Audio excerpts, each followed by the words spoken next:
Is this heaven? Nope. It's Iowa. The True Brink Des Moines Challenge presented by Discraft. Welcome to Tournament Central as we kick off what has become a favorite stop on the Disc Golf Pro Tour. I'm Grant Zellner alongside the legend. So beloved old ladies line up to walk him across the street. It's Brian Earhart, and we are teeing up, as I mentioned in the open, an event that has become more beloved, I think, year over year because of how well it's run and because of the way it uses this incredible piece of property here at Pickard Park. Brian, you're on the ground there. What are you seeing around you at this moment?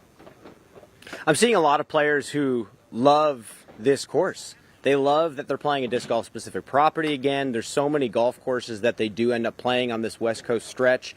And they're just stoked to be back here in the Midwest playing this style of golf. I think Pickard Park, over time as it's evolved, has gotten extremely balanced. I mean, they've played the Des Moines Challenge here in the past when it was just an A tier, but now this gold version that they're playing for the FPO and MPO division is truly Pro Tour caliber. Incredible amount of wooded shots, elevation shots, uphill, downhill. It's super, super good for these players, and the sentiment all week has been very positive. Iowa, part of flyover country. I as well am from the Southern Plains. People call this flyover country, not realizing the gems that are all over this part of our nation. And in this particular instance, we have got a piece of property that I think people would be surprised if they didn't know ahead of time is in Iowa. The undulations of the ground, the use of water, and of course the changes year in and year out made by the local committee make for an incredible challenge. One of the players that will of course be in the hunt this week is one Kristen Tattar. Kristen Tattar at a stage in her career where even when she's off, she's on. Reminiscent of players like the Williams sisters in tennis or Tiger Woods in golf. On any given week, you would be wise to take Kristen versus the field if a friend were to bet you, say, a six-pack of your favorite soda on that. Kristen Tattar spoke to us before today. I've always loved this park. It's one of my favorite courses easily. I think it's like a great mixture of wooded holes and then open holes, and I like the elevation change, and everything is very good about this course, and I love the changes here. They've worked so hard, I can see it, so I'm just happy to be here. You played last year on an injury, everybody knows that. Is your play style now and the decisions you make on this course that much different than how you attacked the course last year? Not really, but I feel like I have more options, and I felt the same way last week. So I was like eager to like try them out, and in some ways it was like messing with me, I feel like. So last year it was very easy. I only had this one shot I could rely on that wasn't really hurting, and I threw backhands when it was necessary. But now I feel like, oh my gosh, I can do that, or like, yeah, it's a bit different. Brian, going into that audio clip, I used the awkward phrase before today. An educated broadcaster would have said the word yesterday. I am awkward. Kristen Tattar, her decision-making and her skill on the course absolutely is not. What have you been seeing from her lately? Well, also in the press conference, we had a conversation about the concept of boring golf.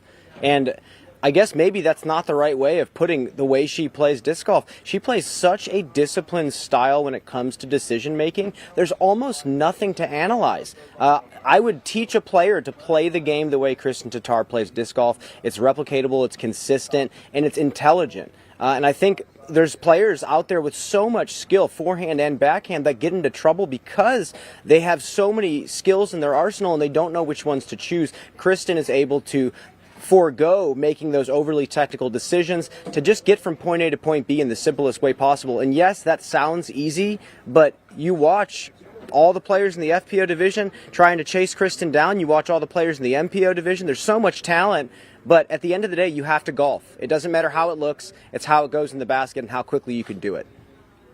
And you're right, Brian, it's almost awkward to try to put into words because when you describe it verbally, you're right, it sounds boring or it sounds plain. When you watch it in action, it's mesmerizing. It's absolutely starstruck, and it's incredible to get to be a part of the sport while we have a player like this. And the other players, of course, having to be at their best to be in contention. It elevates everybody's game, including a player like Hailey King. Hailey King, a young player, up and coming, a player still getting consistent with her performances, still sort of, for lack of a better term, growing into her body and having to overcome some injuries along the way. Hailey King, we also heard from her yesterday.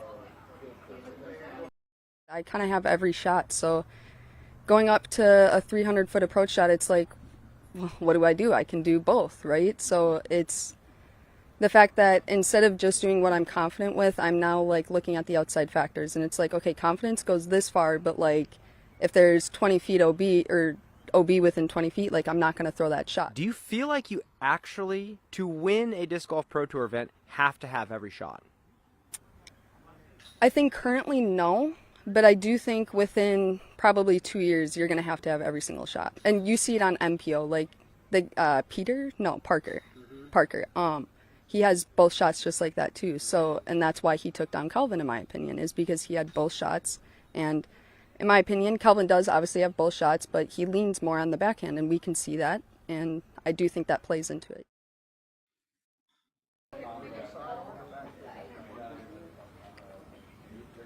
Hailey King coming off of that big victory at the Dynamic Discs Open last week in a playoff, showing continuing growth in maturity and in handling the pressure that comes with playing at the top level. Another player who continuously has been in the hunt, Holyn Handley, showing a wide variety of skills. We will talk Holyn Handley after this break on the Disc Golf Network.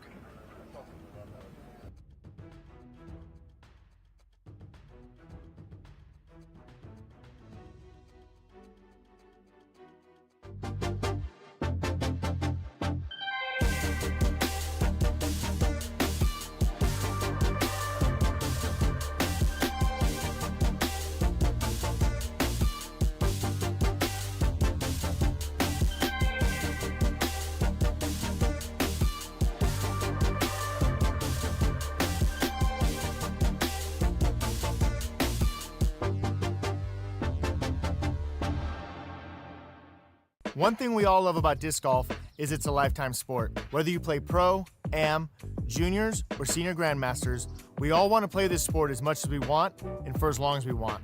This can introduce wear over time, potentially hindering your ability to continue playing. A cart reduces the cumulative stress on your body that comes with repetitive motions such as reaching down and lifting. This will help keep you on the course, maximizing your athletic potential and playing your best.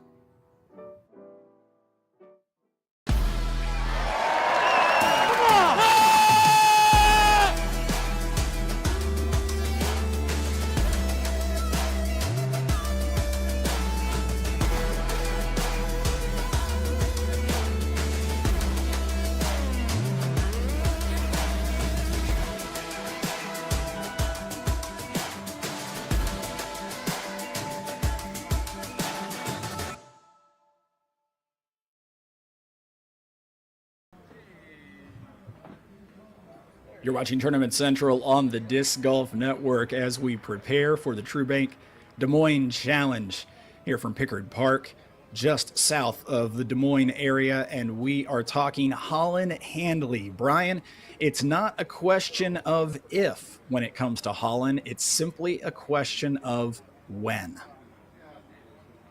I mean, she's 970 rated already. She's only been playing for a few years. She's worked obsessively on her technique, and now she's just learning how to take that technique and compress it. We actually had a conversation yesterday, right around press conference time, about how she feels like she has enough power. she doesn't need any more distance. She doesn't need to refine those biomechanics anymore for the power. She threw a 410-foot shot, low ceiling with a control driver on hole 18 at DDO. I mean, that's plenty of distance. But she said, maybe a mid-range 350 to 400 might be even more useful. So we talked a lot about that, how she's trying to learn more touch while keeping the power still strong.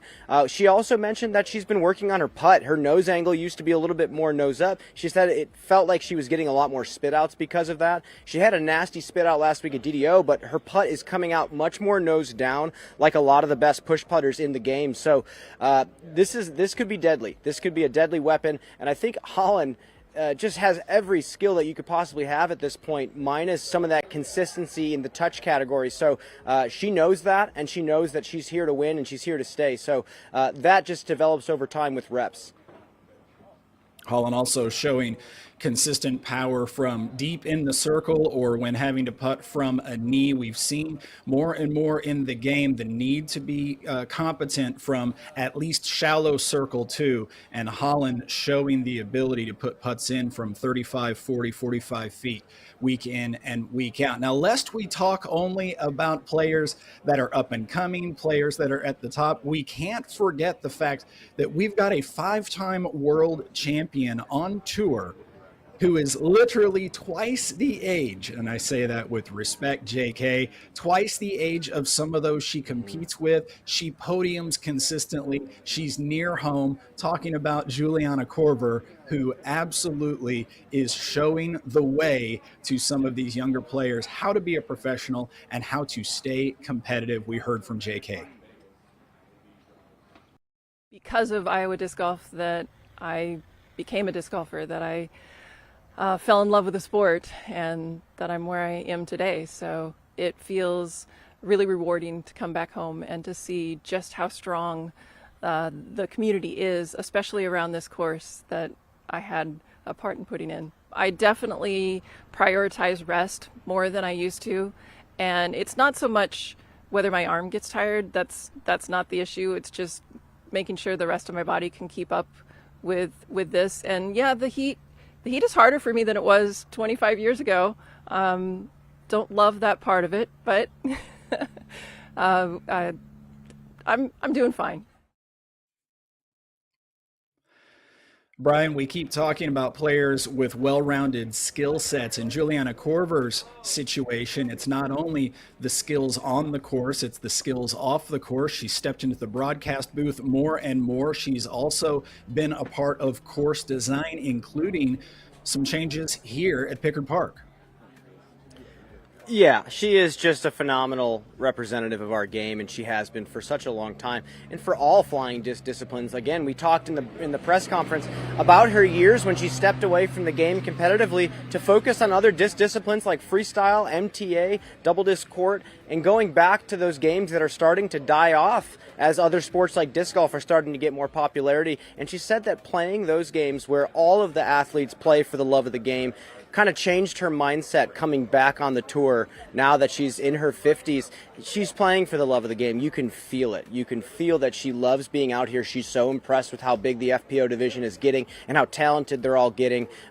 You can tell she's just inspired. And I think this victory lap season, like she's said in the past, is going to end fantastic for her. I can't wait to see her in the booth more. She just has so much good insight, and she truly cares about this game. Some of the tweaks to the course that she was a part of, hole 17, is probably the most obvious, especially on camera. Talk about what you've seen there at 17. Well, I will say, hole 17 in the original position was kind of a short, technical, uphill par 3, and it's interesting, you have that hole right before the bomber hole number 18, so kind of getting you nervous as the round is about to finish. But now they have put so much time and effort into a brand new tee pad. They're up on the hill now, and it's just a beautiful wooded hole. Slight push hyzer off the tee. Can't throw something too stable unless you're going to be short left. It is much more pure of a wooded shot right now, and now the players, distance-wise, have to choose between a couple different speeds of disc. Before, it used to be maybe only a mid-range or a putter for a lot of players. Now, control driver, distance driver, those are now coming into the question now. So I am very interested to see how it plays out for the FPO division. They spent so much time, again, on this T-pad and carving out this whole, I would say even upwards of $50,000, I believe what Paige Pierce said that she thinks is put into it.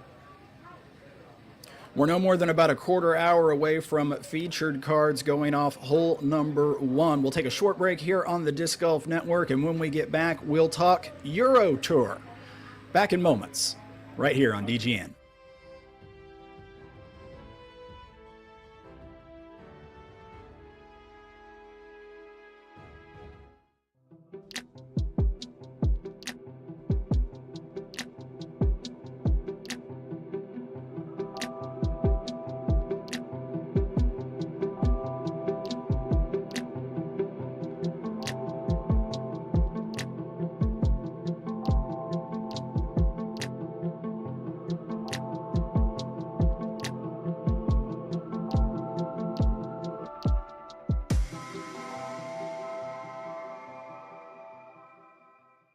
One of my favorite partnerships with Discraft is the Paul Macbeth molds.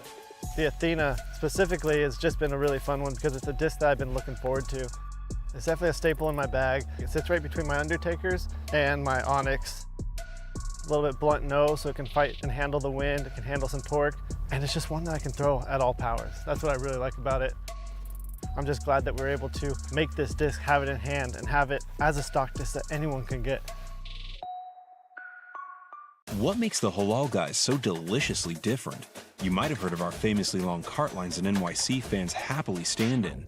Today, with over 100 plus restaurants across the globe, we are your place to experience authentic American halal. Enjoy our delicious falafel, Euro sandwich, platters, and sides topped with our famously flavorful white and hot sauces.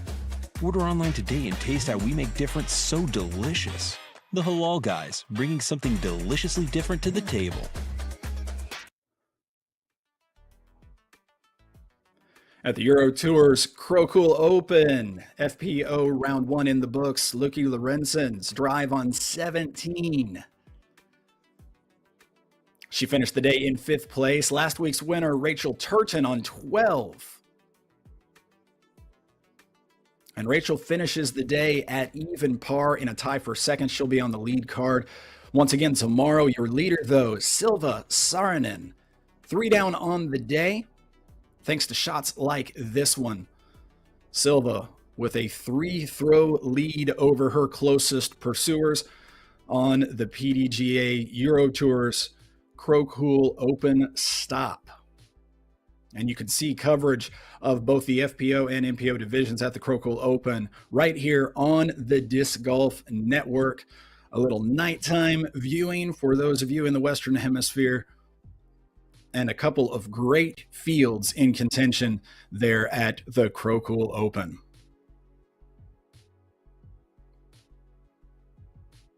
A quick update from the PDGA. PDGA elections start a week from tomorrow. This is your opportunity to let your voice be heard by voting for those you want to serve as part of the PDGA Global Board of Directors. If you are a current PDGA member and your email in your membership is correct, of course, you will receive online election instructions and your ballot via email. You need to get to know the 6 candidates vying for your vote, though, and the easiest way to do that is to either visit pdga.com/elections or go to wherever you get your podcasts. I had a chance to sit down with all 6 candidates and interview them. You can hear from their own mouth exactly what their priorities are. Last week at DDO, Uplay was back at it. Let's take a look at what they did in the community with the Uplay Impact Report. Hey, I'm Ella Hansen. I'm Uplay's program director. I'm here with Eric McCabe. Eric is, among other things, the coach of the Emporia State University disc golf team, and we just did a quick little clinic with some players from the team, and we are also making sure that everybody on the team gets themselves a copy of the Uplay curriculum book so they can get into teaching in the community. Yes, absolutely. We're very thankful for that, obviously. A lot of our players have been in the sport for quite some time, but it's refreshing to have the pros come to town that kind of have that knowledge. You know, me being their coach, they're kind of sick of hearing from me, I'm sure, on some things. So hearing, you know, obviously Thomas Gilbert, you know, yourself included, Calvin, Connor, Ty, everybody that came out, it was just fantastic to have them here and have their knowledge of how to teach the kids and how to keep it fun, I think is the most important thing there. So I can't thank you guys enough for coming out and helping us become better at teaching. With the FPO featured cards minutes away from teeing off, we're going to take just a moment to preview the MPO action, which will be coming up later this afternoon. So why not relive last year's exciting MPO playoff, which occurred right here in Des Moines? Back after this. It's always so exciting when we get new plastics of the Passion, but I always end up falling back on the stock ones. And I like to say its closest counterpart is the Buzz. I think my absolute favorite way to throw it is dead straight and just watch the beauty of a straight flight. They've become a staple in the Discraft lineup and also in people's bags, and to know that people everywhere are enjoying the Passion as much as I am, that's just really exciting for me.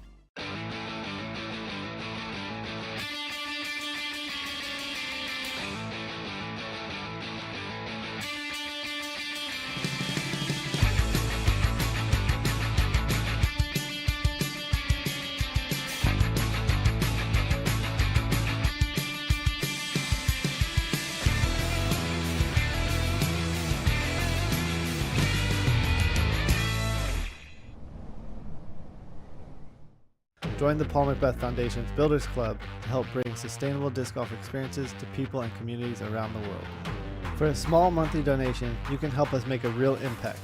Your donation will go directly to making a difference. By becoming a monthly subscriber, you'll also receive exclusive updates on our work, special offers, and discounts. So join us today and make a difference with the Paul Macbeth Foundation.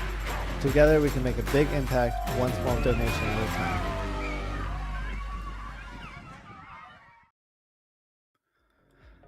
One of the highlights of the 2022 season occurred on this very property, just steps away from where Brian Earhart is standing. The infamous playoff between Simon Lizotte and the upstart Robert Burridge. Let's hear from those two competitors from last year's playoff.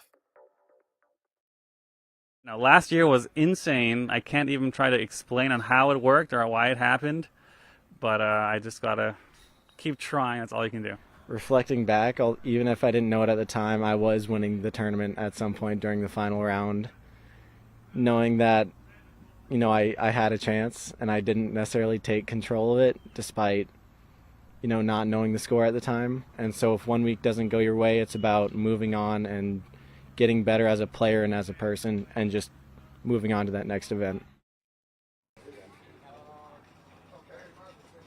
Brian, the stars aligned last year. You had Simon Lizotte, a perennial crowd favorite, sort of coming off of that long injury that he dealt with, right? So he's back in the hunt. Then you've got Robert Burridge, an upstart, and a guy who is just incredible to watch when he's on his game. Now that you've had a year to process things, Brian, what do you remember from one of those highlights of the 2022 season from last year? I remember being on course yet again, doing the reporting, and being so excited that they pushed this to a playoff. The entire facility was excited. Everyone started running out to the first playoff hole to get their positions to watch something special unfold.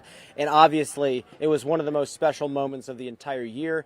And it's just awesome to see the narrative that we've been talking about all year play out last year and start to begin really with Simon going to a playoff with a brand new player, Robert Burridge, who obviously is not a brand new disc golfer, but to the tour, not many people knew who he was or where he came from.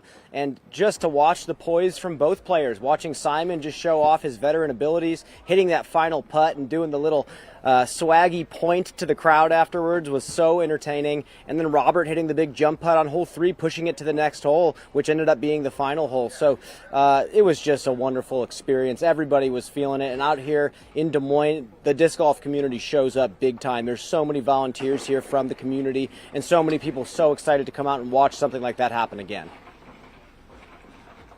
I'm glad you brought up the crowd, Brian. We all know that the crowd really shows out here in Des Moines. There's that section there near the lake where the crowd likes to park and watch shots coming and going over the lake. Of course, that whole crew was there, and they were in full voice during the entirety of that playoff. I expect to see them out and about during this week's event as well, and that just puts a charge, I think, into the players. There's absolutely no doubt about it. One more short break here on the Disc Golf Network before we wrap things up and send you to tee number 1 for FPO action. So keep it right here.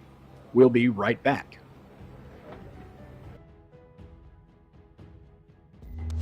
Most people just see a disc.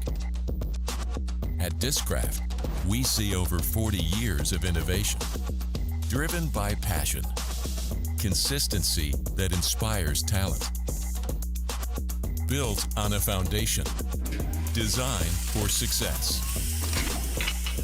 Over 4 decades of experience behind your first throw.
I played 2 rounds yesterday, which I haven't done in a long time on a tour course. You know, playing a par 54 course twice in a day is no big deal, but playing Pickard Park twice in a day when it's 90 degrees in the summer solstice, I wouldn't have been ready for that if it wasn't for Bonnaroo. So I feel like I was excited to be out here. The course looks absolutely insane. Like, just like to specify it down to one hole 17, like, monetarily, I bet they put $50,000 into that one hole, like the bridges and the tee pad and the mulch, and like, wow, that is insane. Round of applause for sure to the Des Moines crew. And just like the contrast between the fairway and the rough, like how tall the rough is and how manicured the fairways look. It's just gorgeous with the rolling hills, and it's just a treat to be out here playing. And I get to play with not only my best friend Missy, but Juliana, the original course designer, and Kristen. It's going to be a great time. And like, as much as like the competition is sometimes something that like comes and goes as far as like my objective, like sometimes I'm like, I don't really care about beating Kristen. I don't care about beating Calvin. Hi, Calvin. I don't care about who I beat. I just want to play and watch Frisbees fly. I feel like I am ready this week to stop messing around and just like put down a hot score. I'm sick of messing around. Notice to the field, Brian, Paige Pierce is not messing around. She has gotten to a point in her career where she can strategically take weeks off, as she recently has, and now she's back with a vengeance. I mean, I think the thing you see so often this year with Paige Pierce, a lot of people watching, especially people who are just now getting into the game, saying, why is she responding, saying that, oh, she just likes watching Frisbees fly? Shouldn't she have more of a cutthroat answer? But really, she's been out here for over 14, maybe this is her 15th season out here. So yes, you have to do some mental gymnastics over time to keep your mental health in check, trying to keep out here and keep competitive. It's not easy to be obsessively competitive all the time, and I think Paige is just doing her best to maintain balance in her life and still stay at the top of her game. I talked to her a long time yesterday after the press conference, and this week seems special for her, so we'll see how she does. Players about to be announced on the first tee Featured cards going off in the FPO division with coverage right here on the Disc Golf Network. For Brian Earhart, I'm Grant Zellner. Take a quick look at scores as players are already on course, and enjoy the action. We'll see you after.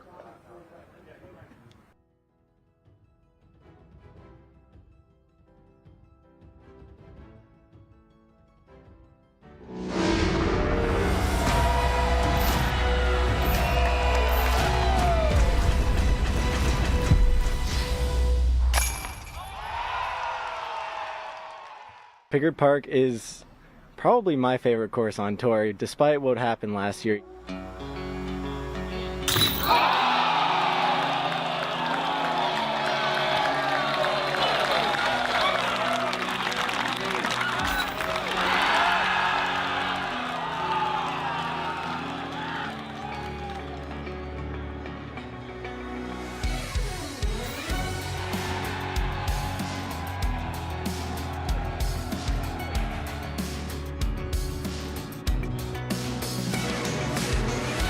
You're a disc golfer. Every time you go by a piece of property, I mean, you just dream about what that course might be. It was pretty easy to see that there could be a very nice course here. The course looks absolutely insane. The bridges and the tee pad and the mulch and like, wow. Contrast between the fairway and the rough, like how tall the rough is and how manicured the fairways look. It's just gorgeous with the rolling hills, and it's just a treat to be out here playing. Looking forward to having the best players in the world and you guys out here and having a good time, having a party.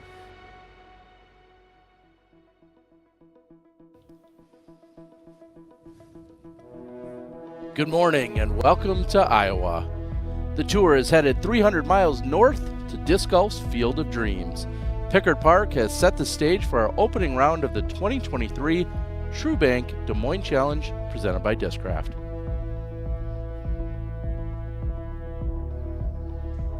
We immediately head out to the course where Emily Beach has a birdie look on 6, and she converts.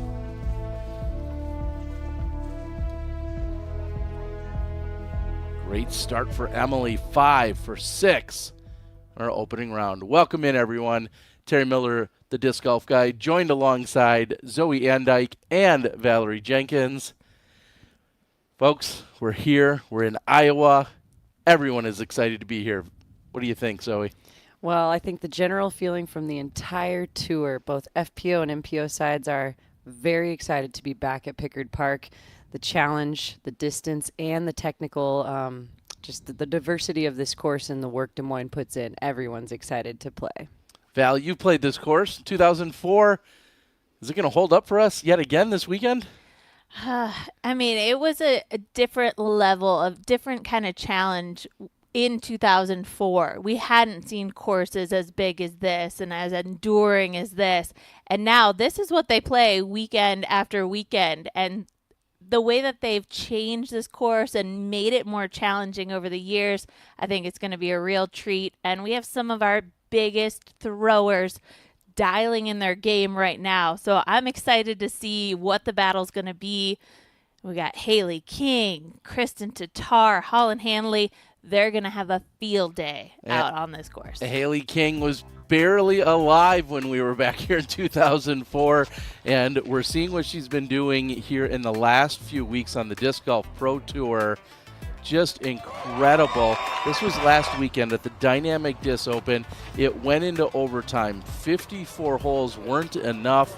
Holyn Handley and Hailey King went into a playoff on the famed island hole, number 16. Handley came up short with her drive. Hailey put it on and walked away with the victory to hoist the beautiful glass-blown trophy for the second time in 3 years.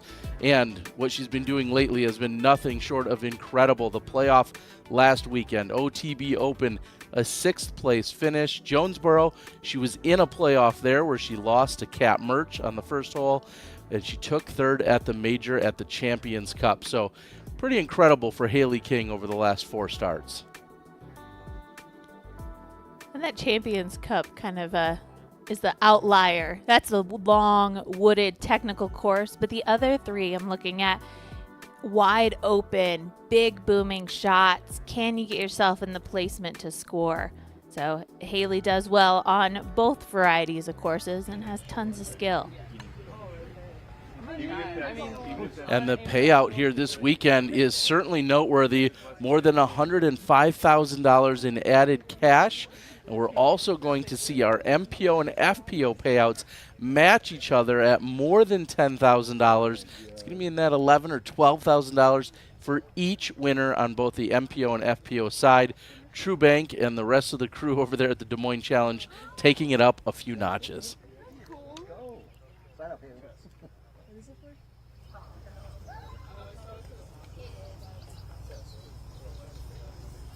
Ladies and gentlemen, Looks like our card is just moments away from teeing off. Here we go. first on the tee out of Cibolo, Texas, Valerie Mondahano.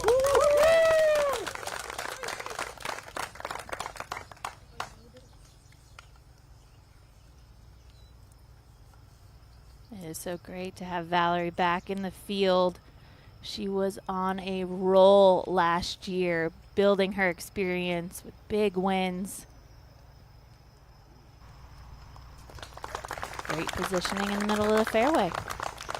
Next on the pad out of Charlotte, North Carolina, Haley King. Oh, Haley, Haley, come on.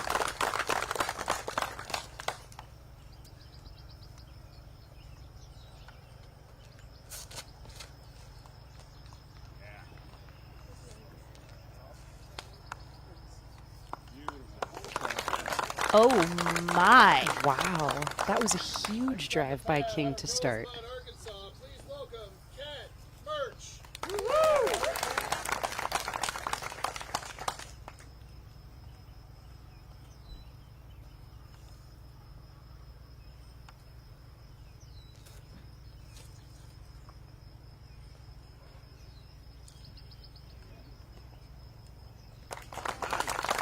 And also a lot of distance covered there for Kat Murch. She's feeling successful on her first drive. Holyn Handley. Let's go, Holyn.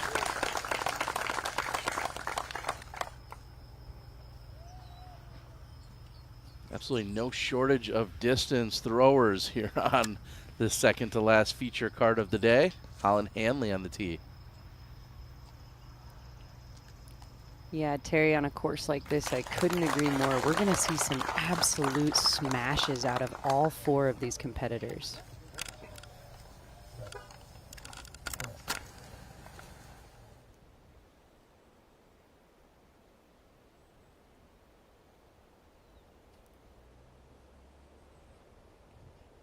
Great overview shot here of Pickard Park.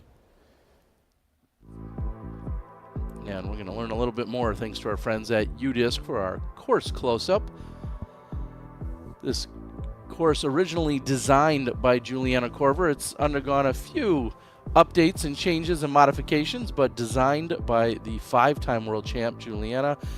Iowa's second-rated disc golf course, second highest-rated disc golf course. That is one of the courses for the 2004 PDGA Worlds, which was a combined world championships for both AMs and pros. The park is named for Clarence Pickard, who rode his bike across Iowa at the age of 83.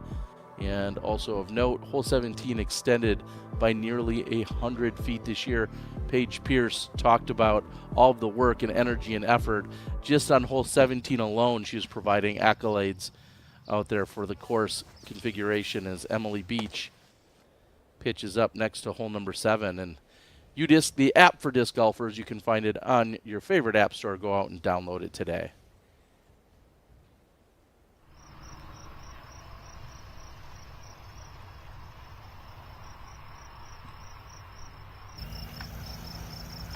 The shortest drive of the group. Valerie's got to put a little bit more intention on this upshot.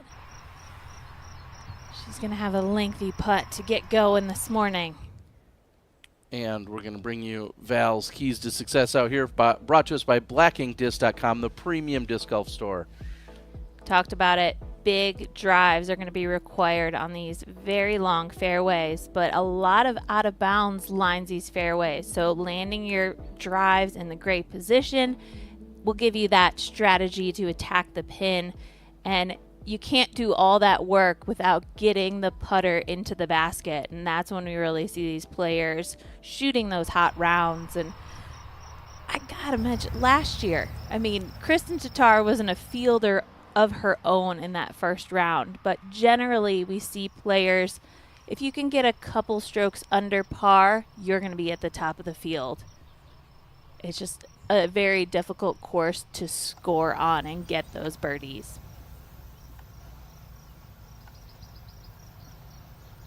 Yeah, you mentioned Kristen last year in the first round. She was at a 9 down when the rest of the field was only 2 or 3 under. And then everything kind of leveled out throughout the weekend. And with just a few of these course changes, a couple new tee pads, some extensions, I have a feeling we're going to see something similar around that 3, 4, 5 down area. Emily Beach off to a hot start at 5 down already through 7 holes. Haley King just deep of the basket with her approach, almost throwing it in for eagle. That made her smile pretty big.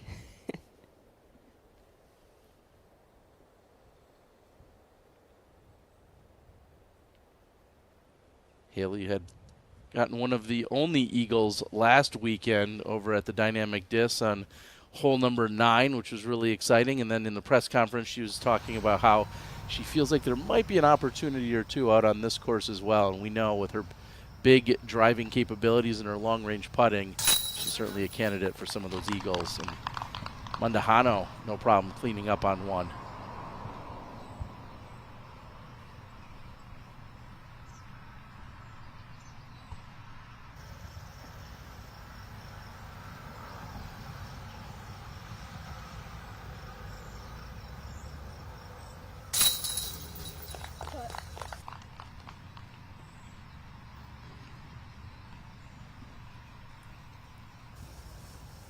Birdie for Handley.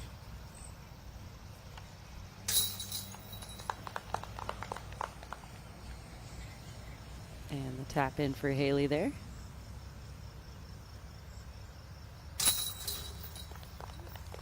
Lead card or chase card doing work there. All birdies. Emily Beach is your leader. We're going to take a quick break. We'll be right back.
An important part of getting a PDGA membership is helping grow the game.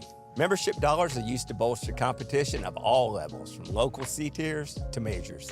Tools like Digital Scorecard and Tournament Manager help events run seamlessly. Your PDGA membership also gives you access to Disc Golf Network coverage for select events and a 50% discount to their full coverage package. Help grow the sport and get started today.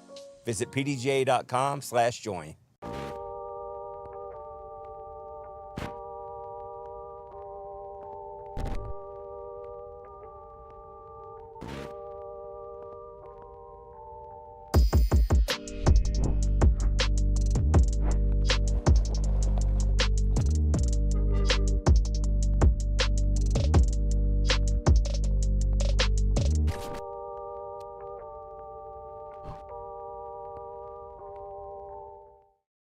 One of my favorite partnerships with Discraft is the Paul Macbeth molds.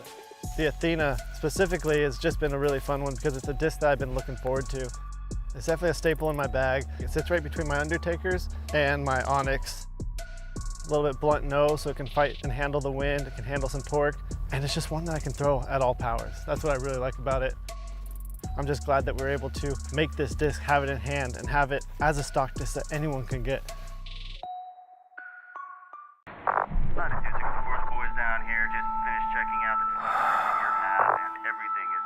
Hey,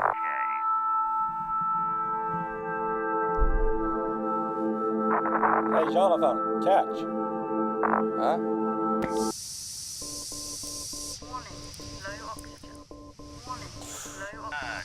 Jonathan, we're getting an anomalous critical failure on your suit. Could you please confirm status? Sorry, man. Warning, low oxygen. The True Bank Des Moines Challenge is presented by Discraft, the worldwide leader in disc sports.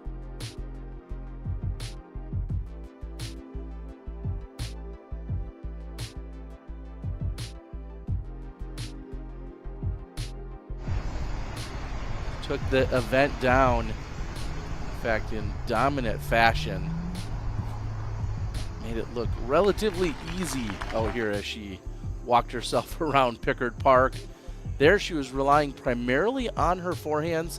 She was dealing with her injury, so she would go to the forehand, which is a shot she's very comfortable with, and she would only go to the backhand when she felt it was absolutely necessary. By the looks here, she had everything under control, though. This year, excited to be able to go back to the backhand whenever she wishes. But no problems for Kristen. Yeah, that first round, Terry, I believe, was rated just above 1030, which at that time set Kristen's personal record. Then she would go on, of course, to win Worlds and set higher personal records. It all started right here at DMC. Yeah, and her average for the event was 1,001 overall. So just incredible play throughout that weekend. As we take a look at a few of our previous winners, Missy Gannon and Sarah Gilpin in 2019. That was just before the Disc Golf Pro Tour had arrived. Now back with Emily Beach. That is another birdie for Emily Beach. On fire here. 6 under through the first 9 holes. Excuse me, first 8 holes. Beach is off to a hot start and has been playing some really consistent golf over this past month. We see her up in the top 10 more regularly, actually, than any other player this season to be moving up and making a charge. Emily is definitely, she had her rookie season, but now 2023 provides a lot higher podium or top 10 finishes. Yeah, and I'm thinking of the last time that I saw her competing at that top level was OTB Open. Big, booming course, requires a lot of distance, but then also accuracy in the fairways. And so no surprise to see her feeling comfortable on a course like this. And she is incredible at putting as well. So that allows her to score. As we take a look, we have this card teeing off of a new tee pad this year. It's more lined up with the fairway, and so it allows the players to attack a little bit more.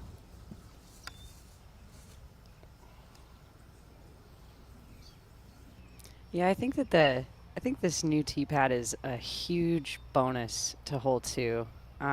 It gives the players a lot more room to run up, like you were saying. It's more attackable.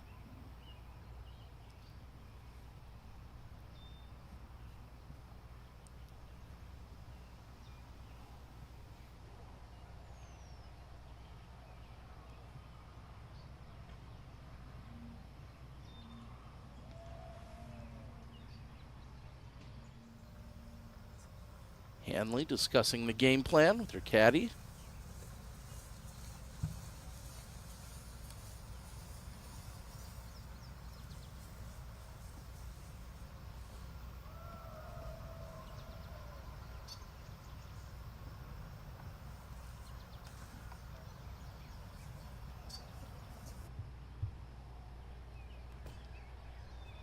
Oh, off the koozie.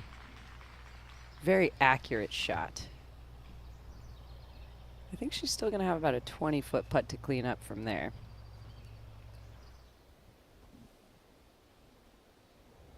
And while we are in the Midwest, where you think that the landscape kind of levels out and there's not a ton of elevation, this course has tons of hills and valleys that the players have to keep in mind, specifically on this upshot. So they're down lower than the basket. Now they're throwing uphill, trying to get as much distance as they can behind the second shot while going under a low ceiling of trees. So it's very challenging to get up and inside the circle. But I love the sidearm line. A little bit more space on that left-hand side. And a nice shot there for Haley King.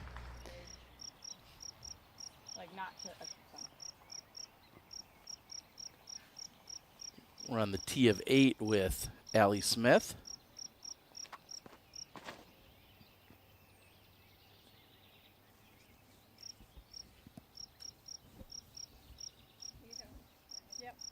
And nearly parked for Smith.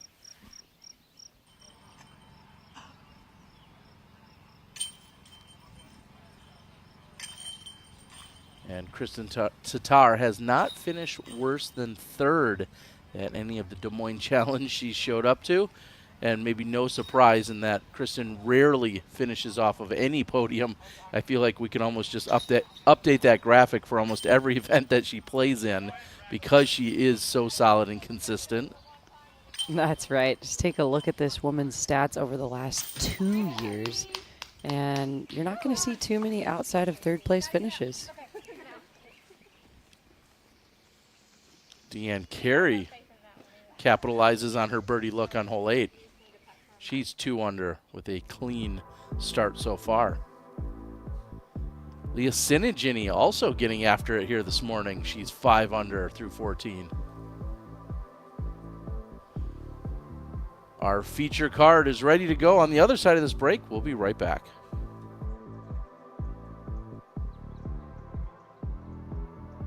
Let's go.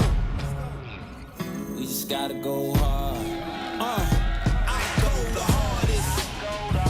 I bring the pain. Not what you used to. It's all part of the game. Yeah, I just gotta go hard. I just gotta go hard.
The Trilogy Challenge is back, y'all. My favorite putter, which is the Retro Orbit Pure. Mine will be a Tournament Ice Orbit Warship. And the driver for the Trilogy Challenge is my signature series, Fusion Ice Orbit Vandal. Are you ready to hit the course with these 3 discs for the Trilogy Challenge? I hope you are. If you need more information, then go check out trilogychallenge.com. Trilogy Challenge 2023. Be there.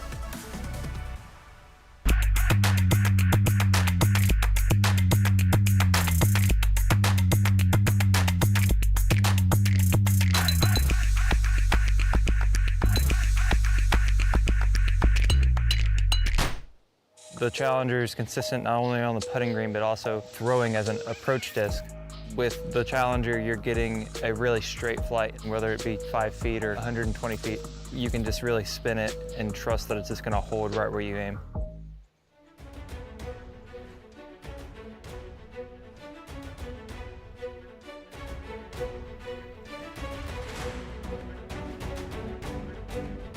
Come on! Unbelievable. You missed that, you're going out of bounds easily. He's going for the eagle in these conditions. He parked that. And there it is. Look at that big beast.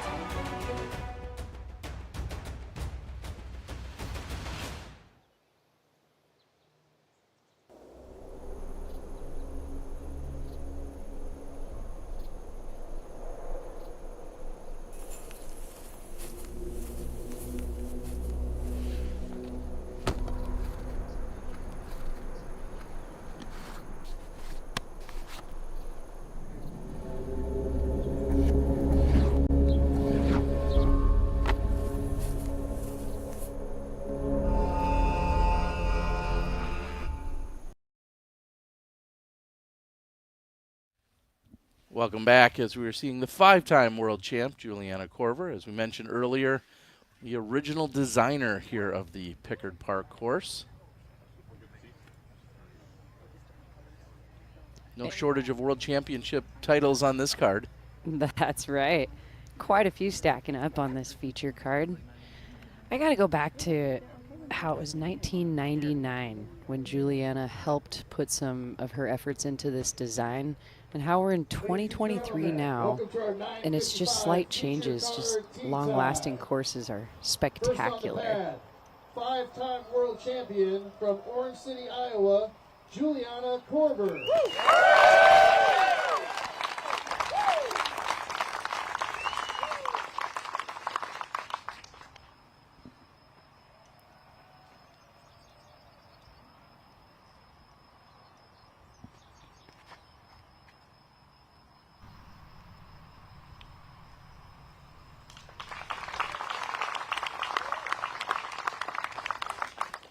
And with the OB tighter this year on the right side, we can see how Juliana plays to the left, placing it in the fairway nicely.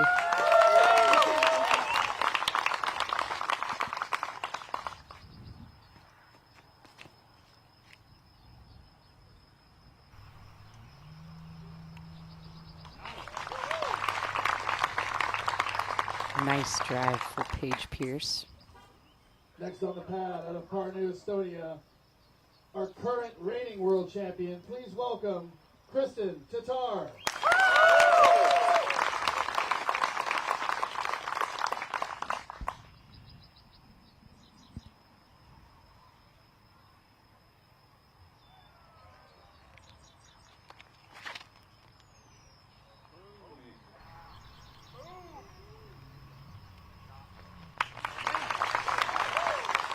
Center cut for Tattar. Rounding out our card, she is the 2021 Des Moines Challenge Elite Series champion out of Beacon, New York. Please welcome Missy Gannon.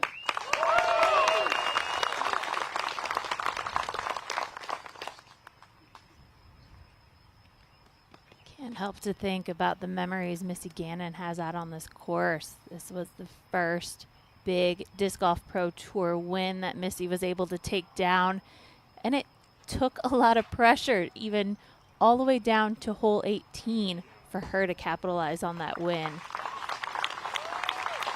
When they announce prior champion, the feelings that have to be rushing in right before that first shot, very positive and adds to those good nerves.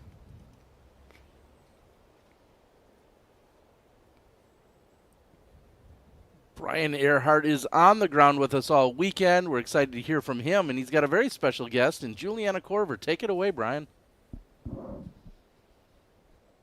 Juliana, I have to ask you, as we walk down the fairway of one, starting off this round on a beautiful day, is it surreal to be playing a course at an Elite Series that you helped design all those years ago? It really is. It's heartwarming. It's surreal. It's rewarding. Yeah, I never would have guessed this. The fans obviously gave you a huge round of applause. You said somebody called you by a name that you hadn't heard in a while. I started playing my senior year in college, and I went by Julie until I got to grad school. So there was a year of disc golf where the people knew me as Julie, and I've had 2, 3 Hey Julies already. It's going to be a fantastic weekend. Good luck today. Thank you.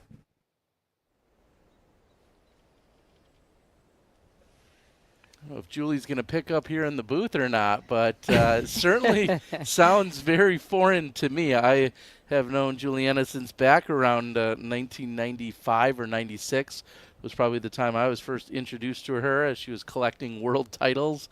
And that or JK is a very common nickname we hear for her.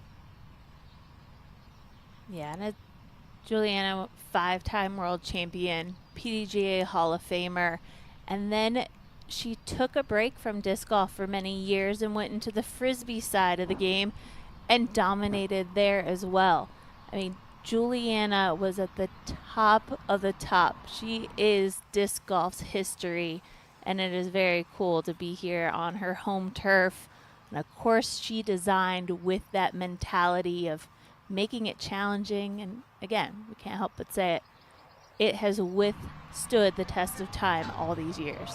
And she almost rings it up on hole number 1. The eagle bid by Korver.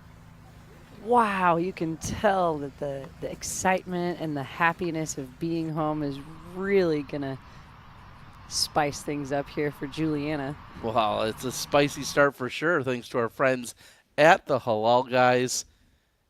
Just off the cage.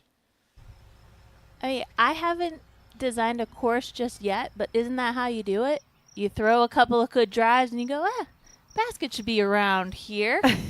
Yes. Missy Gannon approaching the basket, and she's just outside of the bullseye. Now that right there is double caddy duty if I've ever seen it. Paige Pierce hitting the pyramid. These baskets are under attack here on the very first hole. I know. I haven't, thinking back on the years that I've watched this tournament play out, and these are some of the best drives that I've seen, and these are some of the most incredible approaches. A lot of times you saw players leaving it well short and having to putt for those birdies. Now everybody's inside the circle, making it look easy on hole 1. The amount of skill and talent is just skyrocketing at this point.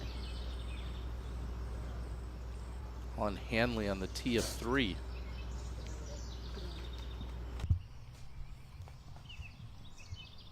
And that one just barely gets through. We'll talk about course design and some adjustments made here on hole 3. I believe Ty said they cleaned out 11 or 12 trees. Said you may or may not be able to tell when you're on the tee because a lot of those were hidden, but you can see as our players like Val also piercing all the way through. And you could tell in that second half of the hole, those guardian trees right before you get out into the open, really allowing the drives to have their full flight. Tattar to open with birdie.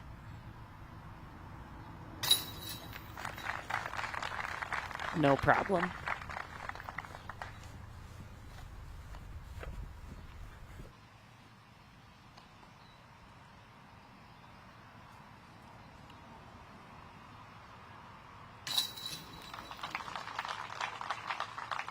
And same for Missy Gannon.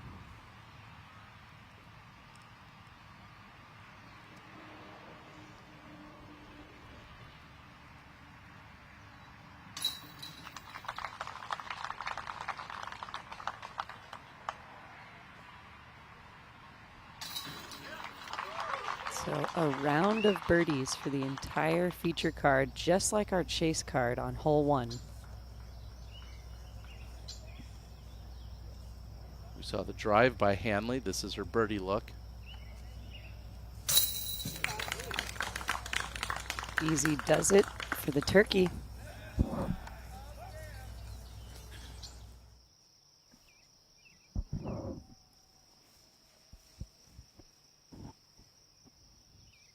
Now Emily Beach with her second shot on 10. She took a par on 9.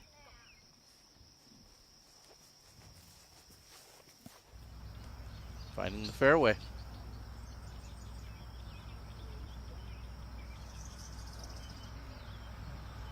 Mondahano for her birdie look. No problem converting. She starts out 2 for 3.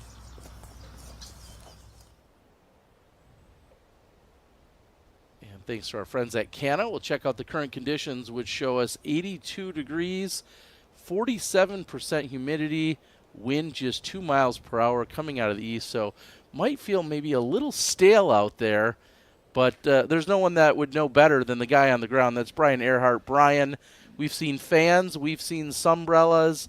Talk to us about the conditions. Well, the sun has literally no obstacles. It is beaming down here, and even though the temperature isn't too high, it feels really hot out here. A lot of the players having to prioritize sunscreen and making sure they stay cool during the round. But yeah, this is middle of the summer, really. We're just getting into it in the Midwest, and Yeah, it's a beautiful day for disc golf, but definitely keeping the temperature levels at a good pace are it's going to be pretty important out here. Thank you, Brian. As Juliana, no problem finding fairway. We talked about the new tee pad. It's more to the right, so it lines these players up, and you can get bigger distance. You can get another 30, 40 feet on the drive, whereas when it was pushed to the left, you had to throw more of a hook shot to get around those trees.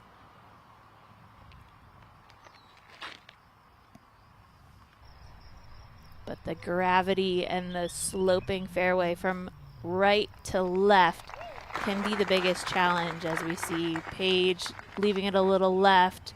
Kristen's also on the left-hand side, but of course, keeping away from those trees, that's the first step on this fairway.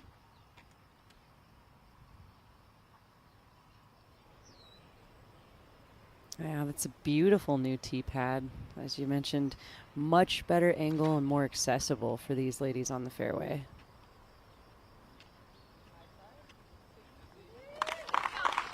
Oh, great distance and positioning for Missy.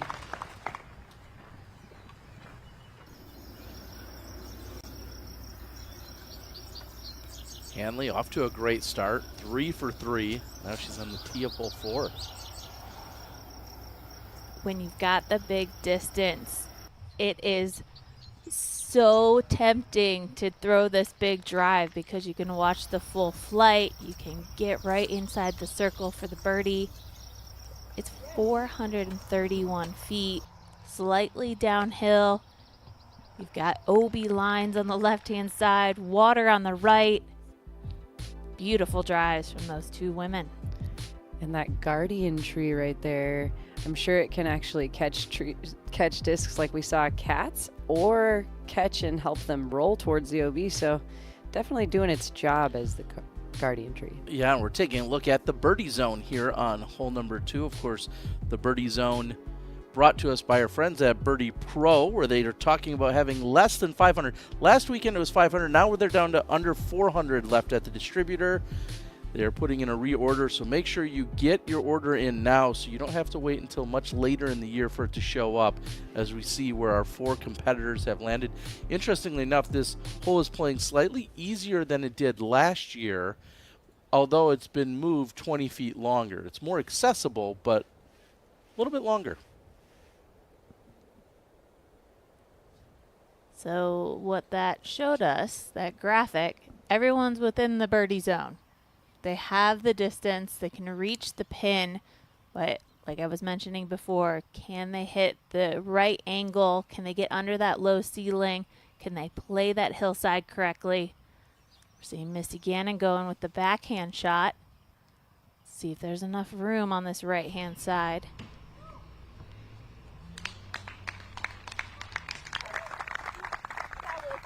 Very nicely done. She's not underneath the pin by any means, but very nice shot. Handley's looking to go 4 for 4 to start. Oh, very close on that attempt.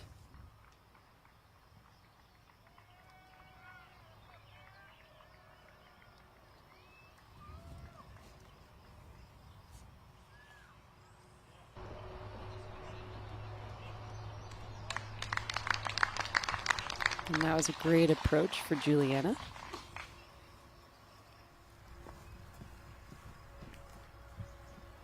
And Val, you mentioned it already, but all of these slopes throughout these fairways, I want to challenge our viewers at home to look for a piece of flat land throughout this whole course.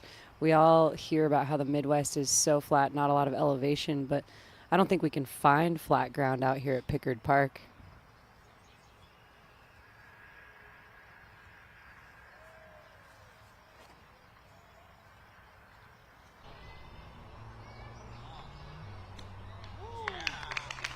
An absolute smash forehand and under the basket for Kristen.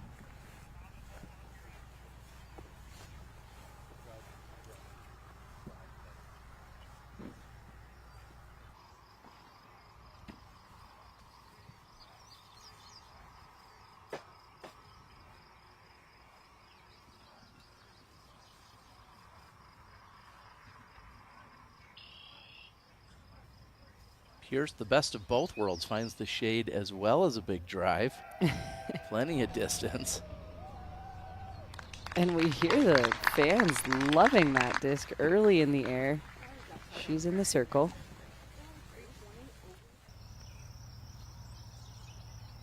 Now Kat Merch for birdie.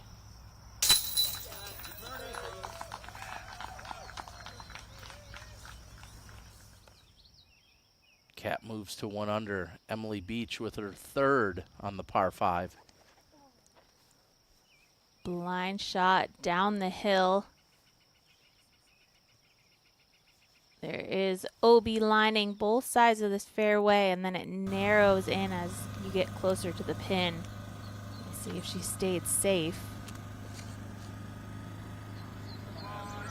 Speaking of OB, that's all you're looking at on the tee shot. You're trying to land it on that postage stamp where the basket is. Chanting for the green flag over there on 5 for Handley. And I got to point out, it's only Friday morning, and we have such an awesome gallery following our feature card. We've got people posted up at the signature holes already chanting and making cheers. I mean, it's like getting ready for Maple Hill out here. Fantastic. I love that kind of support. A lot of hard work and deep in population and in numbers in the Des Moines club. Very hardworking and dedicated to the growth of the sport.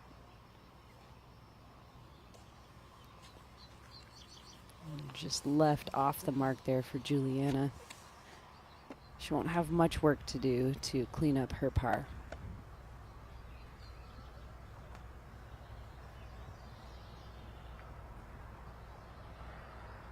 And just a step inside the circle is where we see Missy Gannon, her birdie look on 2.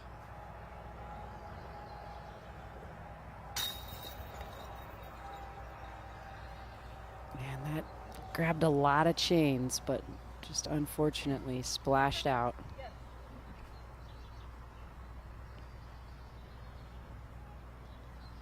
And that elevation too, that's something that these players have in the back of their mind.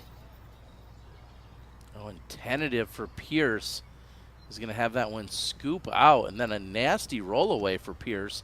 As you were just talking about the elevation, the way that it scooped out on the left side and then caught edge.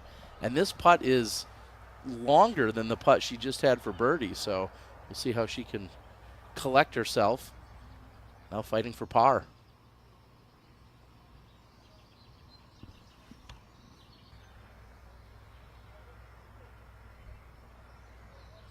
Well, we know she was teaching putting clinics at Bonnaroo last week. Let's see if she could step up and kind of bring in those tips. She was teaching thousands of people last weekend. It's very cool. It looks like there, as we just hear from Pierce, there may be some distraction as she's trying to line up this putt for par. She's going to step it off, comes back, and then converts. Great focus there by Pierce. What I was just going to say, experience really shining through there in order for her to make that putt. She knew she needed to collect, and she was distracted.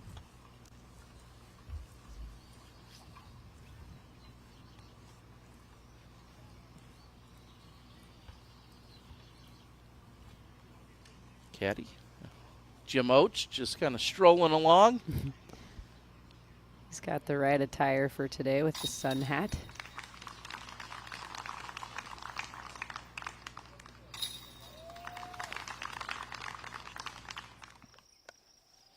And we saw the 3rd shot by Emily Beach, and this is just how close she was. So she is inbound. Some portion of her disc was touching in. Therefore, she is considered in, and a little light on the approach there, but shouldn't be a problem as Emily's trying to walk away with a par on 10. Now back with Valerie Mundahano. Tee shot on 5. I just love the look of this hole. I love the challenge. The distance is appropriate. And you got to stick that island. Green flag, green flag. That was an obvious one.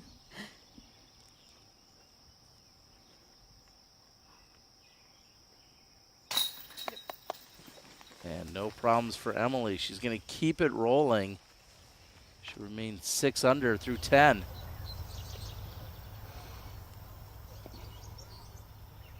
Saw the drive by Handley. Now obstructed.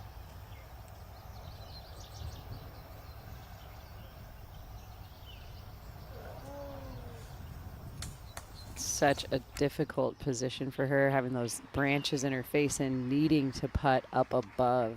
You know, that's very tough positioning.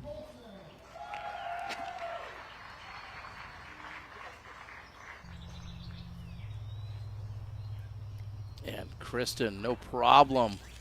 After picking up the birdie on 2, she keeps it rolling with a great drive on 3.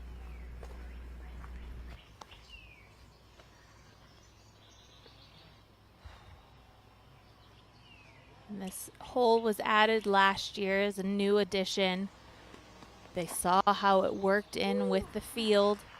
They made some adjustments, and I think it's really paying off. I mean, it's a huge commitment to take out a tree. And for them to take out 10 or a dozen trees on this hole, you know, they allowed it to breathe and they thought about how it was going to play. And you can see Juliana still got hung up. There's still a very accurate shot that you have to hit, but if you can find the gap, you can make it out into the open. As Missy lines up, I want to throw it out to Brian. Brian, what are you thinking of this new hole number 3 and the changes that they made?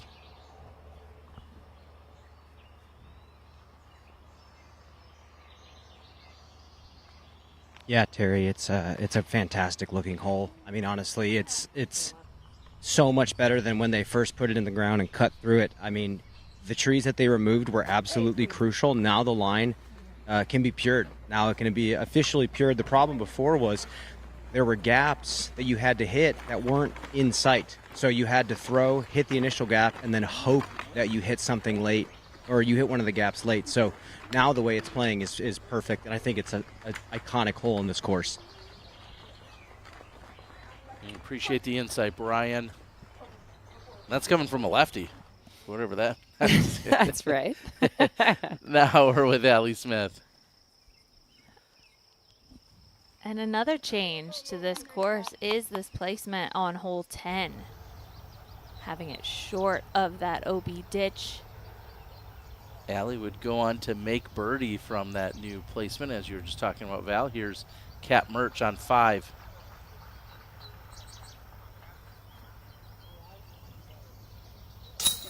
Oh, and the birdie, no problem for Murch. And a nice eruption from the crowd. They are into it, as you called it, Zoe. Some excitement here on a Friday morning. Our Des Moines crew and Des Moines area turning out for all the action. Now, Beach. This could be trouble on that left side. You really want to center yourself up, especially as a lefty. You need to really center yourself up with that gap or possibly even put it through the hallway. Good start for Valerie. And some solid putting coming out of Valerie, bringing back memories of her 2022 season. Full layout for Missy Gannon, gets her in the bullseye. And as we see this card, I know we were talking about the World Championship titles that are all accumulated within this card, but everyone except for Paige has won the Des Moines Challenge also on this card. Oh, very interesting. Could be Paige's turn this year. Took a quick look at some stats over on the PDGA, thanks to the PDGA, and seeing Juliana Korver. You want to guess how many times she's won this? Now, it has only been an Elite Series event for a few years, but any guesses how many times she's won this event? I'm going to go with 11. Yeah, I'm thinking 9 or 10. All right, you guys both need to up it a little bit. Oh 12 my. times. Oh. Juliana Korver has taken this event down. Again, a very regional event, a solid event that almost always took place in May, if I recall. I often was running an event in May, and that was one that I saw on the radar a few hundred miles away from me in the Milwaukee area. But Des Moines Challenge been taking place more than 20 years. And Korver has claimed 12 of those titles. Wow. Tattar for birdie. And it's difficult when it's a downhill slope and there is water in the background. Just a little short.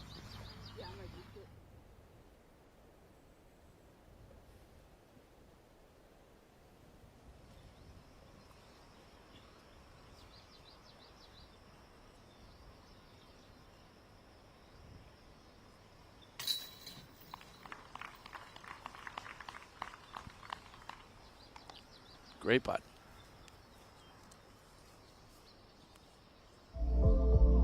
It's always so exciting when we get new plastics of the Passion, but I always end up falling back on the stock ones. And I like to say its closest counterpart is the Buzz. I think my absolute favorite way to throw it is dead straight and just watch the beauty of a straight flight. They've become a staple in the Discraft lineup and also in people's bags. And to know that people everywhere are enjoying the Passion as much as I am, that's just really exciting for me. Hello, we're Kenna. We're a Dutch growing company. We love plants and we want to tell you some cool things about them. Just like humans, plants can communicate. They can sense when another plant is close. Plants look out for each other too. They warn neighbors about nearby threats by secreting substances. And studies have shown that plants love a good tune. We love and understand plants. Let our passion excite you too. What makes the Halal Guys so deliciously different? You might have heard of our famously long cart lines that NYC fans happily stand in. Today, with over 100 plus restaurants across the globe, we are your place to experience authentic American halal.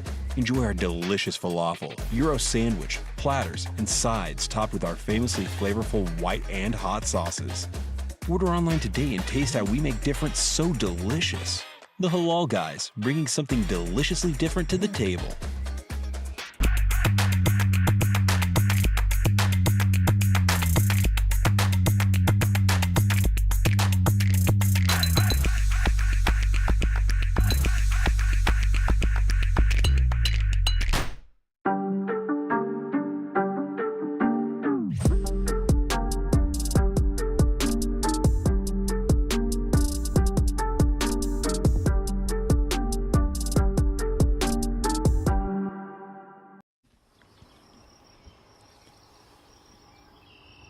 Welcome back. The tee of hole number 4 with Kristen Tattar. 430 feet. Kristen gets us way high in the air, but plenty of distance to get inside the circle. That must be nice. Yeah, she's on the good side of the basket, putting uphill as well. And the slope of this green, there's a slight incline behind the pin, so it can really catch those aggressive drives. But you see Juliana playing a little bit more conservative, laying up to the left-hand side, just making sure she's inbounds. There's a lot of risk with these shots over the pond. Oh, yes. She makes it in a very aggressive, hung out wide right drive for Paige Pierce, and she finds it in bounds.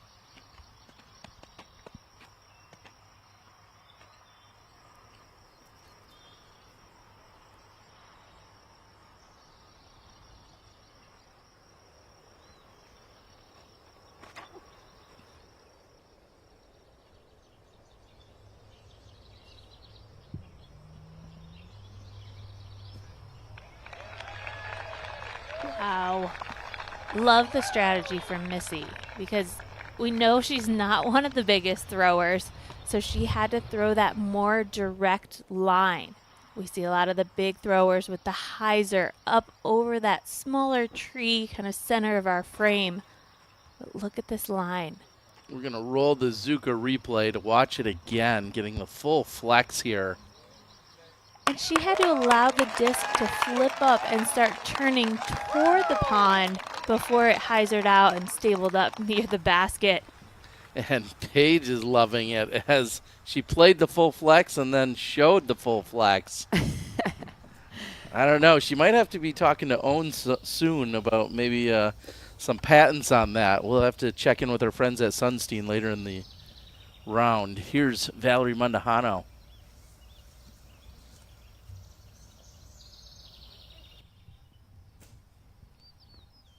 Blind second shot to this pin.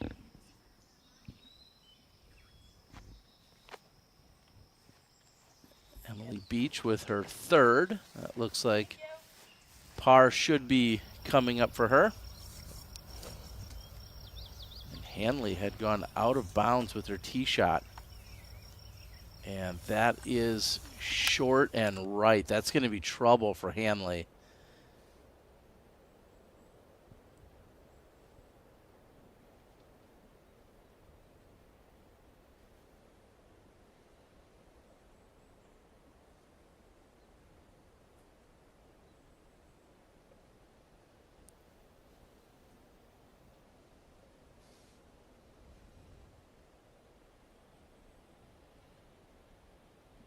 Getting into position here on 4.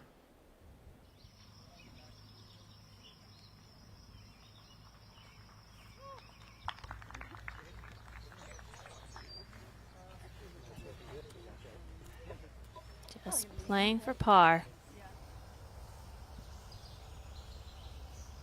Murch has a birdie look on 6. This would be her third in a row.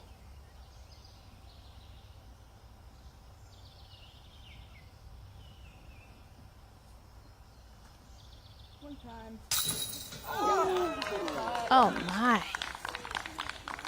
To me, this is a bonus birdie hole. And it comes down to that second shot. Can you see the basket? Is it open for your putt? That was a huge putt from Kat Murch. So not a lot of trees on this hole, but Paige finds herself behind one of them.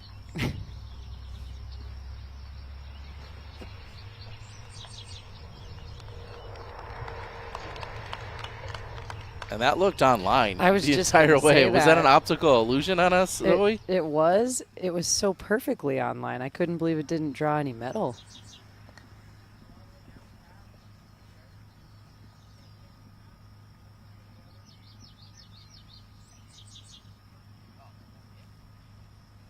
Tattar for birdie.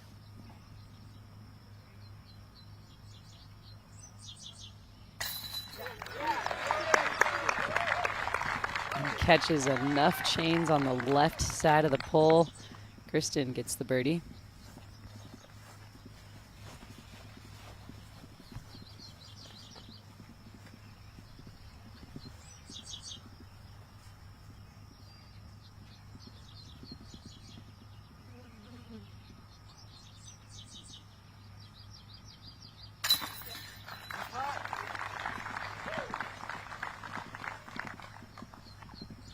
Clean up on aisle 4, no problem for Pierce.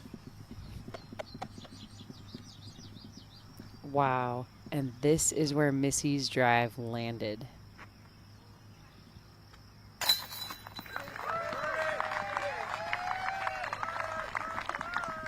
Can't argue with that.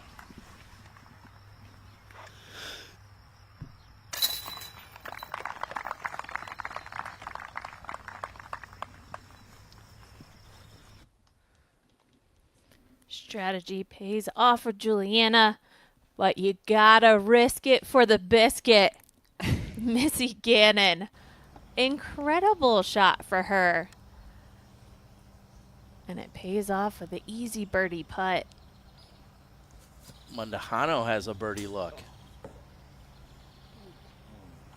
Just a little strong, and that's what can happen to the disc reacting off the basket. She got to roll away. At one of our more level greens, and to see a roll like that is kind of shocking, actually. But she's got a clear look. This comeback. Such a solid putter. No problems maintaining the focus after the rollaway. Now look at our scores early here. Emily Beach out in front at 6 under through 11. Macy Veladiaz sits at 5 under through 9. Great start for her as well. Leah Sinigini ends up coming into the clubhouse with the 4 under. And a host of others all at 4 under as well.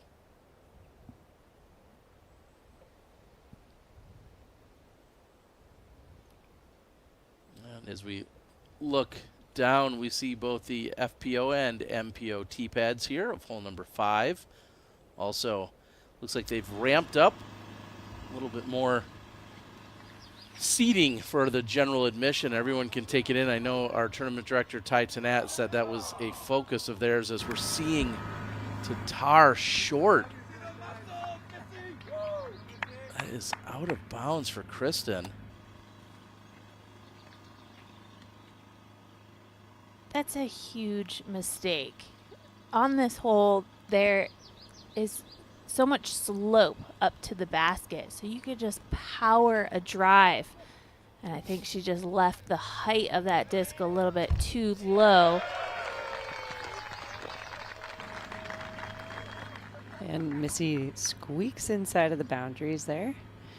Yeah, Val, back to Kristen's shot. We know that the woods behind the pin are super thick, and so it's almost more of a benefit to the player to try to overthrow it. Got that backstop instead of OB.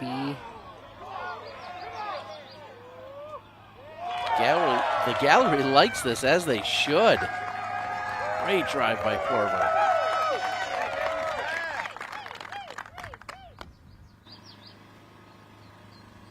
Excuse me, Julie here in Iowa. Pierce stepping up quickly, ready to go. Playing a higher, wider hyzer angle. And this looks nearly perfect. Looks like it was too wide, but she is safe and she'll have a look for birdie.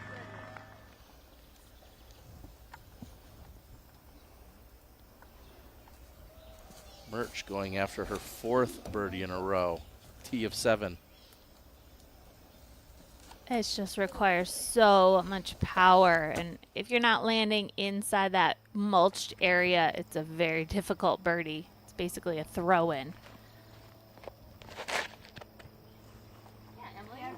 Well, 12 sets up great for Emily Beach. The lefty just wants to throw it straight, maybe with a little bit of angle so that it would skip toward the pin, but Beach will have a look for birdie. Mundahano on 7.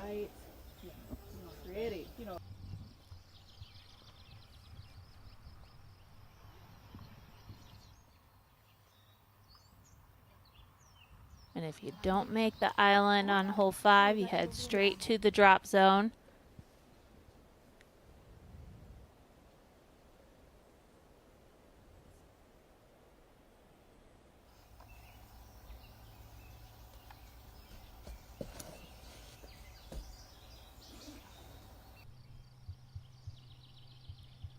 I like the angle she released that disc, and look how far up the fairway she went. That's hard to do. She's well inside the circle.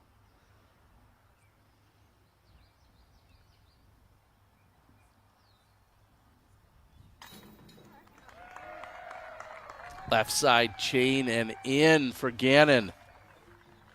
Fist bumps, flexing. Missy Gannon is off to a very solid start.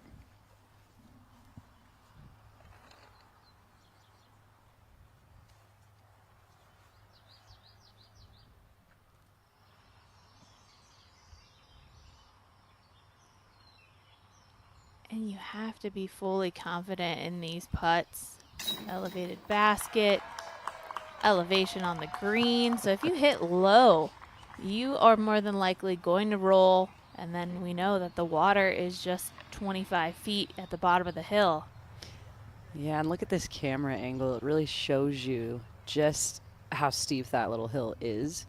The chances of rolling are higher than not. Speaking of high, that basket catches Kristen Tattar very high, and she's happy to card the bogey.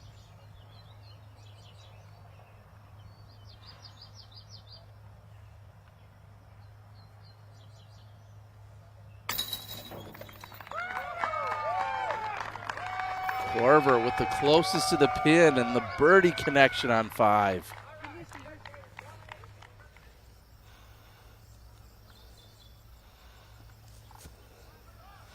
ahead. Mondahano on the 7th.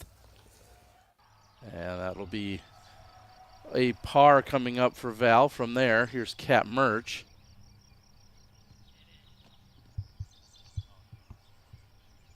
And the birdie streak will end there for Murch.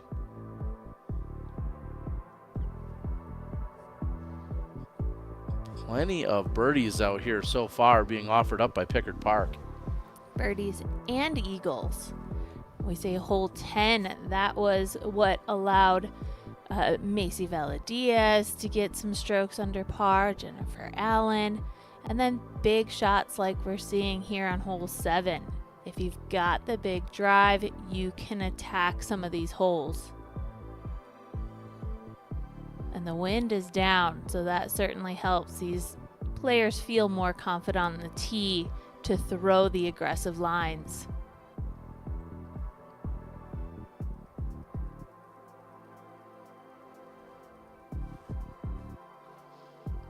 And let's take a look at hole number 6, the par 4 at 575 feet. We're taking a look here, and we can't see the basket because it's tucked in the trees at the very end. So the first shots off of the tee, you want to make sure you're landing it inbounds between the OB ropes on either side. More left will be more ideal for that second shot. As we get farther down the fairway, we're going to see the little cutout that they've made for the basket. The woods are just so thick here in these summer months, so you want to make sure that you're throwing near that opening, you're allowing the disc to skip inside these woods, and that's going to give you the best opportunity to birdie it.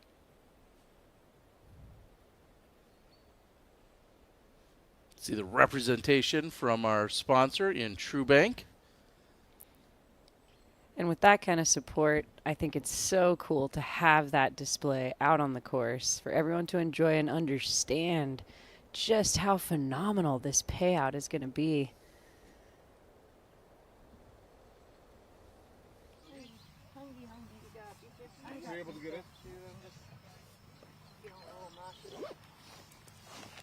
Luck? Any luck? No. Sounds like Kristen was able to get her disc out. Caddy and friend there of all, Jim Oates, checking in with Kristen.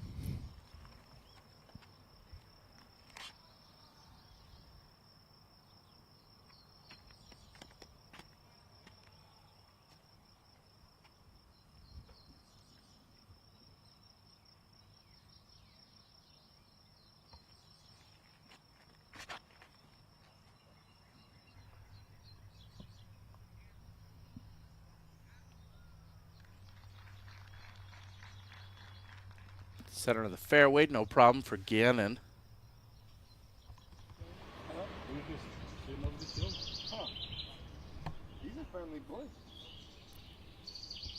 Taking in some of the action out here on the course.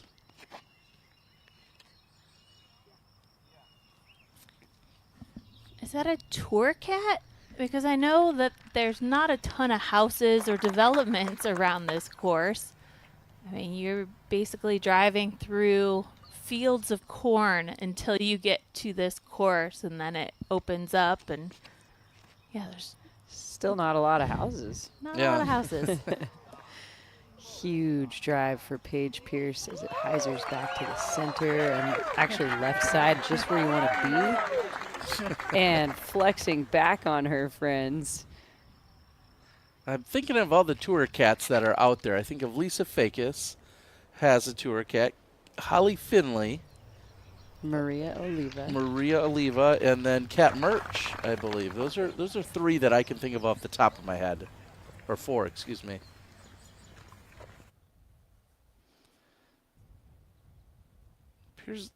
And it appears they're having a good time out here. As Paige giving it right back to the group.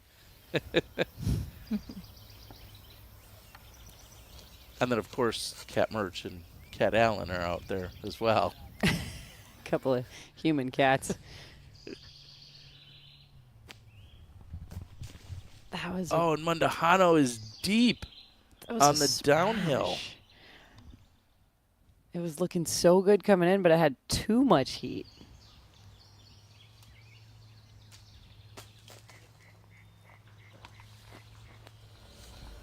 Trying to find a window is Emily Beach, obstructed.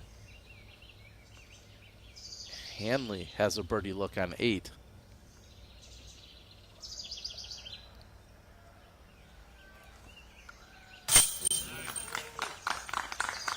And she made that one look easy, does it?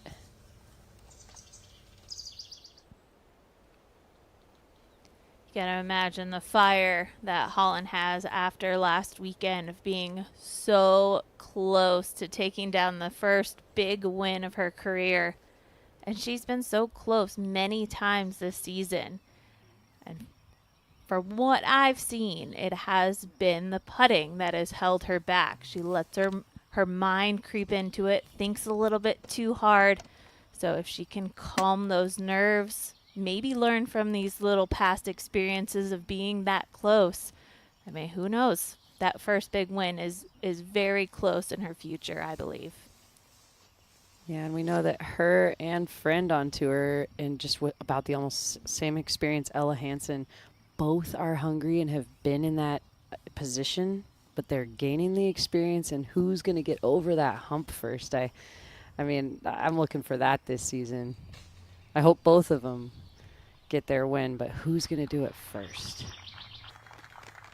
Catching a little early tree there for Juliana. She's taken down early, but it's at the mouth of the opening to the green, so she shouldn't be in too much trouble.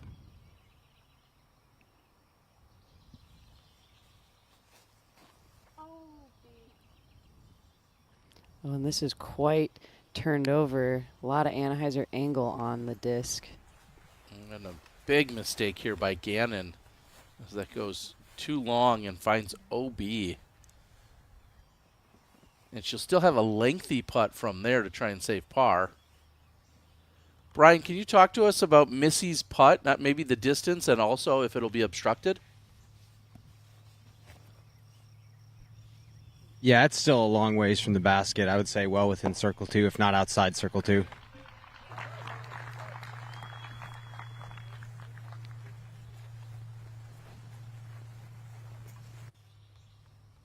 And with such consistency, we see Kristen Tattar leans into the forehand, which she was talking about needing last year more so with injury. But Kristen, no problems here. That's going to be an easy tap-in birdie.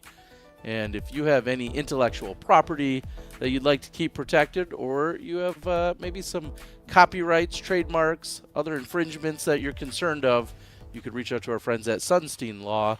They'll help you out.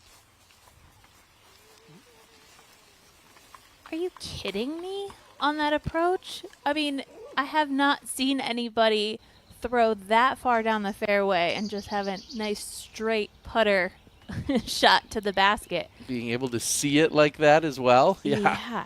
Think of the drive that Kristen, or the second shot for Kristen.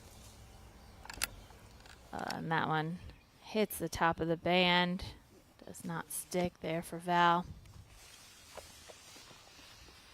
You know, thinking about the difficulty from Kristen's sidearm shot. She can't see the pin and impressively parks it, whereas Paige with the easy approach.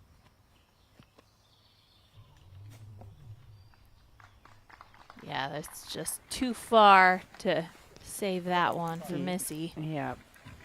Not even giving it a run. Just getting next to the basket is the job there.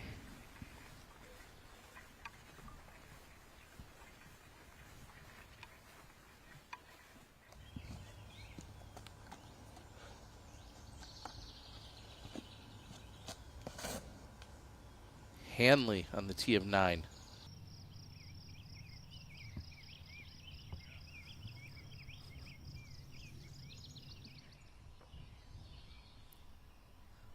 Give her a birdie look on 9. Now Korver.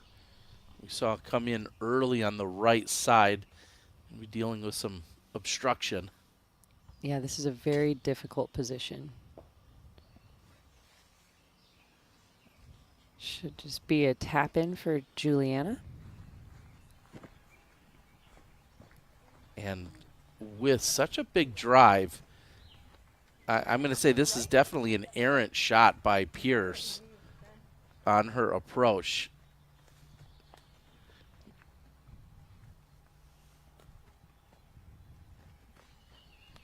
All right, maybe just came in a little too strong, but Pierce still has work to do for the birdie. Yeah, having to take a knee to get down below those low-hanging branches.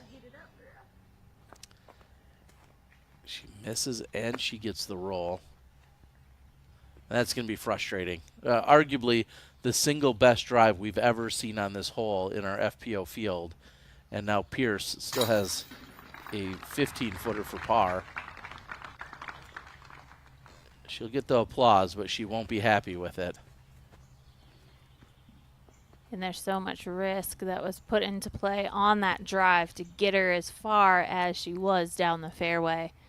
And as easy as that upshot was, it's definitely going to sting to miss that putt.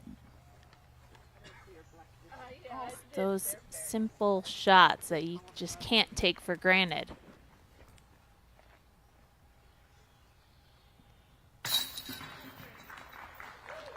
And a great bounce back after the bogey on 5. Tattar comes back on 6 with a birdie.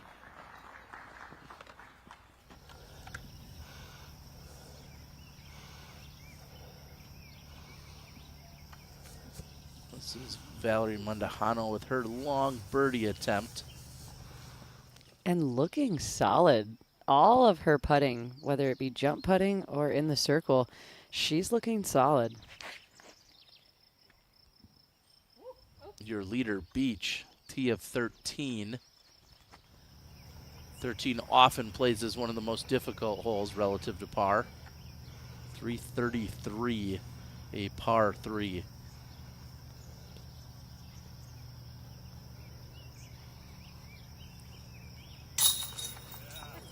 Thank you all for spotting. And Handley with a bounce back of her own. That is her 3rd straight birdie after the bogey a few holes ago.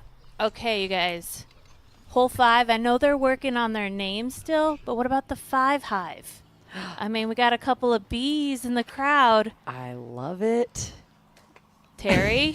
As Arsenio Hall once said, let's get busy. I like it. Oh, no. Fuel in the fire. What a drive from Kristen Tattar. She is in the landscaping mulch there in the circle. That was huge.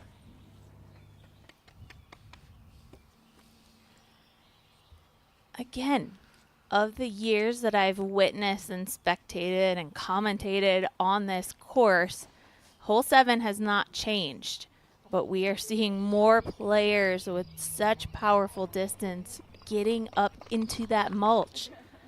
It requires such a massive drive. It's around 350 feet, but it's so far uphill. Let's see what Paige has for us. Is this a putter? We've seen just 3 birdies here, Holyn Handley being one of them today. And Pierce finds the mulch. Jennifer Allen and Lisa Fakis, the only other 2 to birdie.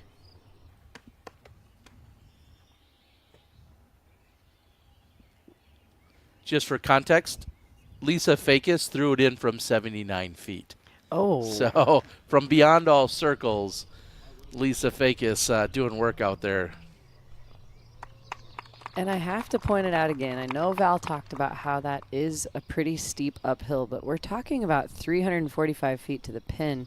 This has got to be playing like 430, 450, and Kristen is not too far outside of the bullseye. That was such an impressive drive.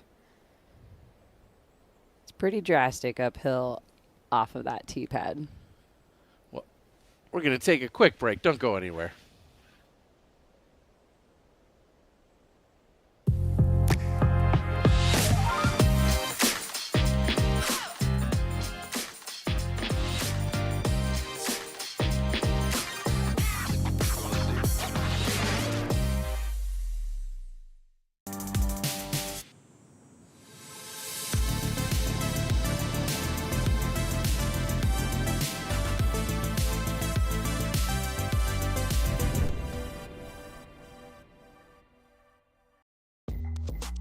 people just see a disc.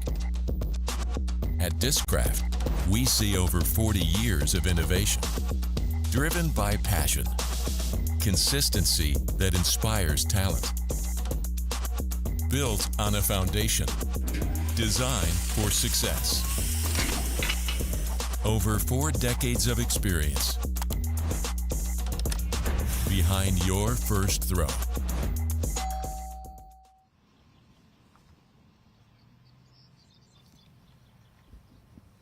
Welcome back to the green of 7 with Korver.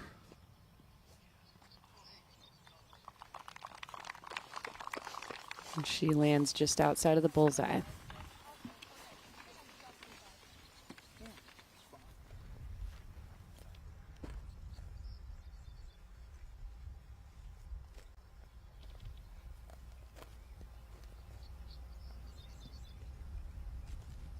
Very gentle right to left wind that we're seeing thanks to our flanners.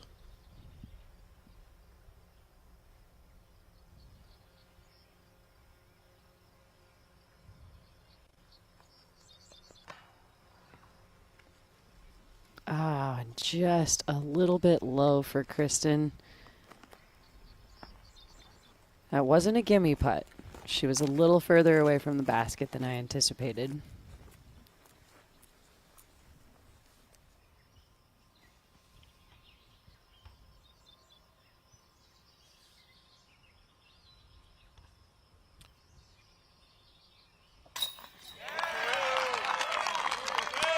And with that, Pierce becomes just the 4th birdie in the FPO field here today on hole number 7. Also with such an impressive drive from that tee shot, she's able to land it and get the birdie. That brings Pierce to just 3 under through 7. Now Missy Gannon for par. And if I'm the basket, I am scared when Missy steps up to the putt. She is cashing these putts in with authority right on the center pole.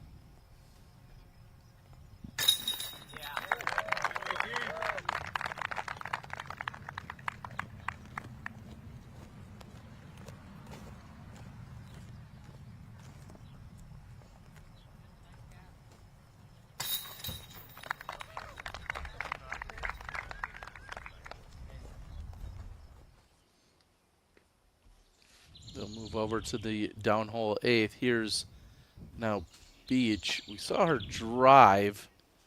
We also saw her shaking her head off the fairway, not leaving her much of a option to putt.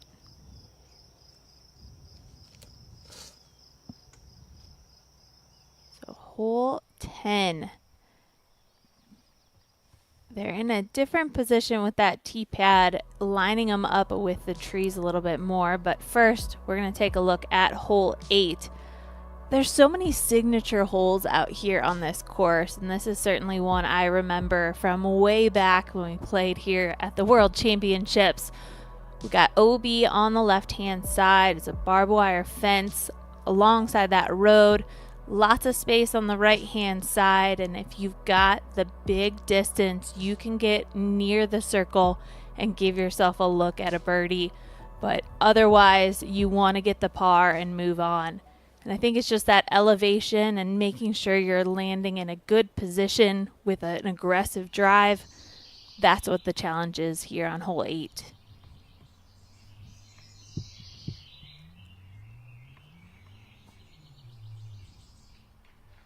Great shot there for Pierce. I love the camera angle watching it come in the whole way.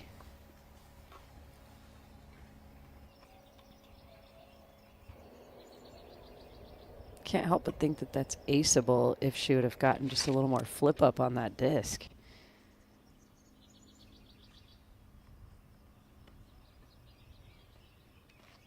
It's going to drift to the left side for Tattar. It's amazing to see how much angle she's releasing her driver at and how far it just continues to penetrate straight and then stables up at the end.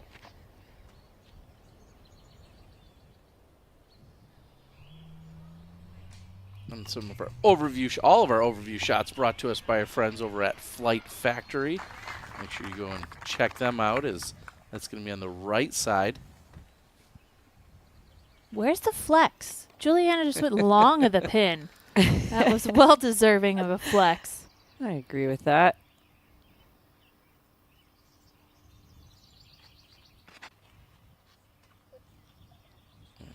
Out on the ground, Brian is letting us know that some of the dust that you may see blowing up is coming from the gravel road on the left side of this fairway. So see the players fanning themselves and trying to stay cool, but also some dust kicking up.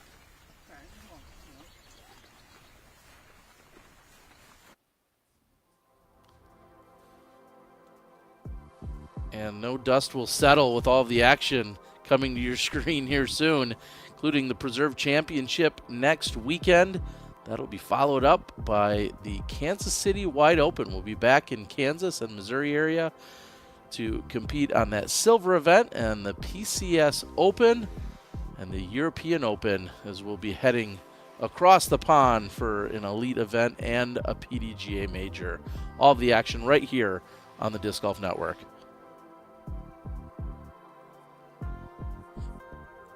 And as we take a look, Silva Sarnen, who we've seen here on the network, out there with a 3-stroke lead.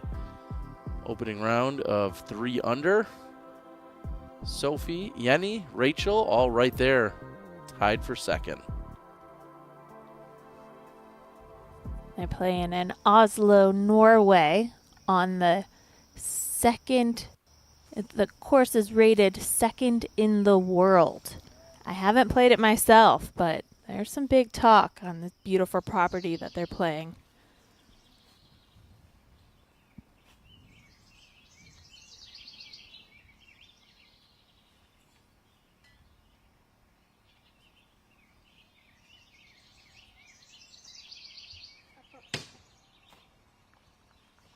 Right on line for Missy, just a little bit low.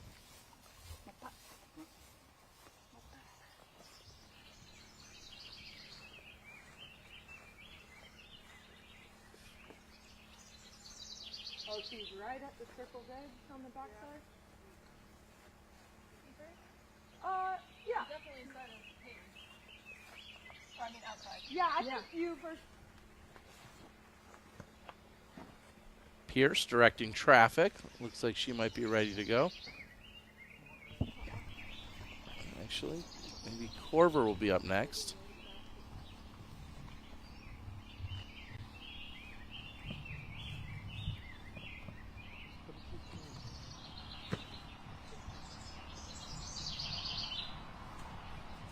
Not only is she past the basket, but it's slightly uphill.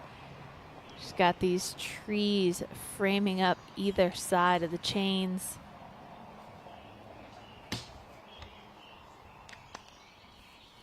She was right on line, but needed more height. Almost for Juliana.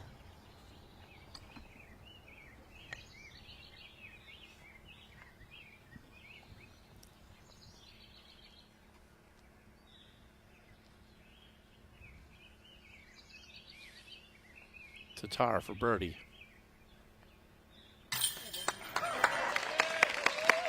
And she made that look easy.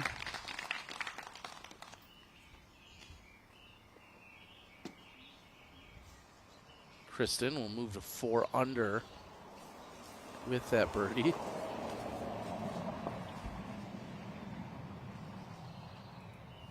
There's some of that dust that we were just talking about a moment ago, kicking up behind Pierce.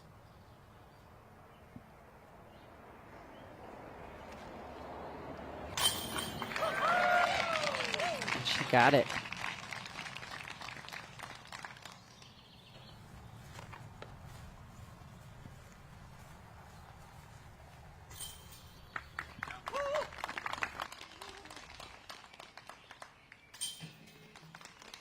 And with that birdie by Pierce, she joins Tattar at 4 under. Now Valerie Mondahano's third on hole 10. With that shorter pin, it's easy to attack the basket. She's underneath for birdie.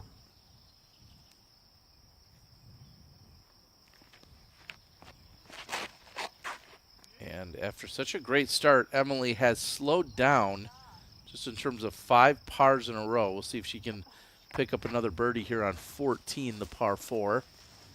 606 feet. Now Handley, her third on the par 5 10th. And left side flirting with the OB there for Handley. And she's going to get the red flag. That OB comes in quick. It's within Thanks, 15, guys. 20 feet on the left-hand side. Wow, you guys got a big crowd here. Yeah, the spectators have showed up today, and I think that they're gaining as it becomes later and later in the day, trying to get in there for the back half of the FPO and gather up for the MPO rounds. Des Moines really comes out and celebrates the tour coming into town. And I knew that Iowa, they were way up there in the amount of courses per capita. They're actually third. How many courses was it, Terry? Around 300 or so? 342 or 350, somewhere in that neighborhood, depending which source you're using. Whoa, that's a lot of courses. It's amazing. Yeah, so a lot of courses cultivating this amazing disc golf culture. I mean, courses of all ranges, from this championship level to fun recreational. And there we go. Cue the graphic. Kansas, right down the road, ranks as number 1. And I think Wyoming, they get a hand because their population is so low. Yeah. But they do have some amazing courses there as well. But you see Iowa there in third. And then again, North Dakota, South Dakota, lower populations, but growing on the disc golf scene in number of courses. Handley has an opportunity to save par after the OB throw. She's not clear of all danger here with this look either. Oh, it's quite a bit of a slope. Well, this grass is very thick and grabby, so she got lucky. It didn't roll far.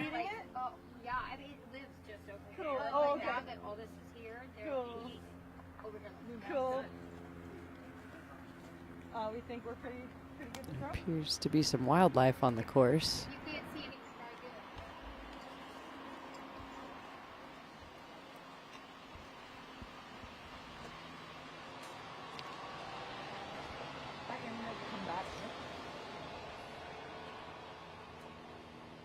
Pierce ready to go on the tee of 9. Such a challenging tee shot to hit the height perfectly, to crest over that hill. But once you do, and if you have enough power behind it, you can get a nice drive like we saw there from Paige. But it's basically like a wall right in front of the tee pad that you're trying to throw over. Well, and I want to throw it out to Brian for a moment. Brian, do you feel like there's any kind of visual aid or an aiming point that they can have? Because this is blind from the tee, isn't it?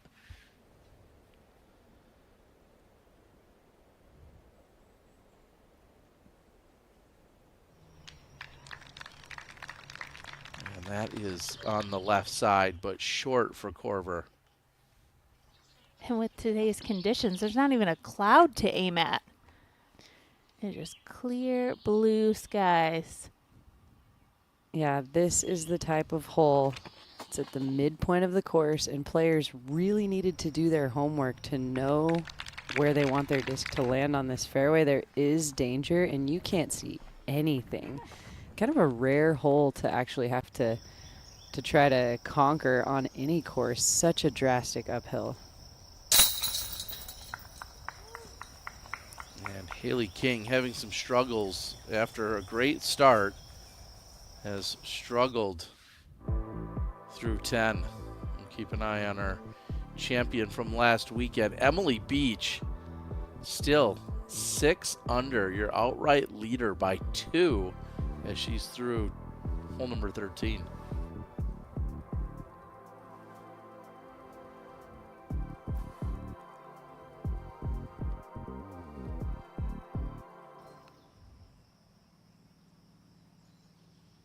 speaking of our leader, we're rejoining Emily. The standstill looks great. She's looking to pick up a birdie there on 14. Emily talked on her Instagram about how she's excited to get through these next couple of weeks and then take what she's calling a much-needed break, as she's been out there on the grind. So many of our players traveling around the country and that West Coast swing to then bring it back over to the dynamic disc last weekend. If you are ready to just hunker down for a little bit, understandably so. Here's Missy Gannon with a birdie look on 9.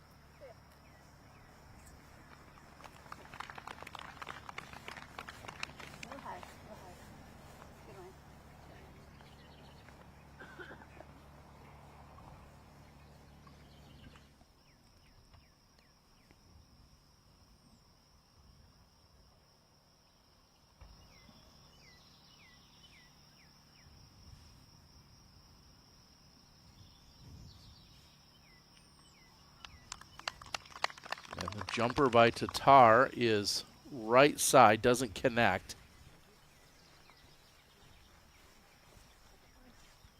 And it's really so much about the height of release on this drive. The higher you release, the safer you're going to be climbing that hill, but it's going to leave you so short. Paige was a little bit more aggressive, threw it a little bit more beelined, and she's even with the pin and puts it in for the birdie. Time for a quick break.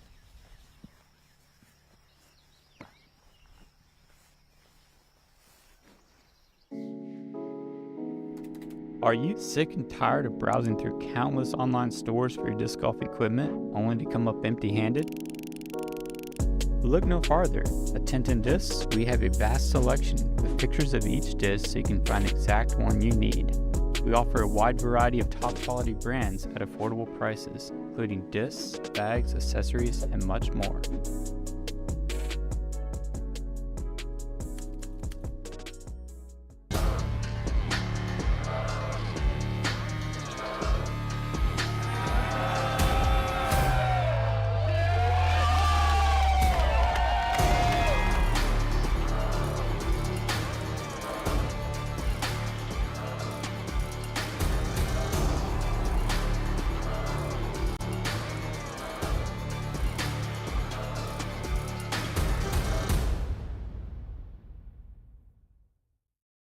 It's such a little change to the basket, but it makes such a significant difference. Sometimes it's not, in a situation where you can get that extra reverb off the pole. I mean, I'm constantly having to putt like in a hotel room or indoors or out back late at night is my favorite time to actually putt. I can putt this in the backyard at 11 o'clock at night and no one's gonna be mad at me.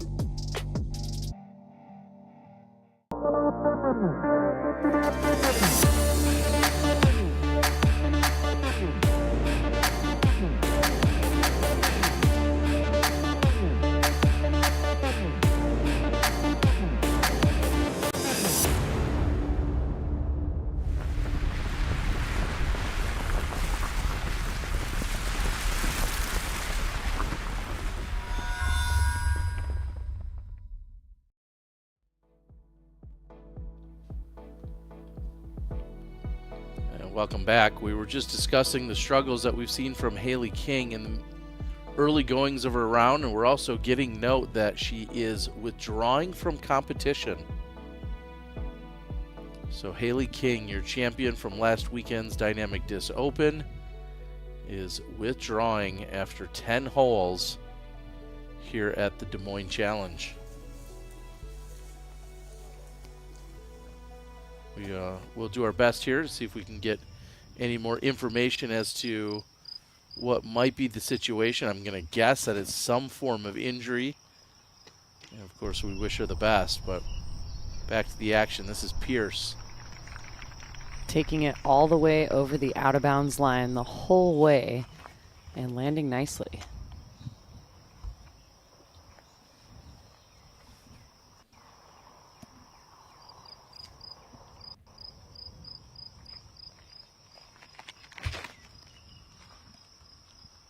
And this new tee pad here brings those trees way more into play. Bit more challenging.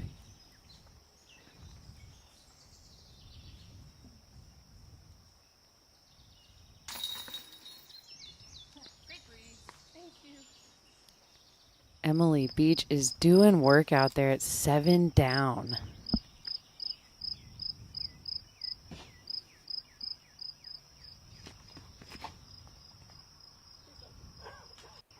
So still, even with the tee pad change, the players are backhanded throwers specifically are throwing that right-handed route still, but having this change, they can't penetrate as far down the fairway as they have in previous years.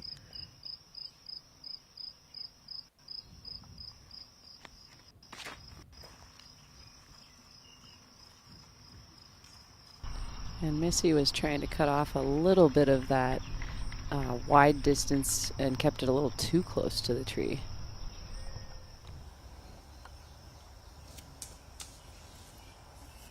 Uh-oh.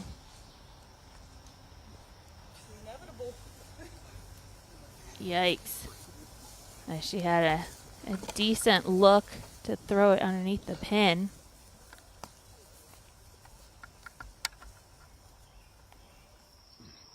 Cat Murch with some consoling to Haley King there. So Haley is continuing to walk with the group as of now, and I'm sure she'll then make her exit when it gets closest to the parking lot.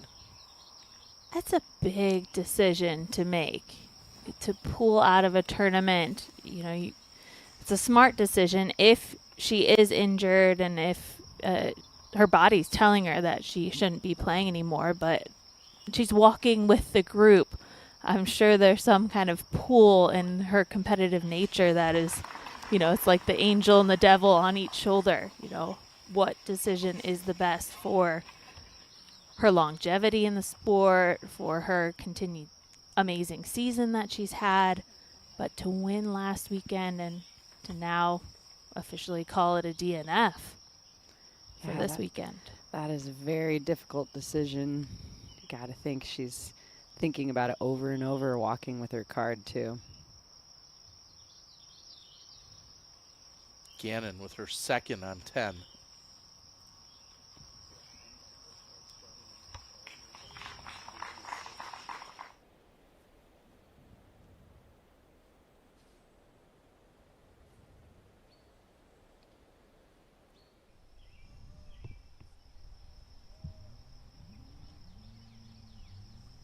This is Mundahano with her second on 11, setting herself up nicely for birdie.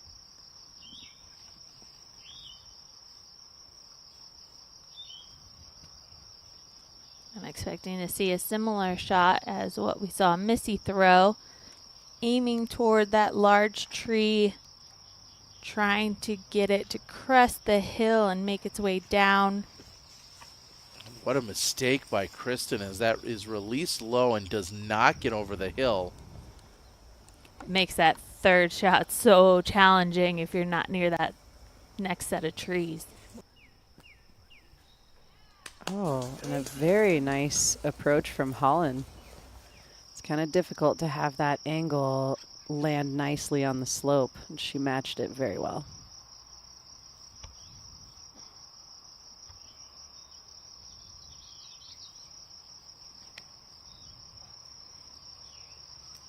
Another big drive for Paige.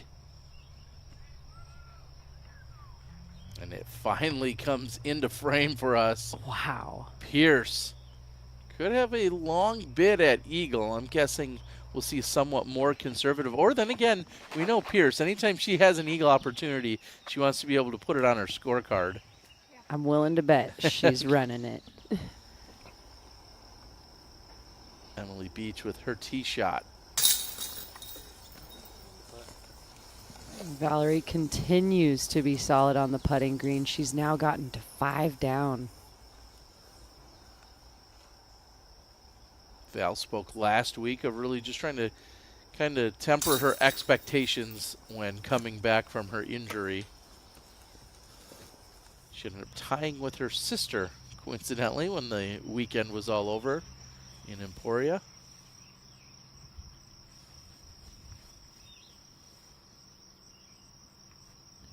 So not only did Kristen lose distance off of throwing that second shot into the ground, but she doesn't have a view of the basket.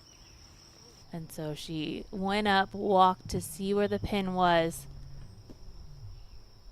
Oh my gosh. Oh, wow. Another blind drive up shot nearly inside the bullseye. And the level of difficulty, yeah, let's watch her body as she has to lean and stay athletic in the knees on that uphill slope, keeping it underneath those branches, around those branches. Boom, boom. Look at this landing. And she went for that more direct line. You saw Paige went out and around. Kristen knew she needed to step it up. And Haley King getting then a ride. We'll be back to the parking lot, and it was tough to tell from there if maybe something with her left ankle. We'll do our best to check in with Brian Earhart. Brian, I'm not sure if you've had a chance yet. If you have, go ahead and give us an update if you've learned anything about Haley and her situation. You know, I've not actually heard anything from her. I actually texted her to see if she had anything she had to say or comment about it, and I have not gotten anything back from her yet. So sad to see her drop out after a big victory, but again, you got to respect her privacy, and hopefully she gives us some details soon.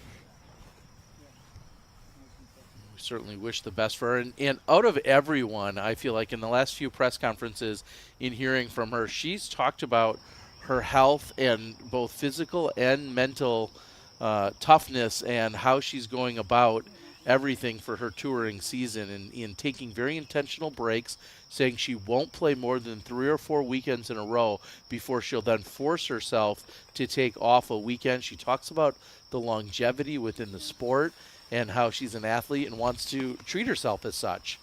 And so, of course, we hope everything is all right with Haley. Now with Missy Gannon.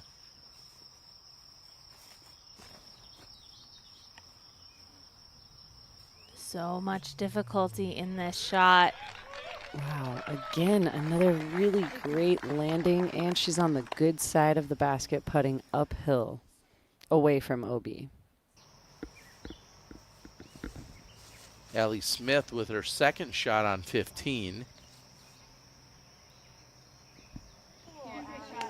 Easy to let that leak left where you can find trouble, but Allie setting herself up for a great birdie look.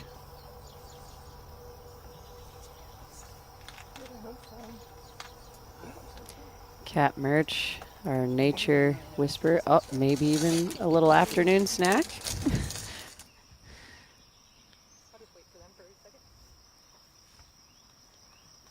Is Andrew Zimmern watching and going, you know, try it. Exactly. What could we pair that with? Exactly. All right, a very aggressive downhill look for the eagle. And she gave that a full attempt. Full send, certainly, for Pierce. Looks like she should still have an easy cleanup for birdie.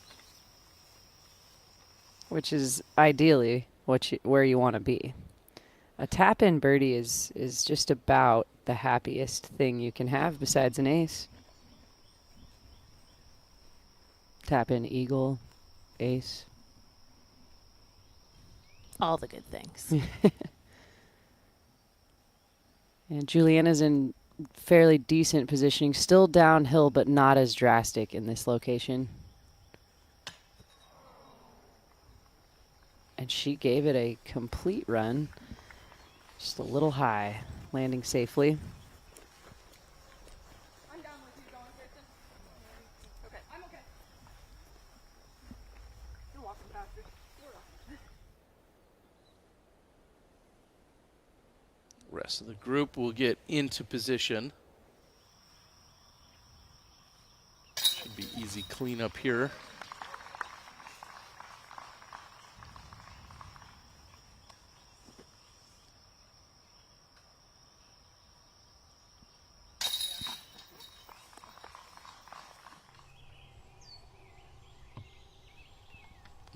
Maria Oliva looking to go back-to-back birdies.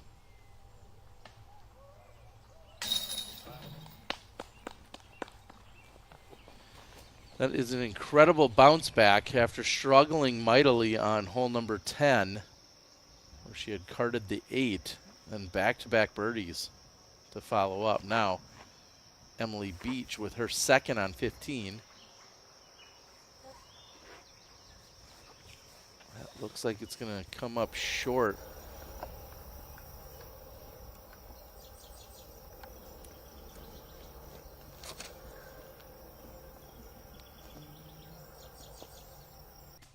We'd love this to skip right as it comes in, hopefully flat. Maybe a little skip to the right for Mundahano.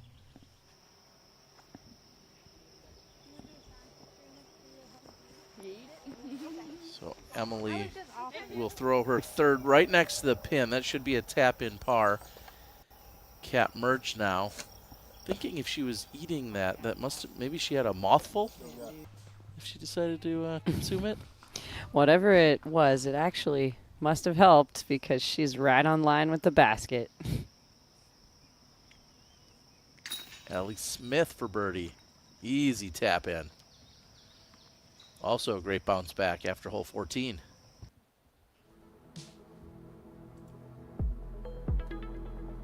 Let's take a look at what we need to do on hole 11. Hole 11, these trees on either side kind of create that natural OB, but there are no strokes added on besides struggling to get back out into the fairway. So you want to make sure your drive lands in the center. That's going to give you the best chance to throw that second shot, but you can see the slope as we get closer to the pin drops off far to the right hand side. So the players throwing the backhand hyzer, they need to make sure they're getting enough height underneath the disc and allowing it to fall back and hard to the left hand side. And that green, it's hard to tell just how drastically steep it is. It's notably by the players in the field, one of the greens that you most certainly will be guaranteed a roll away. Yeah, and if you're not inside the circle or near the bullseye, it is nerve-wracking to go for the putt just to give yourself a chance at a birdie. But we're seeing if you want to be in this top 10, you gotta get the birdies on the scorecard. We mentioned it. Last year, there were so many players around that 3 under, and that put you in the top 3. Now this year, the competition is rising, and these are some hot rounds to start off the weekend. Yeah, that's what I was thinking, Val. These scores already, and we've still got plenty of golf left to play on this Friday, round 1. Emily Beach is already at 7 down, and a lot of girls are chasing her down. Just to get in the top 10 right now is 3 down.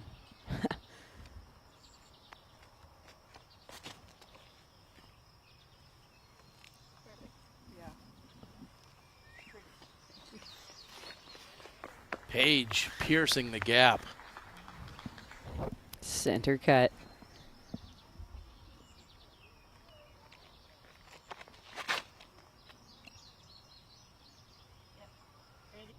I like this lower line drive from Kristen. She's going to be in similar positioning.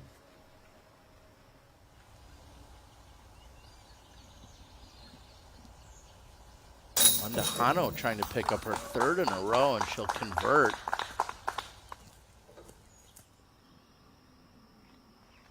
That will bring her to 6 under.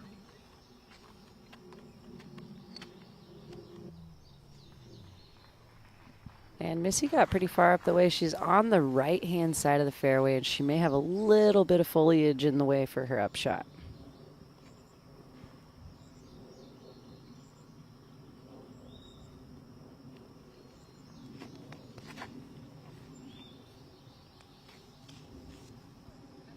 Oh, and this is just a little too turned over, but she gets a good kick. She's on the edge of the fairway. You can see how thankful she is to not be off the fairway. Being on the short grass, it gives you a chance. And Emily Beach going to the right hand on the tee of 16 here.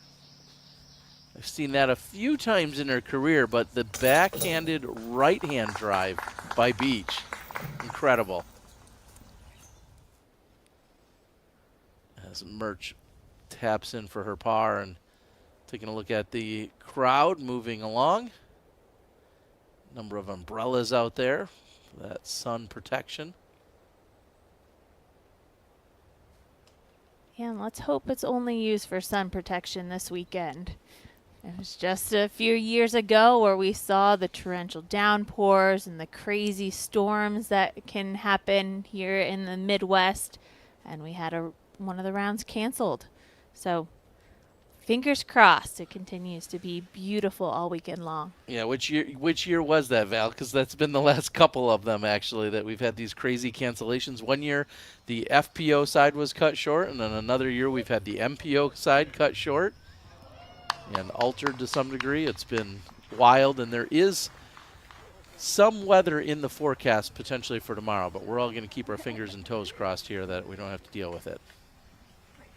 Speaking of cutting short, Paige Pierce is cutting the rest of the work on this hole short. She's just got to tap in.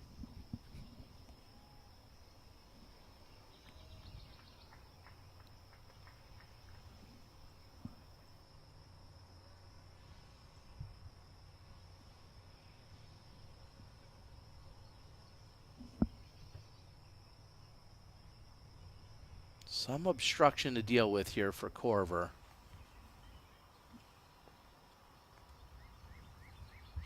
Debating how much run-up she's going to take. And I like what she's done here. That's going to give her a look.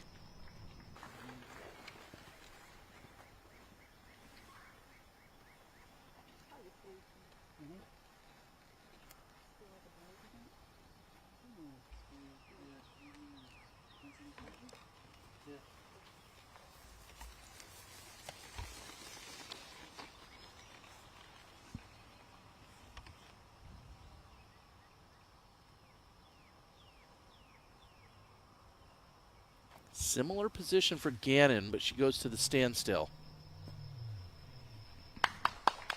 And just on the edge of bullseye for Missy.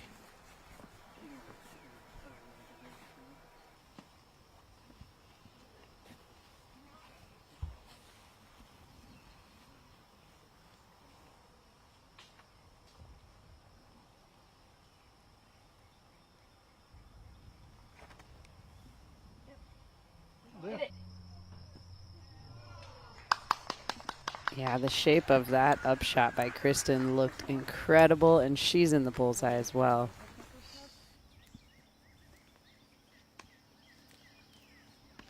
Emily Beach, our leader, she's sitting at 7 under, but she's in trouble. Is it out? And that appears to get all the way toward the pin. Beach, a great recovery shot. And speaking of recoveries, Brian, do we have any update on Haley King and what might be happening out there?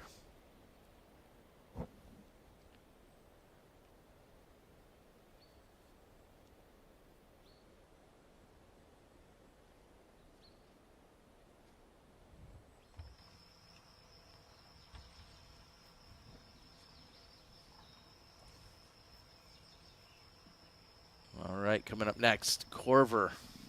Birdie look.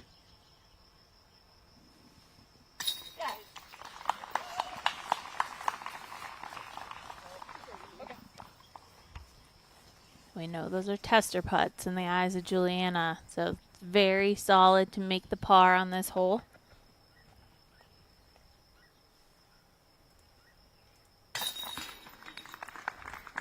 Excuse me, birdie. Birdie threes for the group. That's right.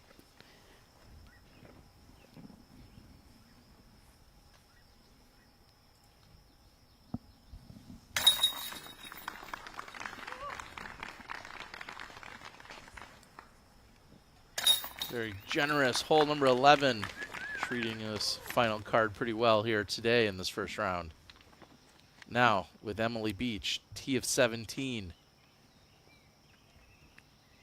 If this hole wasn't hard enough in the previous years, they pushed it back 100 feet. Very technical hole to finish, and Emily absolutely pures it. Wow, that was a gorgeous shot. We're going to take a quick break. We'll be right back.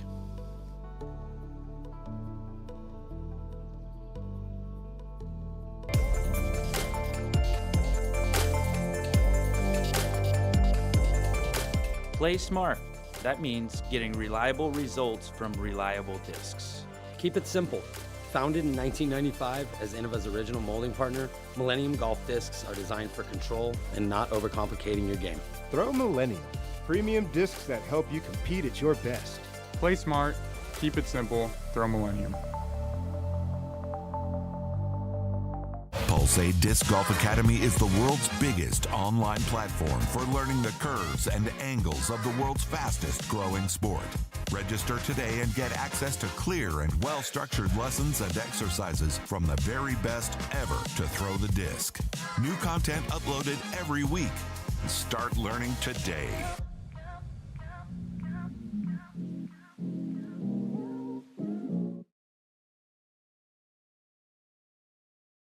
I just think the plastic is very premium. It's a high quality material. The way the disc feels in my hand. I think it's the quality of plastic. It's unlike any other plastic that you'll find in the industry. The quality is better than any other company out there. Again, just consistent plastic. It's something I can consistently trust on every single throw. There's so many discs to choose from, and I guarantee if you tried every disc in the lineup, you're gonna wanna put multiple discs in your bag. It's extremely high quality. You can only say so much, they have to eventually just try it themselves and see. The Wasp, especially the Z Wasp, it did go in the bag really early. It's great for kind of that in-between stability. I can flex it if I need to. I can throw it on hyzer. It's dependable and it holds up in the wind.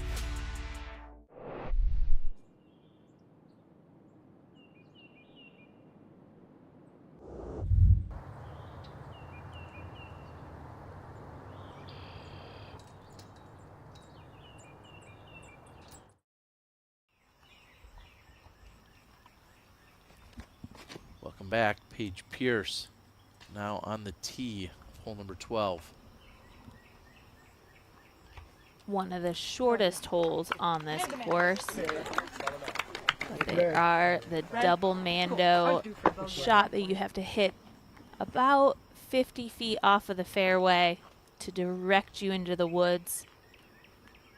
I mean, there's not really too many other lines. You want to hit that direct route, but it just requires these players to throw with even more pressure added to the shot. And towards an elevated pin at that. Great shot from Kristen, even with the basket. Here's Holyn Handley, tee of 13.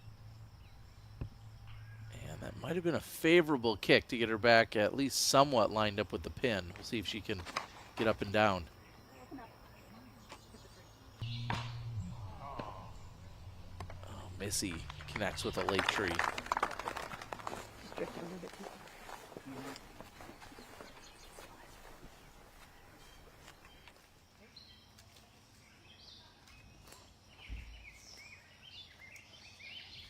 Allie Smith trying to take a legal stance here, looking for her third birdie in a row.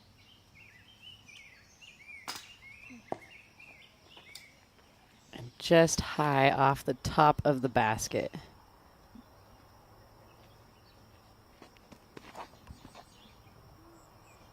And this looks like it came out too early.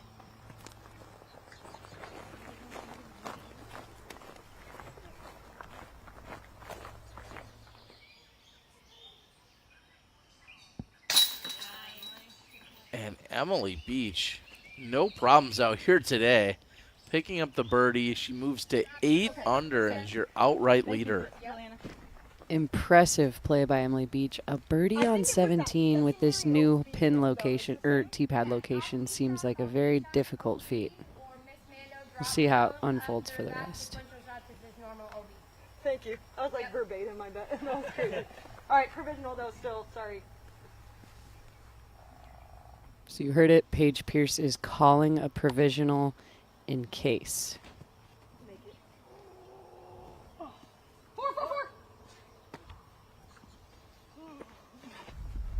And going deep of the pin, letting the cameraman know to get out of the way.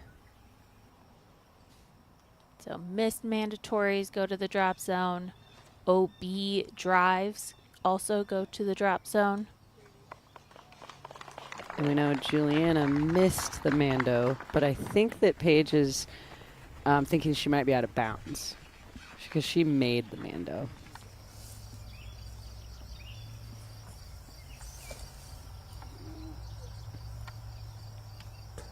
Mandahano's second shot on 13. Hole 13, I know last year played as one of the most difficult. Not exactly friendly this year either. Very demanding tee shot. And punishing when you're off your mark. And Emily Beach wouldn't know anything about that. She has had a bogey-free 8 under today. Out in front by 1 over Paige Pierce. And we have got confirmation from Brian on the ground. Haley King has officially withdrawn. It's nothing too serious as far as injuries are concerned, but she did not want to push anything too far for fear of screwing up further later.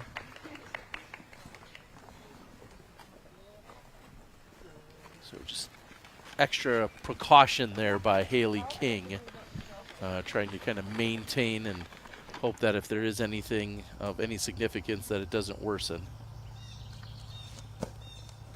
Long look for birdie, but doesn't really want any part of it.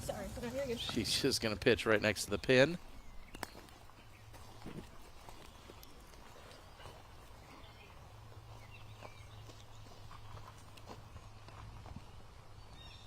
Pierce is going to have some obstruction, some low-hanging branches on the comeback to an elevated green.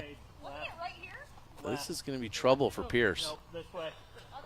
Other left. Sorry, my left, not yours. And straight back. Right there-ish. Oh, she's even deeper than she realized. Yeah, this is getting deeper and deeper in the forest. We'll see if Brian has good connection down there. Brian, any read on this for Pierce? Yeah, it's deep, Terry. It is way deep, and the obstruction is pretty severe, so it would be a pretty miraculous putt for her to hit on this elevated pin. Thank you, Brian.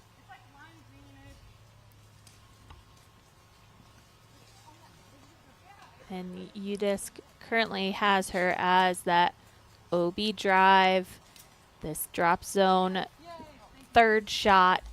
So she will be putting for a bogey, but I'm not sure it's going to be a putt.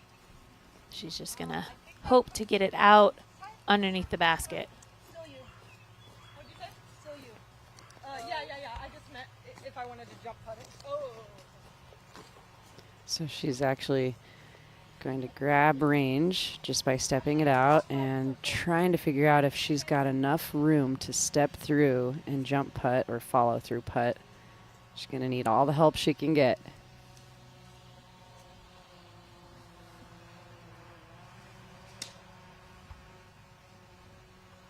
And she's being very careful to not back into the branches, but to have her body stay clear of the foliage, which is going to make for such a difficult balance.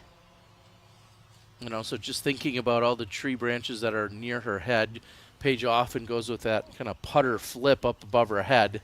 She has to maybe even account for that. Looks like she may not even have range to do so. She gets it up there. Oh, and such a good attempt. Just low.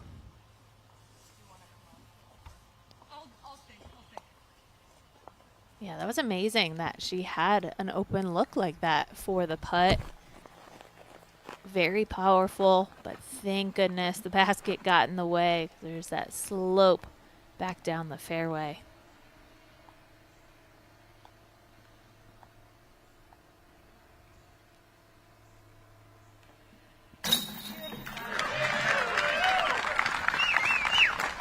Great putt for Kristen.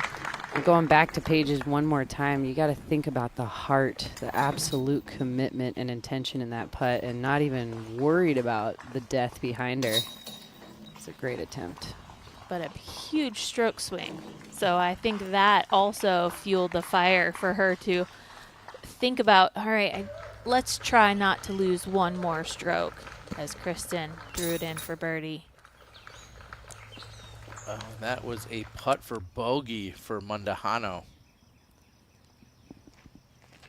One more hole left.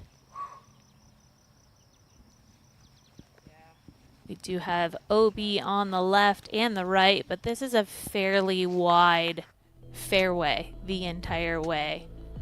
First shot looks good for Emily. We'll see if she'll be our clubhouse leader. We'll be right back. Billy Rossini and I go back to 2007, I believe. Billy was one of the guys that was actually sponsored in Charlotte by Innova. He said, hey, here's my product, and I was already in. All the scoring that we do in our sport now is all digital. Having some sort of backup power source is going to be really important. We feel that it's good quality product. And having the stash pack that holds the cable that connects to any device, it just works. It's not just my business partner, it's my friend. And so that's why this thing really works for me.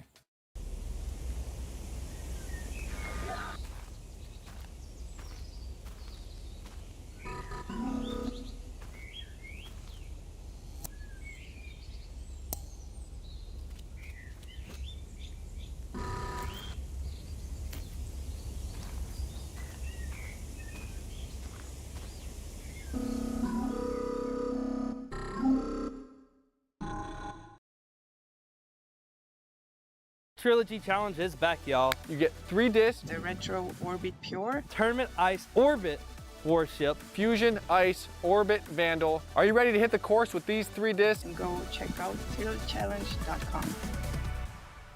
I've kind of built my game around the distance drive off side of the game. And that's kind of where all the consistency of a nuke comes in, is knowing that it's going to have that consistent distance. And the nuke has kind of been that perfect disc to fit that slot and give me confidence off the tee.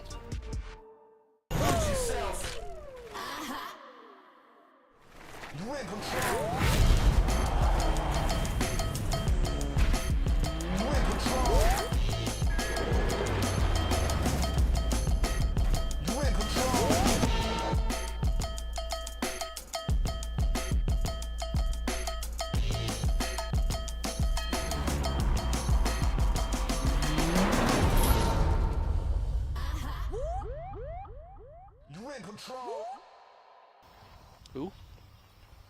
Welcome back, Kristen Tattar. On the tee of 13. She's sitting at 7 under, and as you just called, quite the stroke swing between her and Paige Pierce. 3-stroke difference on the previous hole.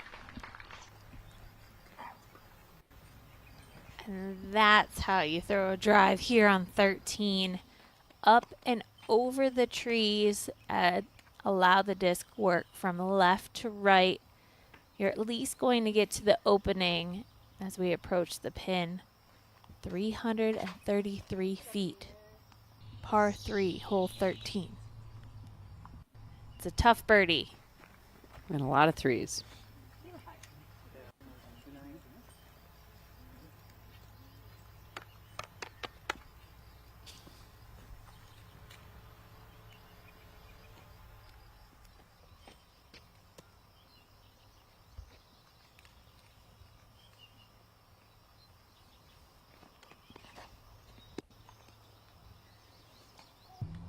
I had a feeling this was going to be the shot we'd see out of Juliana.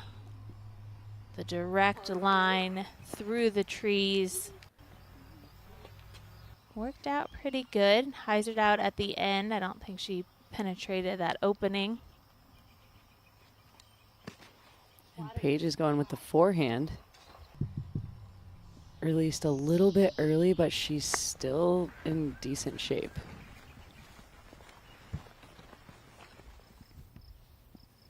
Now with Emily Beach on her second shot, trying to close out her round.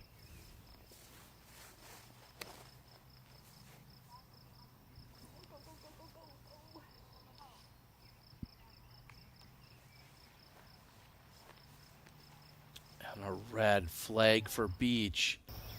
And she will not make much forward progress there. That's a huge mistake for Emily.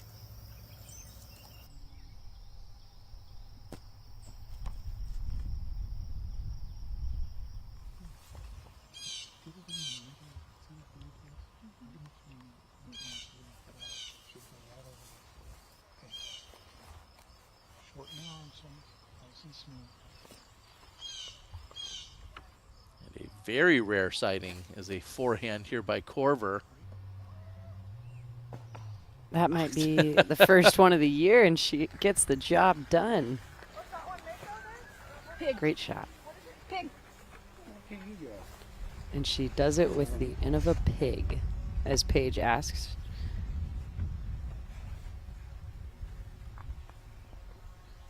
I'd go as far as saying you see more right-handed drives out of Emily Beach than you see forehands by Juliana Korver, and that's not an exaggeration. I would agree with that.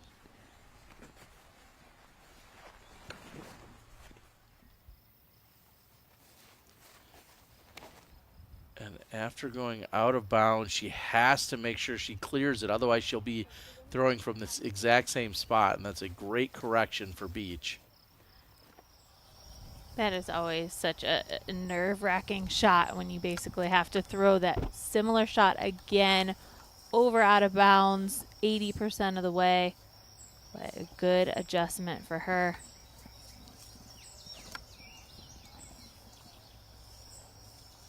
Handley's leaking left. That tree branch didn't help. But she'll at least have a look. Now, Missy Gannon.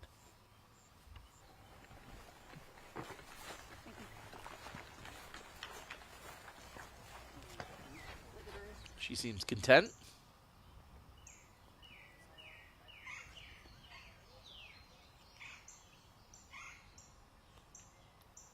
Yes. Done with ease. Kristen Tattar is in the basket. And that is the lone birdie on hole number 13 today. We talked about it and its difficulty earlier. Kristen Tattar picks up her fourth in a row, but picks up the only birdie in the entire FPO field with that conversion.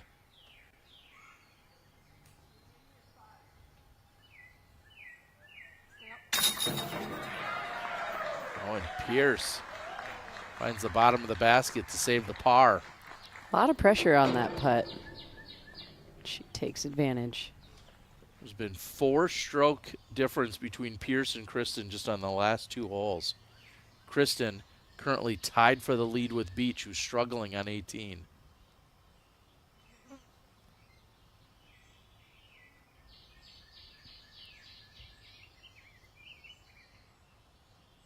Does the forehand approach pay off for Korver? Yes, it does.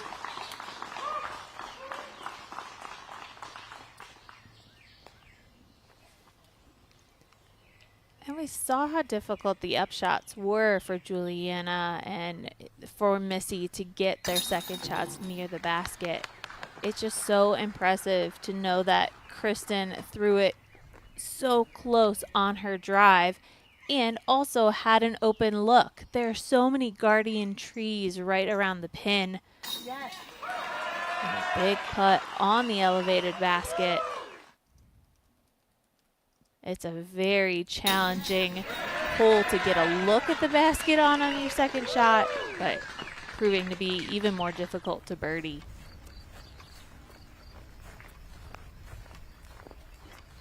And what a way to separate yourself from the field, picking up that lone birdie. A lot of really good insight from Kristen Tattar, as we heard from her in the press conference yesterday. If you haven't had a chance, I would definitely recommend going back. If you want some mental help with your disc golf game, listen to Kristen's interview. Just a little strong there for Holyn Handley.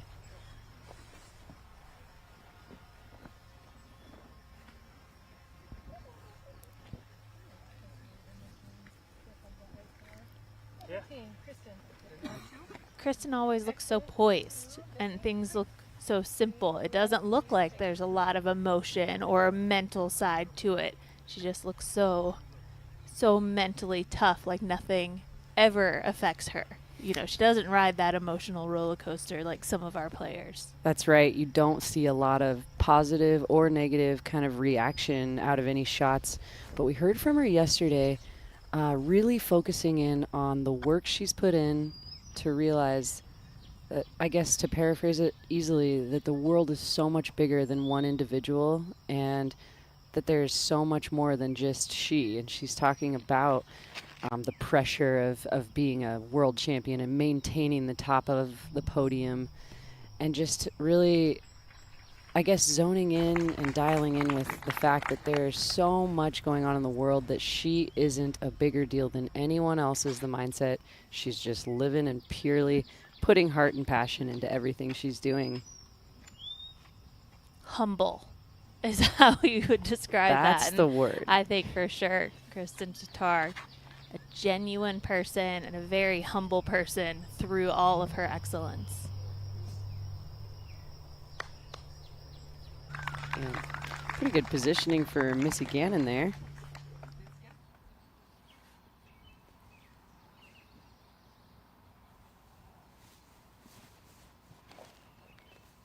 Beach with her 5th on 18. And she needs to get close to limit the damage. Yeah, she would be looking to clean up with a bogey or to finish out with a bogey there. That'd be the only blemish on her scorecard.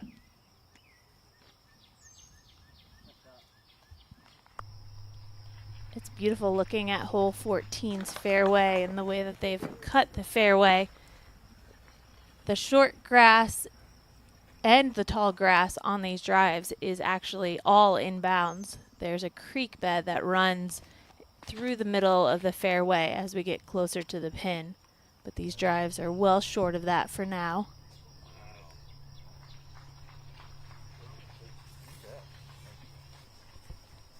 So nice placement drives from our group. Then it gets a little bit more technical from there. So final hole for Emily Beach trying to close out. This is for a bogey, which would give her 7 under, and that's where she'll finish. Emily, 7 under opening round. Currently would be on the lead card moving into round number 2. We'll see how the rest of our competitors close out as Deanne Carey congratulates her. Solid open for Emily Beach. And of course, it's a bummer to have your only over par score of the day on the very last hole, but take away that one shot and she would have gotten a few more under par strokes on her scorecard. Very solid performance. As we mentioned, last year, 9 under was such an incredible score from Kristen Tattar, and now we're seeing many players creeping around that range this year. And the competition is stacking up, and I can't wait to see how they can continue on and stack up those scores through the weekend.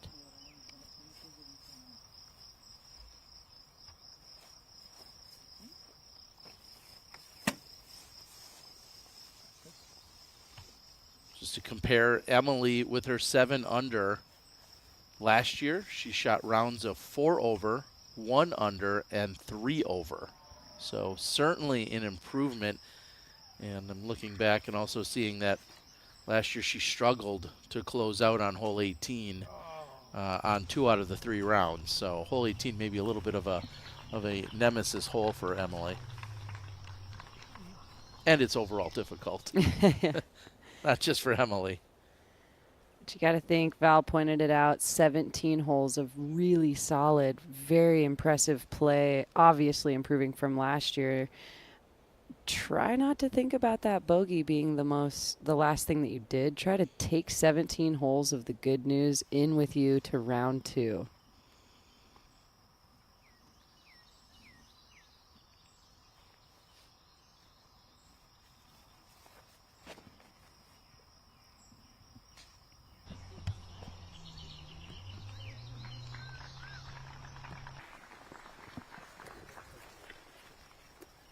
quite a low release from Kristen.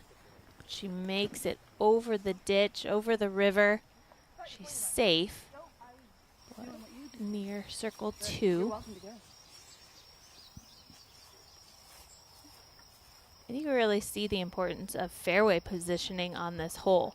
It's a wide fairway to hit off of the tee, but how do you want to attack on your second shot? Are you more confident with the straight up the gut like we see here from Paige?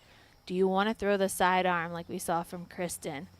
And it's likely we'll get a hyzer shot from Missy on the left-hand side. And that disc did not finish turning. You could hear Paige asking for it, but it's not too bad. She'll still have an opportunity from there.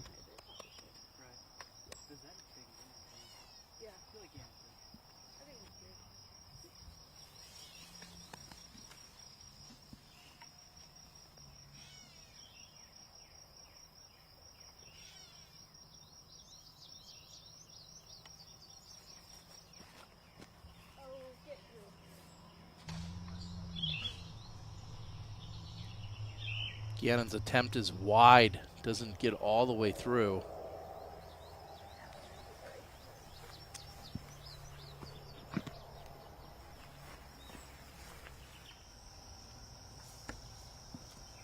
Now Holyn Handley on the tee of 15.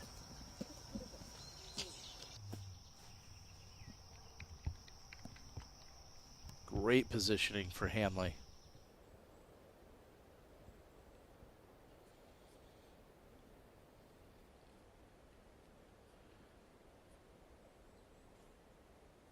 As that card continues to move on, there is something to be said about, you know, with any competitor like Haley King withdrawing, that changes the foursome to a threesome. I know that's some great John Madden math for you guys, but what ultimately that means, though, is the pace of play changes.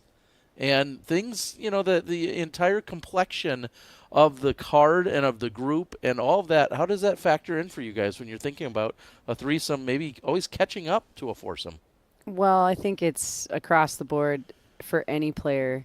Whenever there are backups caused or the flow and the pace of play has been upset, it provides room for other thoughts and other focuses to creep in the mind. It also provides opportunity for your body and muscles to cool down, neither of which are helpful, especially if you are making good shots, you're in your flow state. That's the kind of thing that could take you right out of it.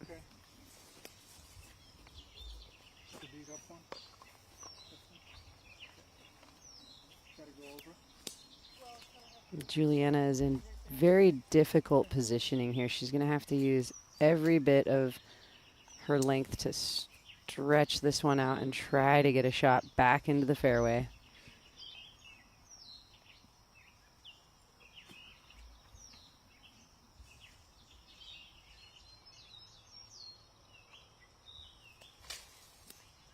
We might have a better view of the basket than she does, but either way, a great recovery from Korver.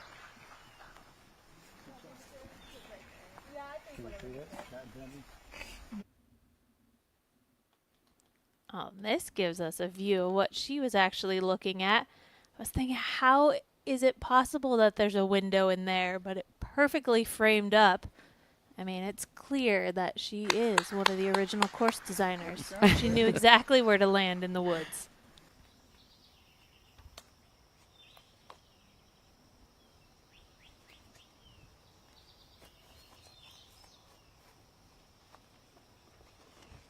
Missy is on the right-hand side of the fairway. Looks like she has a couple of options for windows.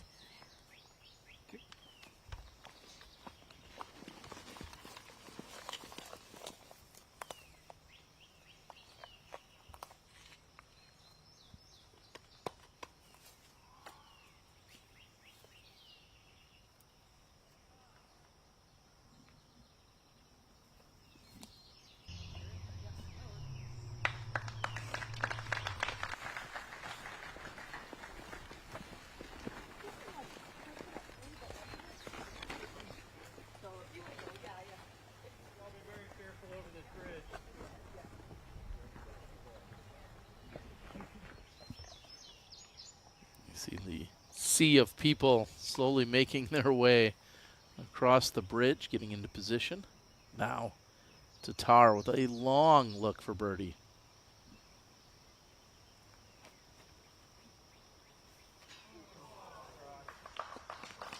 Almost making good on that. Just a little wide right.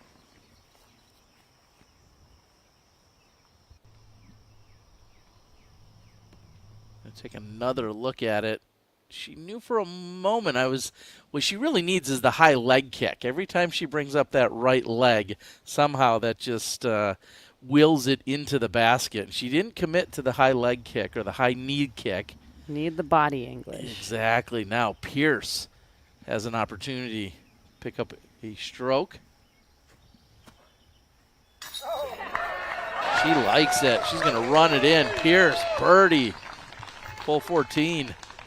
And you see almost this different look in Paige's eyes this weekend, a determination, almost like a new life inside of her game. And Pierce, who was busy last weekend at the festival over at Bonnaroo, also doing other things outside of the sport. She talked about it in the press conference. And Brian, do you have any insight as to what Pierce is doing off the course to kind of promote the game of disc golf? I mean, I think the big thing that she's talked about is, yeah, obviously the disc golf community loves disc golf and loves throwing a disc, but what about the people that have never heard about it before? And I think there's a lot of similarities to why people play disc golf tournaments and why people go to music festivals, and Paige just so happens to love both of them, and she went out and she shared disc golf with thousands of people. She said the marketing director of Bonnaroo expected maybe 50 people to come see what the sport was all about, but they ended up blowing through over 500 discs and teaching over 1,000 people. So she said there's already talks about next year happening, and the festival's very happy to partner with disc golf. What an incredible ambassador our 5-time world champ is now with Valerie Mondahano.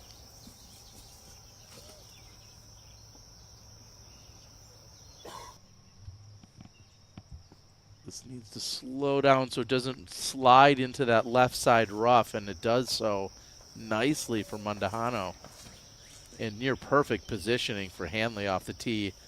This looks like it might have too much height, and that's exactly where it's headed, but gets a kick and stays on the edge. Handley will have a birdie look. Pierce now on the tee. Wow, and Paige's disc hyzers up just short of the OB line. Bounces her to the middle of the fairway, so she's going to have more space.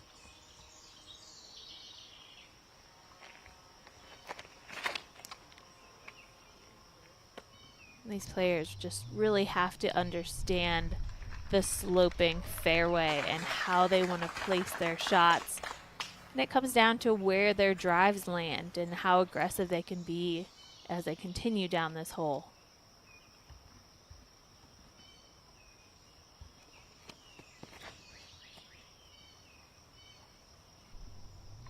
Does it have the distance? Great distance from Juliana. Right in the middle of the fairway.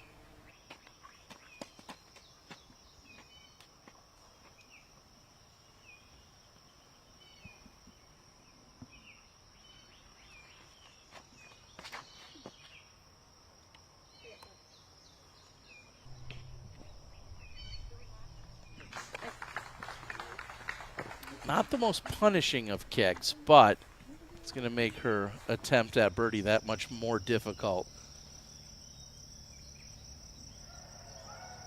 Handley, a birdie look on 15. And she converts. Take advantage of that good tree kick, not allowing the disc to go deep in the woods. Holyn sitting there in a tie for third with Paige. I mean, great shooting from our entire field. Yeah, and we're seeing that Holyn has had no problems capitalizing on her birdie opportunities. Everyone in the top 4 right now has 1 or 2 blemishes on their scorecard, so they're not keeping it completely clean, but birdies are plentiful out here. Yeah, and absolutely ideal conditions. We talked about the wind, I think, once. You talked about the flanners at the top of the hill, probably on one of the most exposed baskets and greens. But other than that, it's just these players out here with the ability to attack the course. And seeing so many birdies on the scorecard, it is going to be a competitive weekend. We'll see if, again, fingers, toes crossed, knocking on wood, that the weather continues to hold up. 15 playing as one of the easier holes on the course, the 14th most difficult. 34% of our field have found birdie, and Missy Gannon is going to do just that. Incredible to see Missy's drive land where it is. She's not up at the top of the hill like the rest of the group. It's a blind shot to the pin. She goes up and over the hill, lands it perfectly soft, just short, and it skips inside the bullseye. I love the mini low flex there because that shot deserved it. I think that's the 4th flex on our feature card today. A little flex count in the corner of the screen. Flexi Friday. I love it. Question is, who's bringing Flexi back? That's what I want to know. Korver. Right here. Set up Juliana well. Korver.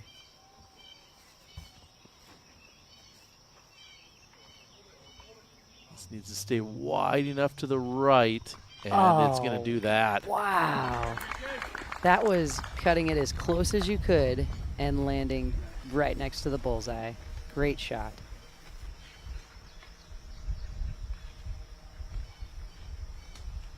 I'm still shaking my head at that one, Terry. As Me and the rest of the world. As you all should be. I understand. That's the sacrifice I make for you guys. Here we are with Tattar now. Great positioning on 15.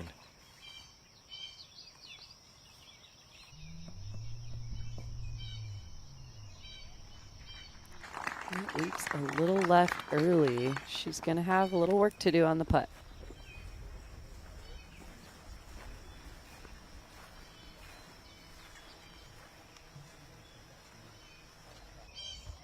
I almost feel as if you come up short on the turn, as we just saw by the previous 3, that might give you more of a hyzer angle, whereas it's more difficult sometimes to throw it dead straight and not let it finish too much. And we see Pierce. Pierce throws hers dead straight. Looks like she's going to be long.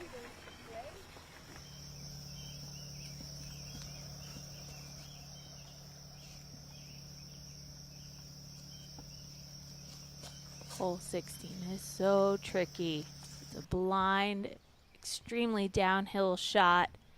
You got to have a clean flight through those trees, and then it's very fast when it gets closer to the basket. OB surrounding the pin. We also know who else thinks it's tricky. Run DMC. You're at the Des Moines. Oh, I apologize. I couldn't help myself. It's a musical Friday. TGIF on the Disc Golf Network. Flexing, music references, big shots, and big birdies. Everything you could ever want is right here on the Disc Golf Network. And if you're not tuned in, we hope to see you right there live on the course, because the spectator experience is the highest it's ever been this year on the Disc Golf Pro Tour. Do yourself a favor, get a family member or a friend the best present they have ever received, and get them a ticket to watch the live action, or at least get them a subscription. We know plenty of you are joined in. Nearly 5,000 people watching on YouTube for free today. This will be your one day on YouTube. Otherwise, we'll be exclusively on the network, as Zoe was just mentioning. Looking forward to having you all weekend. If you want to sign up for the bad dad jokes, I'm here for you. Pierce for birdie. Cans it. Oh, my. You guys, you see the fierce competitor coming out in Paige Pierce. Let's watch it again. 60-footer on the previous hole, 50-footer right here. Back-to-back birdies for Paige. She skyrockets up into the tie for second place with Emily Beach. One back, Kristen Tattar. Very difficult position there for Kristen, and she leaves it short. Just to be tapping, but again, Pierce coming up on the opportunity. I think about 12 and 13 where we saw Kristen gain 4 strokes over Pierce, and now in the last 2 holes, Pierce has regained 2 of those back. Korver for birdie from short range. She has no problem cleaning that up.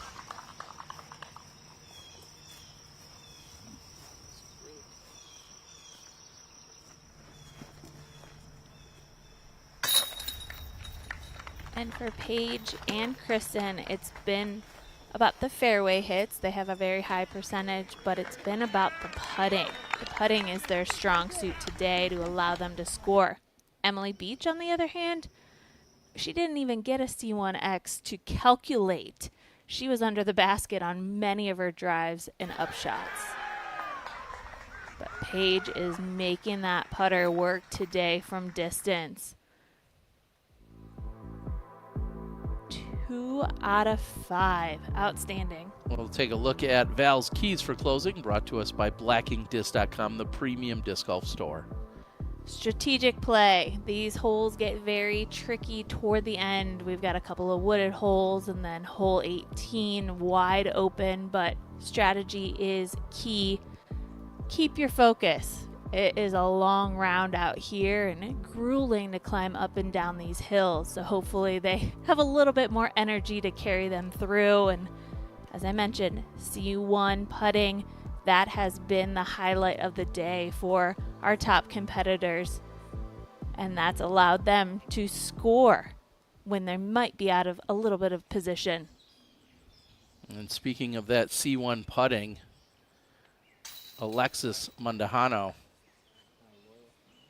back-to-back birdies on 16 and 17, converting from C1. Here's Holyn Handley.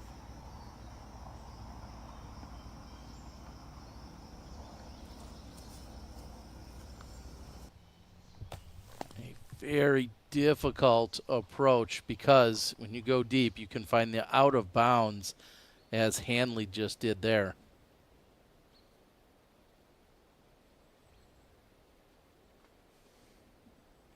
I'm thinking about your keys there, Val, and with this course, there's so many opportunities, but you have to have the, I guess, the patience and the wherewithal to be able to attack when it's time to be aggressive, but then to be conservative and take your medicine when it's not. And if you don't, or you get shaken from that, that's when the focus gets shaken. So you got to keep that strategic play and focus throughout the entire 18 holes.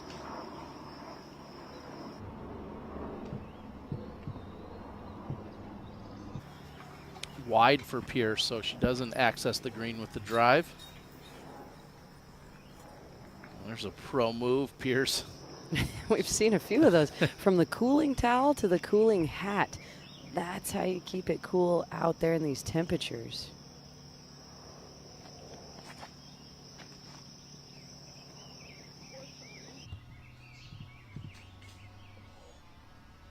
That's wide, but it's going to fight all the way through, so it'll be obstructed. We'll see how aggressive she is with that. I'm not thinking she's going to give that too much of a go. She may just try to pitch it right next to the pin. And interestingly enough, Juliana was talking about how yesterday she took the day off. She said she was just going to give herself some rest and recovery time. And then Paige Pierce, who was here a couple days ago, saying she got 2 rounds in to make sure that she was fully practiced and prepared, but all of them concentrating and concerning themselves with the heat and the conditions out there, knowing it was going to be a long, grueling weekend.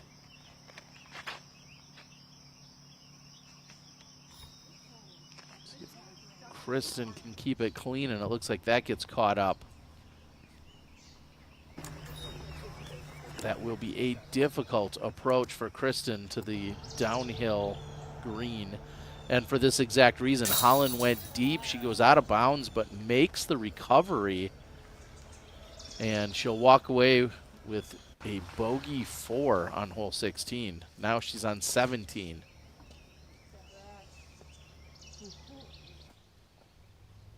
Just left of the tree, and she'll be obstructed but have a birdie look. 2 clutch shots after that out of bounds throw. That putt limiting the damage, and then a good drive to follow it.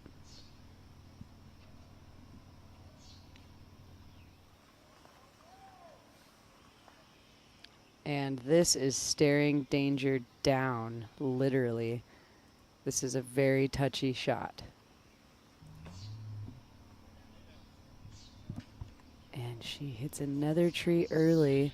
That roll was actually very good for her, so that will give her a better look at the pin. But still some work to do. With a lot of danger.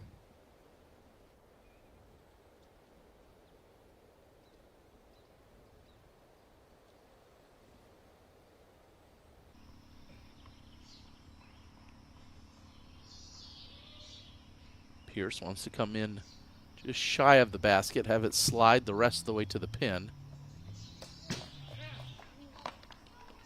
And that came in hot. And that looks like that's going to be out of bounds for Pierce. No. Just too much on it. She needed to come up at least 15 feet short and then let the momentum carry her to the pin. This green is just so fast. Even the mulch doesn't slow down the spin of the disc as it approaches. And all of these upshots and maybe putts are coming in a downhill flight, so they're picking up speed. So even more important to land 15, 20 feet short and just let gravity do the work.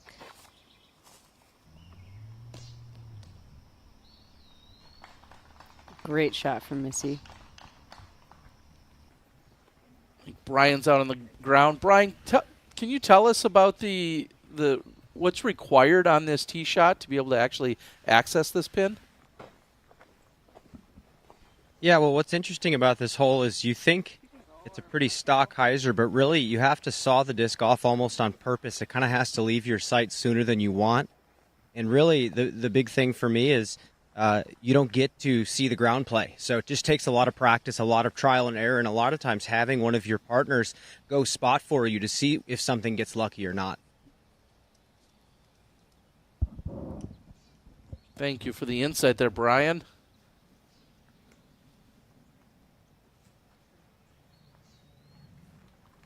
And Kristen gave it a run, landing softly behind the basket. Safe, though. I love how in Brian's description he included a little bit of luck, because I think that's exactly what hole 16 needs. Need a little bit of luck. Cat Merch has a look on 17.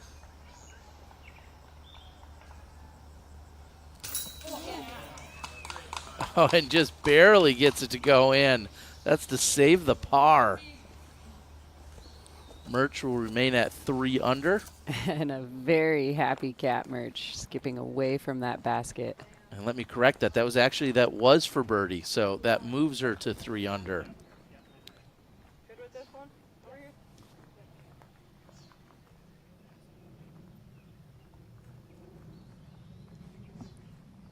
So you can see there where Kristen's disc landed and did not trickle OB where Paige's did. She's now in similar position with an extra stroke.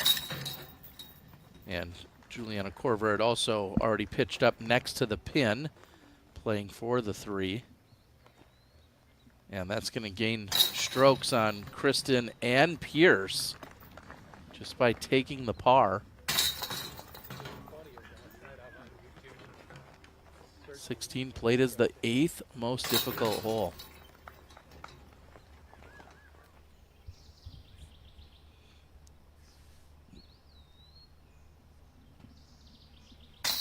And Handley on 17.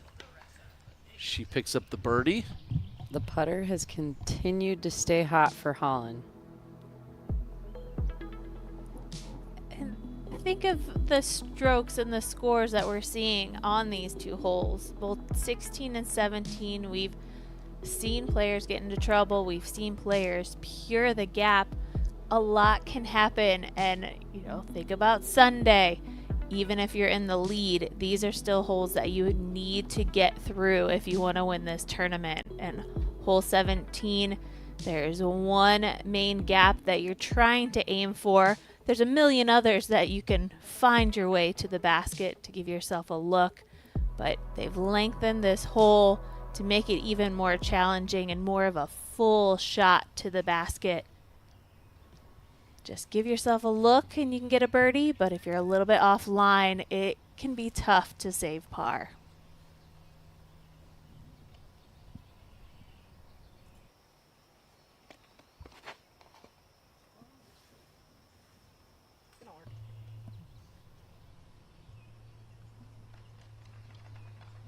Left side for Korver.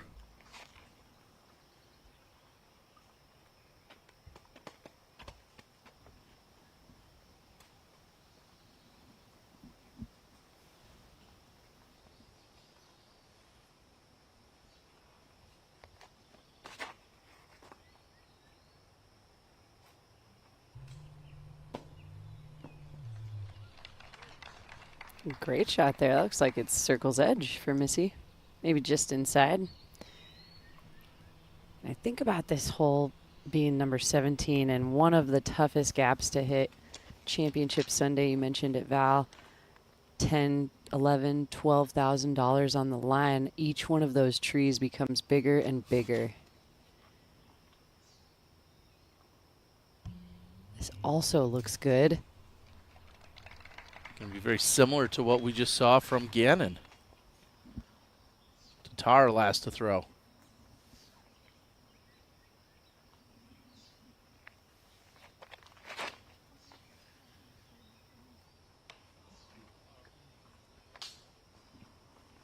And I thought it was already past that tree, but it clips it down less than halfway through its flight. Now catching up with Ella Hansen. This is her second shot on 18.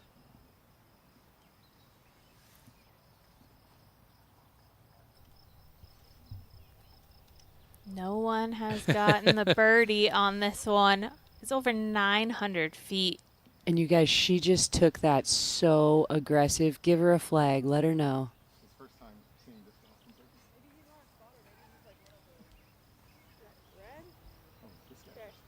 Ah, I see it. Fortunately, the flag matches her shirt. Hansen, OB. Round one, though, you got to think about Ella's skill set and the talent that she has.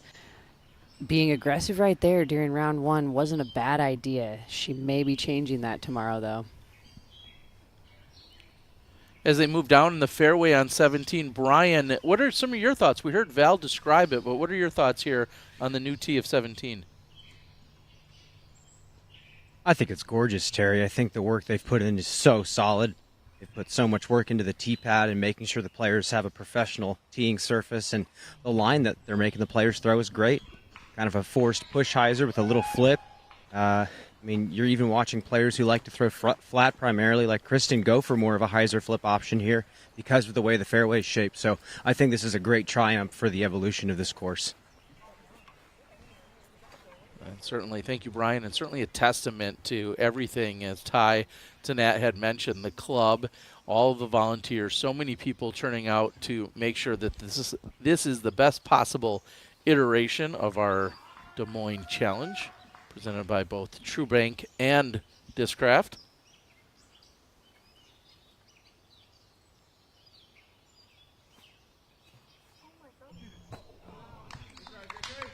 Ooh, a tricky shot, but she lands it in the bullseye. Yeah, not often do you see Korver on such an angle in terms of a hyzer.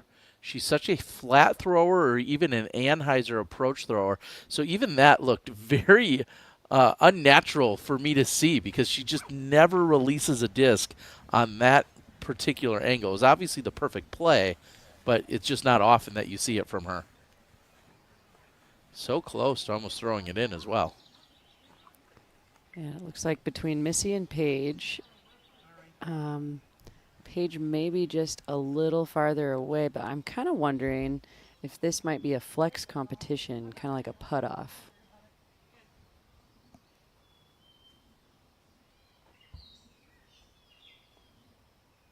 Pierce grabbing range with her feet, so to speak, seeing if she's inside or outside of the circle. Must not be a little whisker close enough for her to determine.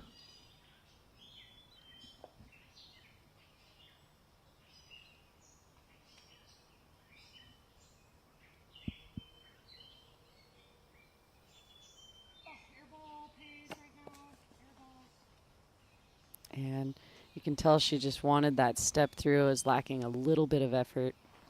She won't have any problem to card the par.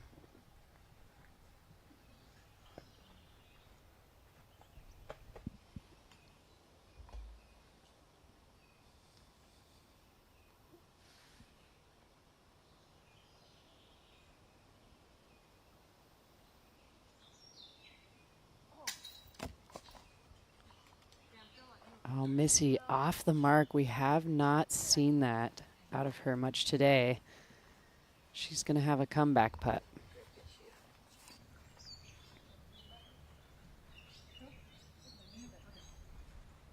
A sizable one at that.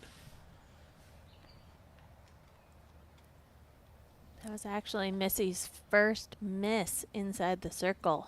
Otherwise, she's been 100%. So one of the first testers of her round comes very late. And no problem on the comeback for Gannon.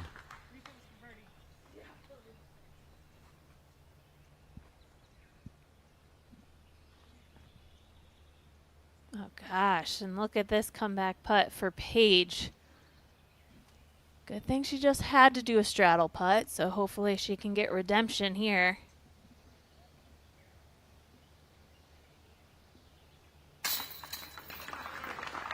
She gets it. Left side chain and gets it to fall into the bottom of the basket for Pierce. It's a little added stress on 17, but she cleans up and will walk away with the par.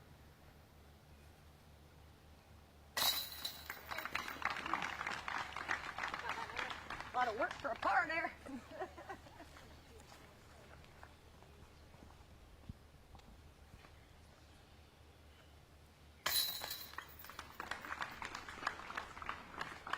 Korver in for the par. Maria Oliva with her third.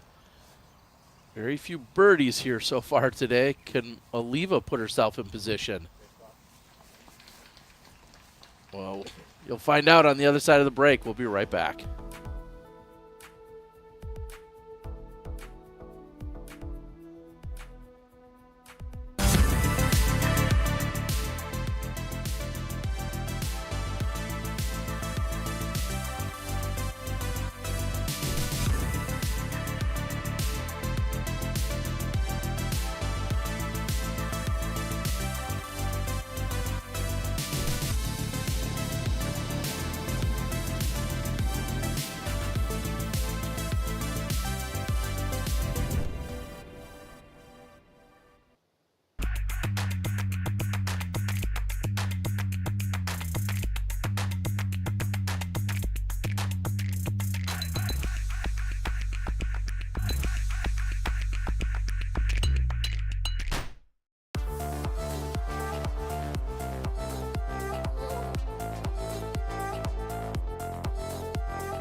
One thing we all love about disc golf is it's a lifetime sport. Whether you play pro, am, juniors, or senior grandmasters, we all want to play this sport as much as we want and for as long as we want.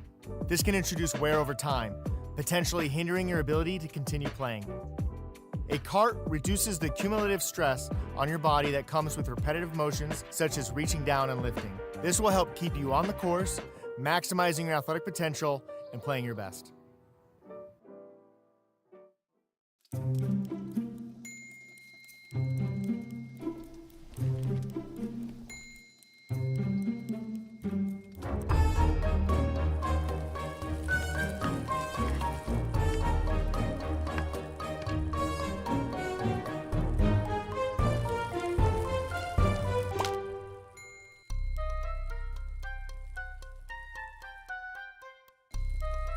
out the whole lineup at clashdisc.com.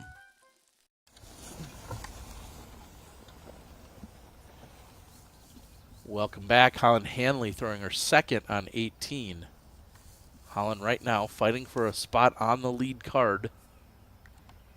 And she's at 6 under. Just the fact that she was right behind that V tree in the middle of the fairway, you lose the opportunity to be too aggressive on your second shot. And this is for just the second birdie of the day on 18, and Maria Oliva captures it. And look at that scorecard. I mean, without those 2 holes, Maria would be in our lead card, maybe on the chase card. Other than those 2 holes, she shot incredible today. So as we're starting to look at who might be on this lead and chase card for round 2, we see Kristen and Emily, our front runners, both 7 under. Pierce, Holyn Handley both sitting at 6, and Mondahano and Valadiaz both at 5. No crazy mix-ups or huge surprises there, are there? Not necessarily. Certainly Ella Hansen probably hoping she could take more advantage of some of the distance out here. We saw the struggle on 18. But overall, yeah, nothing crazy.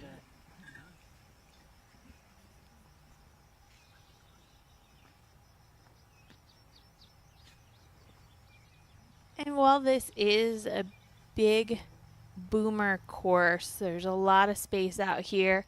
You have to land your drives accurately. You have to place them. It's about angles and reading the elevation. And so it's fun to see all the competitors and all these different names in the top 10. But a tournament is multiple rounds, and how can you follow up a good round, and how consistent can you be? Will we be talking about you in that final day? We'll see.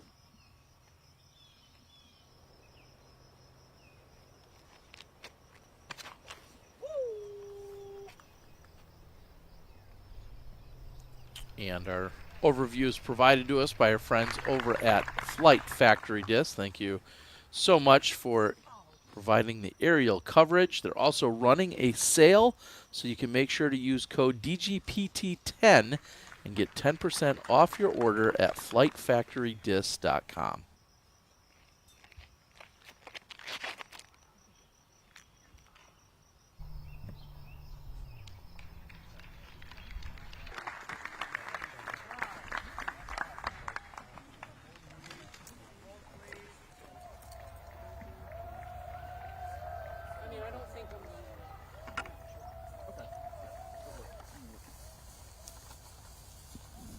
Holyn Handley with her third. Trying to become just the third birdie of the day here on 18.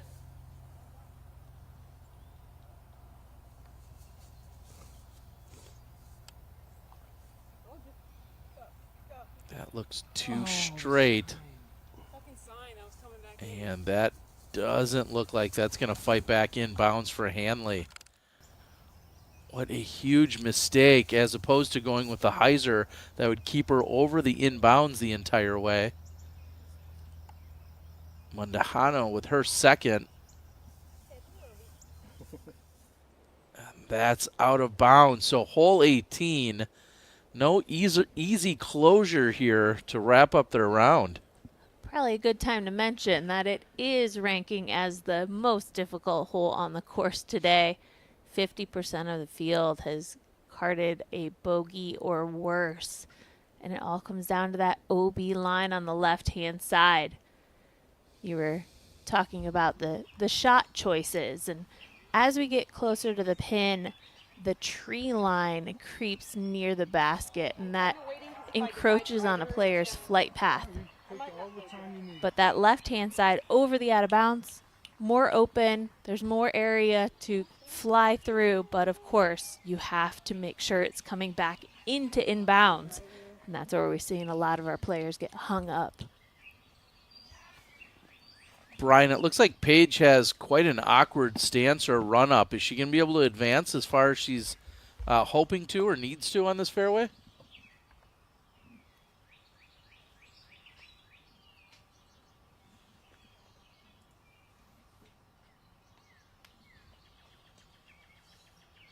All right, Pierce pinched between the trees, trying to explore all options.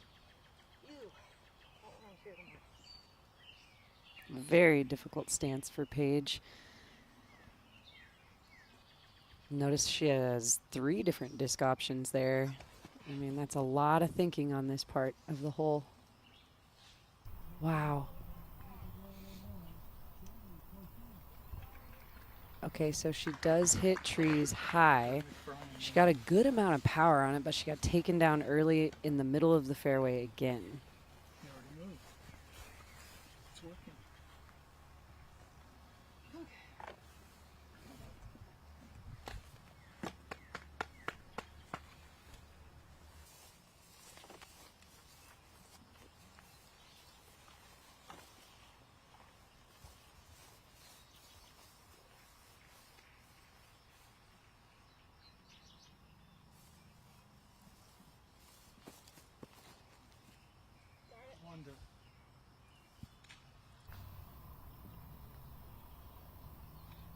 Juliana also catching some of the lower hanging branches up there, but she's in the middle of the fairway as well.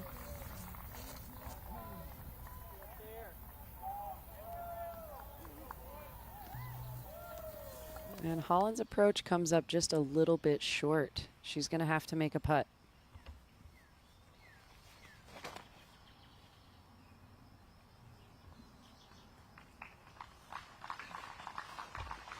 Very powerful approach from Tattar.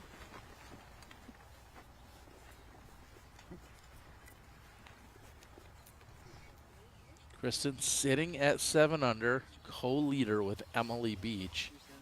We'll see if she can become one of the very few birdies found on 18 today, and if she'll have a lead or possibly a share of the lead after round 1. Now, Missy Gannon.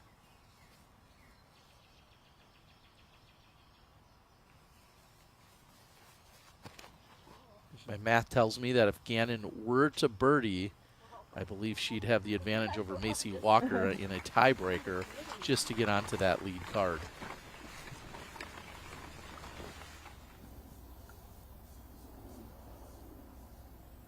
Kat Murch with her third.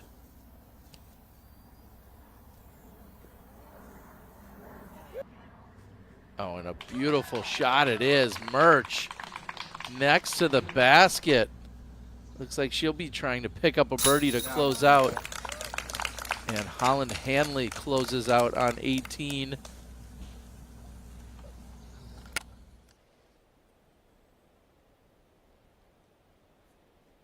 was a crucial putt for Holyn to make, limiting the damage. It's a single bogey for Holyn to finish on. So Handley at 5 under.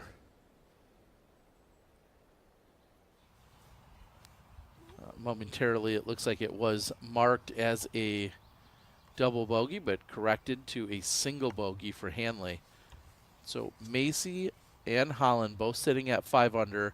Gannon's at 4 under, and if Gannon can get to 5, she would pass both of them per her lower PDGA number.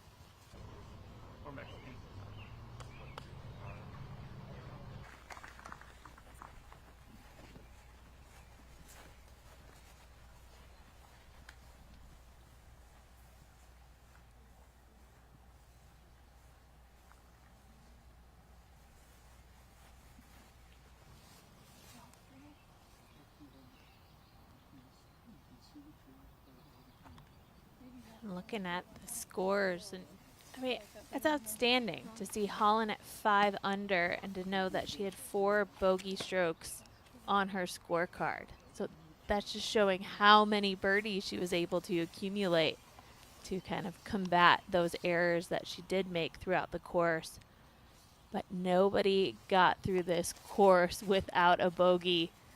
Emily Beach gave it the best effort, but it did come down to hole 18. But other than that, she was flawless through 17 holes. It also makes me think that we could see that 9 down from last year broken, and maybe by more than just one stroke. If somebody's hot and goes mistake-free, we could see an 11 or 12 down.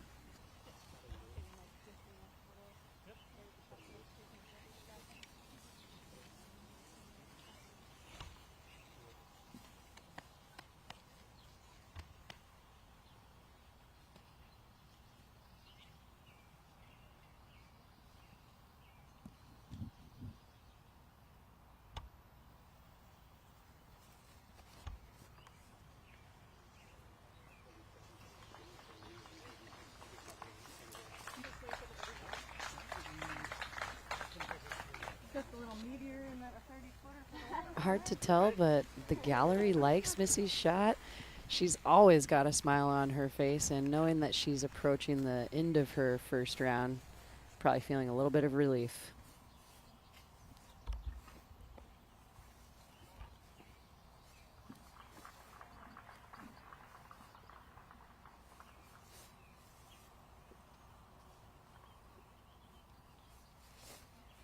How aggressive is Kristen going to get on this shot? To get inside the circle, she needs to put some good Anheuser angle on it. And she just leaves that low right off the bat. Not a chance. Into the ground, unfortunately. Not going to advance very far up the fairway. There was so much risk that could go into this shot. Throwing it over the out of bounds and then knowing that it could hyzer back to the right and in the woods. Throwing it into the ground. It's not a great shot by any means, but she is safe. So, you know, regardless of how good that really risky shot could have ended up, she is still in play, and now she can attack from here, but it's going to take a great shot to get the bogey. This is her 4th throw. And that is a huge sidearm play and does the job nicely. She's under the basket. Excuse me, not for the bogey, for the drop-in par. Well, it looks like she's secured it, Val. No worries there. Kristen is going to be your co-leader with Emily Beach going into round number 2.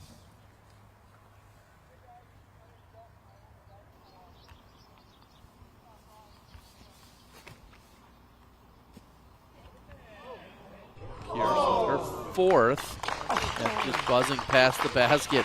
Pierce almost for a moment was going to join them at 7 under if that would have went in. But Pierce will walk away with a par most likely.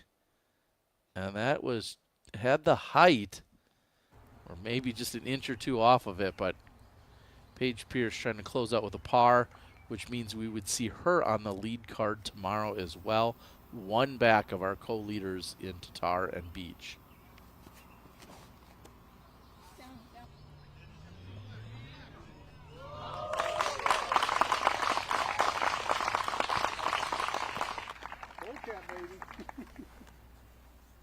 No worries for Korver.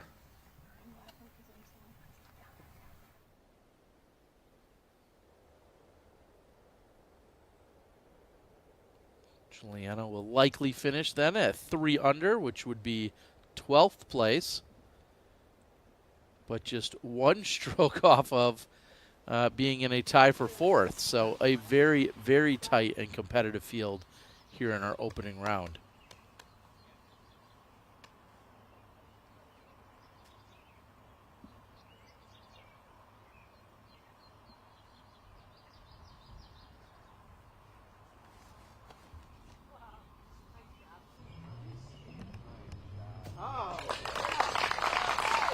That was a really fantastic shot by Missy. It took some angle and some trust in that disc, and she's in circle 1.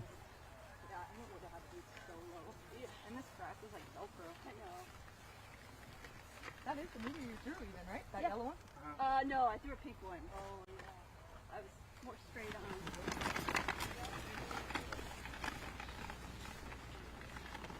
You seem like that.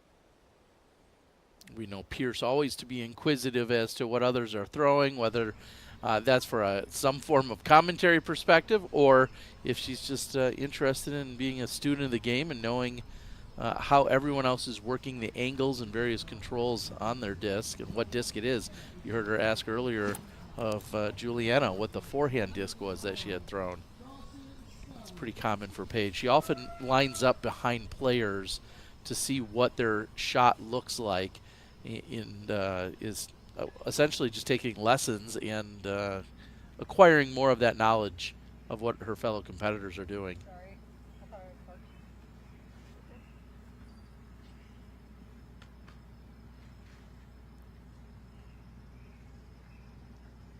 Next up, out of Cibolo, Texas, Mason Ford. And even with a slight distraction of the announcer in the background, of course, just doing his job in getting the next MPO tee off. Paige had no problem with the concentration, working through it. Missy Gannon is in. Kristen will have a tap in.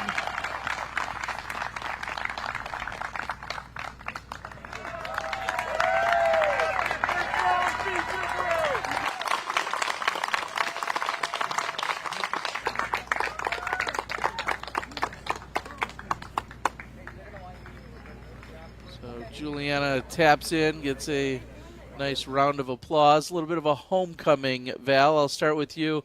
Juliana here playing very solid throughout the round. As I said, she's going to finish with a 3 under, just 1 bogey on her scorecard, 4 birdies.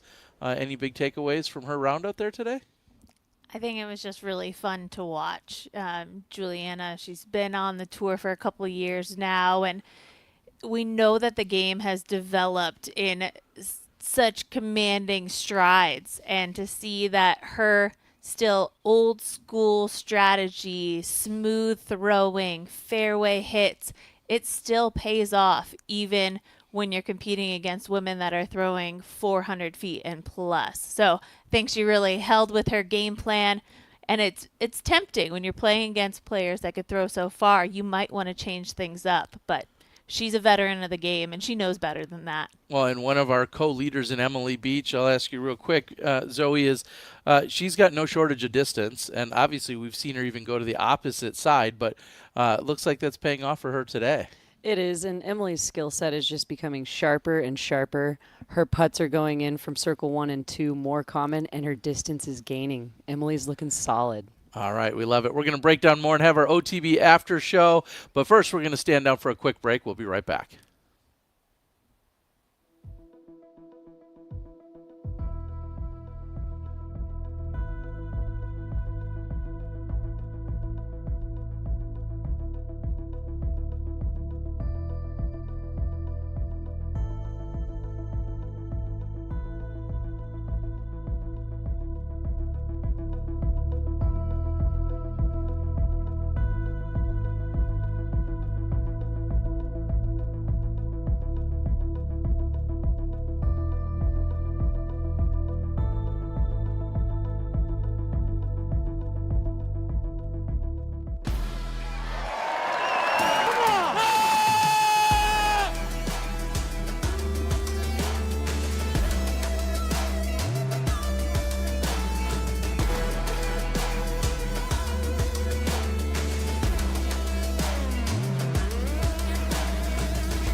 At Discraft, we don't wait to see what the future holds.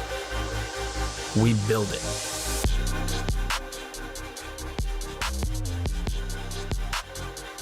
The future is in your hands.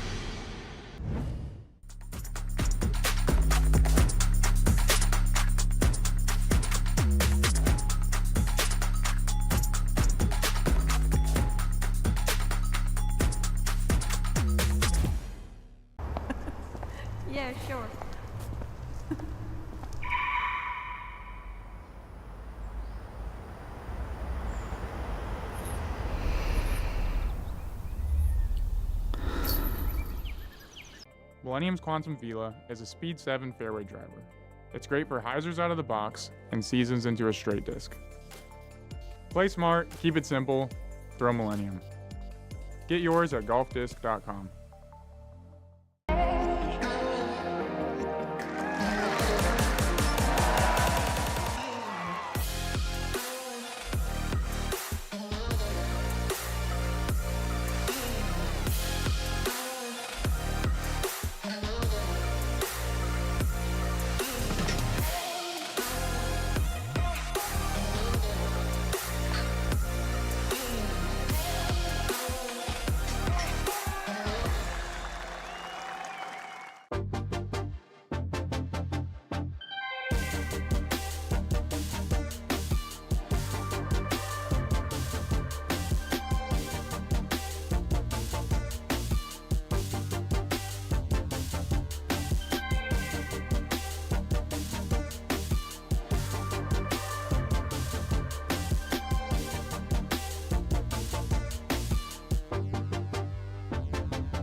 Join the Paul Macbeth Foundation's Builders Club to help bring sustainable disc golf experiences to people and communities around the world.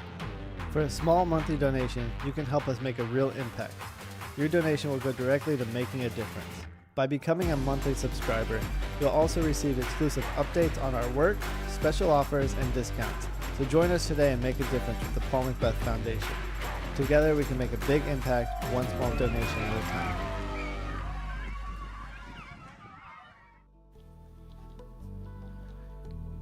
Paige Pierce currently sitting in third place by herself. She's on the ground in the clubhouse along with Brian Earhart. Let's hear from her now. Okay, I'm joined here by Paige Pierce. Paige, we talked a lot about Bonnaroo yesterday and now big gear shift over right into competitive disc golf. How did it go and how do you feel? Yeah, it felt good. You know, I had some moments of frustration, but I also had some moments of like pure like passion and joy. Like, you know, I had some shots where I was like, really, you just airballed right now, or like, you know, like a couple just approaches or something like that. But like I also had some like big putts go in, or like my drive on hole, I think it's 6, I almost went OB deep and I didn't even know that was possible. So like I had some awesome moments as well. So like everything in life balances, right? So take the good with the bad, and like just happy to be out here throwing. Yeah, nice. That's great to hear. Yesterday you said that you were going to come out here and you didn't want to mess around. You didn't want to mess around. Do you feel like you accomplished that today? Yeah, I think so. Even like, so I guess what I kind of mean by that is just like trying to play golf, but still being aggressive. Like, you know, sometimes like, you know, I understand commentators and media, they want to make a storyline and it's like, hey, why did you run that putt? That was silly. Or, oh, you didn't go for that. And it's like, I'm going to stop thinking about that and just go for the shots that I think I'm capable of and don't worry about what people say, because for me, the most fun golf is running those putts. And so like, for example, hole 3, that was probably a putt where I maybe shouldn't have ran it, but that's what I meant by no messing around. Like, nice. I can make that putt, so I'm going to try. And maybe I miss, but hey, like, it's just a missed putt. It's not a broken back or something, you know? I love that. Yeah. I mean, that's so much fun to watch. I really appreciate it, and I'm glad that you're here giving it your all, playing for Paige. Thank you. Thank you. So there she is, Paige Pierce. We'll see you tomorrow on the lead card. Sounds good.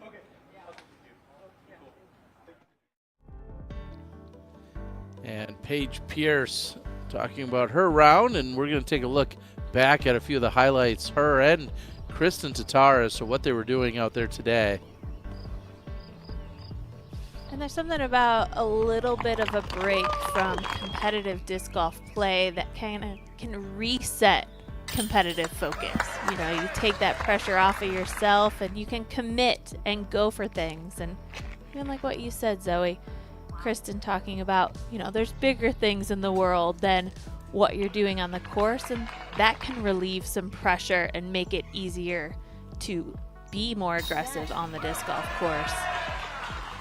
And there, Kristen picked up the only birdie in the entire field on hole 13. She was gaining some momentum, but then Paige comes charging back on both 14 and 15. And even after a brief misstep there by Kristen, she recovers perfectly to still get up and down and take the par to close out on 18. Pierce close to bring it up on hole 18, but she ultimately closed out with a par, and maybe more importantly, closed out with 92% C1X putting. For more exclusive interviews and some of the best insights that you could look for or ever hear, Brian Earhart and the rest of the crew over at Tournament Central will be breaking it down as we close out our regular show. Just stay right here because Tournament Central will bring it all to you immediately following our little chit-chat. And what a day it was. Our first round of the Des Moines Challenge is in the books, and looks like the weather cooperated. Very low winds, some great putting. I was just recapping some of the stats there from the putting, seeing 92% by Paige, seeing 80% from Kristen. Maybe she could have cleaned up one more out there. But Zoe, anything else that you saw? Nope, like I said, just the talent in our field has definitely raised to the challenge. They are attacking this course like they know what to do, and the entire field feels revived, excited to play, excited that it's summer, and it's not just a bomber course. It's about the skill, the distance, and closing out the deal on the green. Yeah, and then let's take a look at what we're going to see on our chase card. The likes of Holyn Handley, Valerie Mondahano, Maria Oliva, Missy Gannon, Kat Murch. It was a huge logjam in terms of the overall score, but very impressive what they're doing. And you see all of those players within the top 10 or top 12 or so, all within 2 or 3 strokes of our leaders. We're definitely going to have quite a fight out there this weekend in Des Moines. Yeah, and it gives me a little bit of faith knowing that these players, they played really great rounds today, but nobody came through just absolutely flawless and played out of their mind. Every player still has a little something to work on, and I think that's what can help you continue that drive in the next couple of rounds and keep your focus in the game. So having all these competitors so close with their score, I think it's going to be really fun down the stretch. And again, my fingers are crossed that the weather's going to be great, because that's what's going to make this course really shine and allow these players to play the best golf that they can. Zoe, speak to the pressure. We talked about what Emily can bring to the table. Speak to the pressure of being a co-leader at an Elite Series event and what she'll have to battle with in the morning. Well, Kristen has a ton of experience in the driver's seat. Paige, years and years compiled even over Kristen. Emily has maybe the most difficult pressure and the highest nerves coming into tomorrow. Will she eat them for breakfast, or will she crumble to that pressure? That's what we're excited to see. But the battle got going early today, and it's not going to let off. Round 2 is going to be exciting, and round 3 is worth a lot of dough. Yeah, it certainly is. The payouts that we talked about at the top of the show, more than $105,000 added to the event, and we're going to see an equal payout on both the MPO and the FPO side, as we're discussing it somewhere in that $11,000 or $12,000 range for a first place check this weekend in Des Moines. You can't argue with that. But what we can look at, or maybe we could argue about, is what in fact was the OTB shot of the day. It's going to be our final note. Let's take a look now, thanks to our friends at OTB.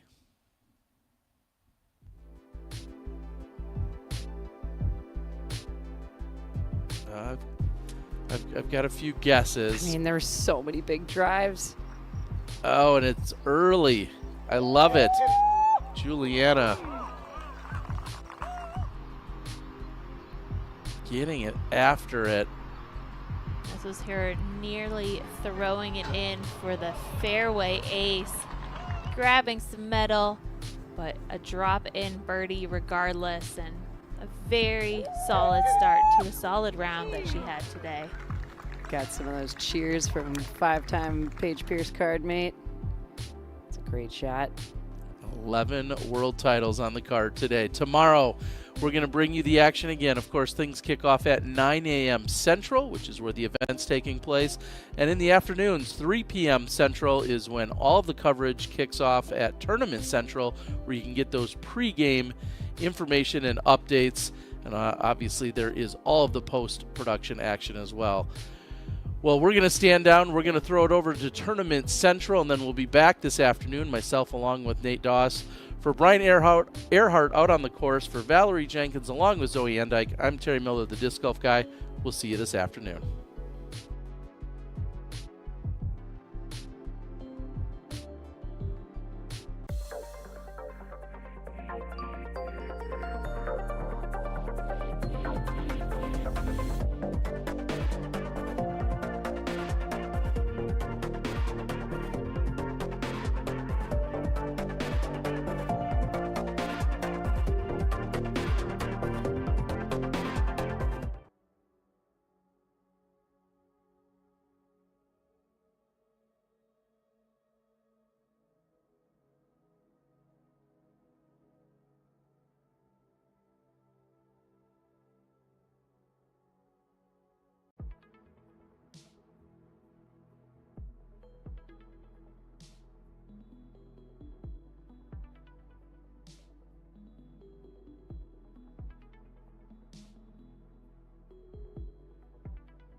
Hot and steamy in the air in Des Moines, and hot shooting on the course for the opening round of the FPO division during this year's Des Moines Challenge.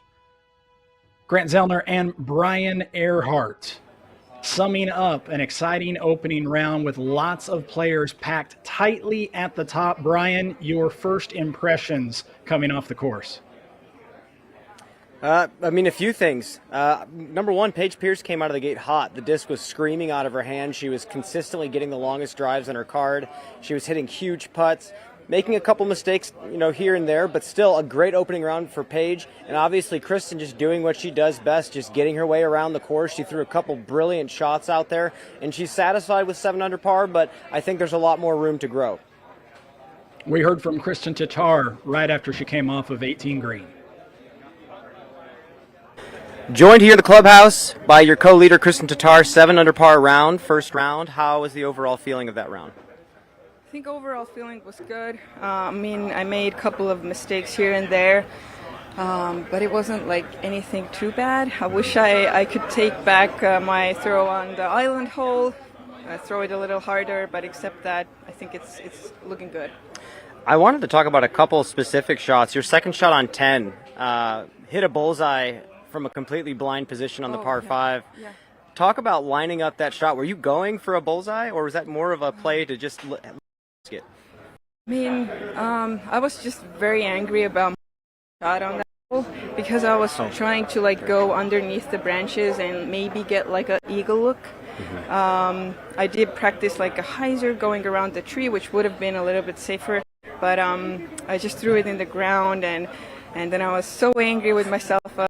I have to make it from here, but the disc ending up in the bullseye was just a bonus. I was just trying to get a look for a birdie. Yeah. Well, it was a phenomenal birdie, and then I want to jump ahead to hole number 13. It's only 330 feet, dogleg right.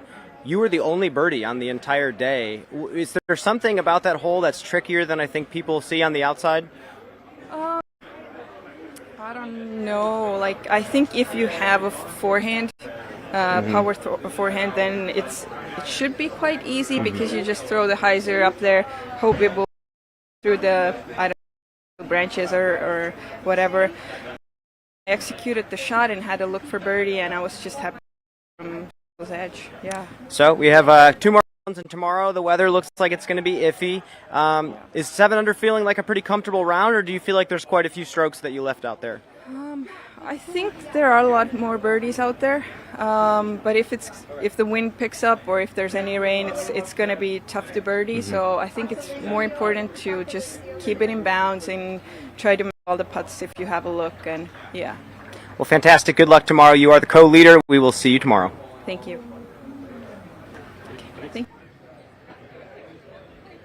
Well, Brian, on one hand, Kristen says she thinks there are more birdies to be had out there. On the other hand, nobody in the FPO field avoided at least one bogey. This course has teeth, and it's not going to be uncommon to see some dancing up and down the scoreboard tomorrow, even at the top.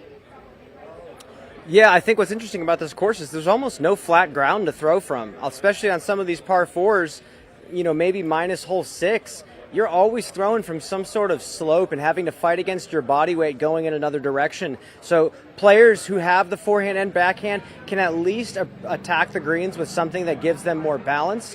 It's just a tough course to maneuver. It's hot out here. I think the sun is just beating down harder than it ever has all season. So the players are just really having to stay extra focused to stay clean out here. And obviously it's been tough to do.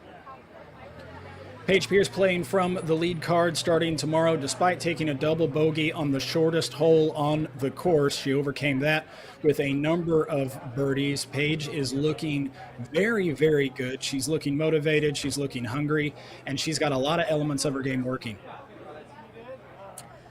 Yeah, it's just been fantastic to watch, and really it goes to show you just how strong everyone in this field is right now. I think the FPO division as a whole, there's a lot of tight scoring up towards the top right now, and I think for a lot of players, not just Kristen Tattar, the scoring can be improved upon going into tomorrow. Hopefully the weather holds off. We'll see. I mean, some players react differently when the weather is looking terrible the next day, so we'll just have to see. We talked about her before the round today. Holyn Handley shooting herself into contention. She's in a tie for fourth. The PDGA number tiebreaker that goes into effect on day number 1 will push her to the chase card, but Holyn in contention yet again. We heard from Holyn after the round. I'm joined in the booth by Holyn Handley. Holyn, one round done. It is rather hot. What words would you use to describe the heat today?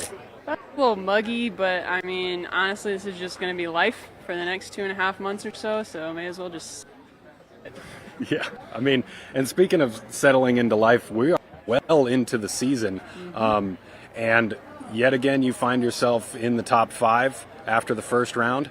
How does that feel? Normal? Yeah, feels good. I felt like I threw the disc pretty well for most of the holes, but really the putt was what was on fire today. I had some really good par saves because I was just making everything. I think I missed like one inside the circle that wasn't a layup, so very happy with how that's looking. Nice. Wow. Yeah, that's great that that you were money on the putting green, because that kind of helped make up some ground for the 3 OB strokes. Are you planning any big changes tomorrow? Any big? Not particularly. I mean, that last hole on 18, I mean, it was a good shot that just, it snagged the signs and didn't get a chance to come back in bounds. So I'm not too mad about that. I'll probably do the same thing tomorrow, just keep it a little high. And then, 16 was the other OB stroke, and that one was just a misfire off the tee. That kind of put me out of position, so just trying to throw that better. And then the other one, I just threw too soft. So kind of hazard out OB, and there's really no reason for that. So same game plan, just execute those 3 shots a little better. Sweet. Well, we look forward to watching you tomorrow and hopefully on Sunday. Yep. So best of luck. Get some water and some rest. Thank you. Sure. Thanks. So Holyn Handley will lead the chase card into action tomorrow. Holyn tied with Macy Valadiaz, who will play from the lead card. Also, we haven't even mentioned, tied for the lead with Kristen Tattar, Emily Beach, a 7-under par effort from an earlier card in the day. Emily on fire. And we will hear from Emily right after this on the Disc Golf Network.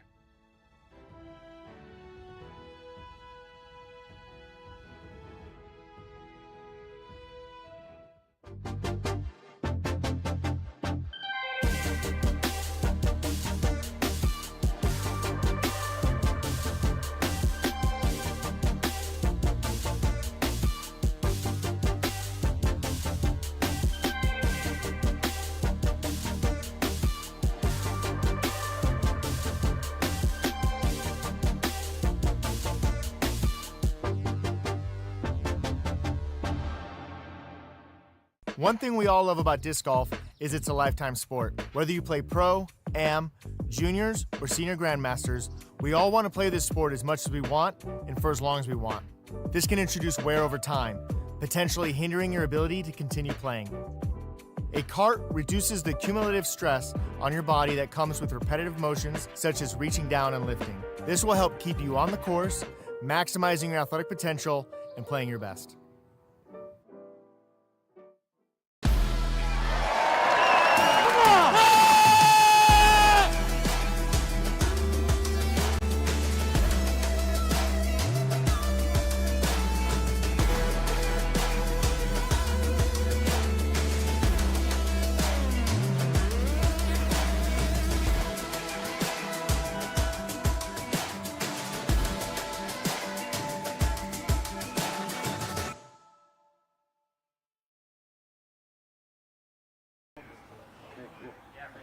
Okay, we've got Emily Beach in the booth here at Tournament Central. Emily, first round of the Des Moines Challenge is done.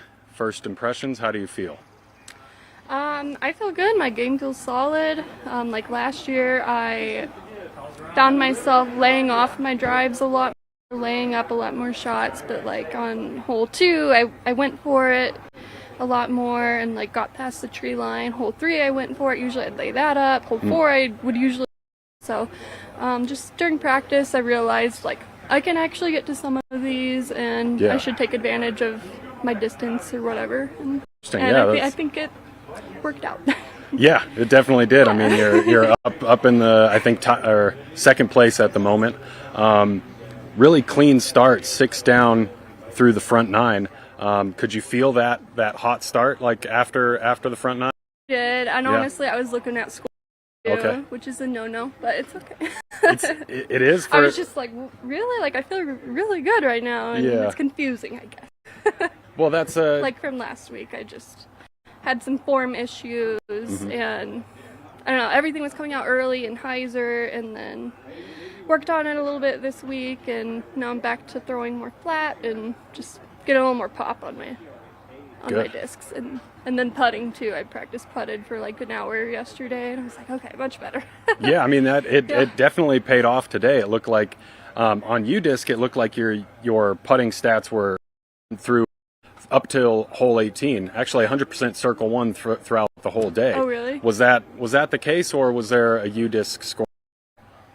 Because UDisc showed that you made all your circle 1 putts from the bullseye. So was that's not were true. They must be it. Yeah, it's an error. Well, so that's definitely not true. So how was the putter today? How was it working? You said you practiced. Yeah, I was practicing like at 25, 28 footers yesterday, because that's what I was struggling with last week at DDO, and I made all of those today. Like anything that was in like the 25-foot range. So nice. Okay. It felt good. Like see the hard work.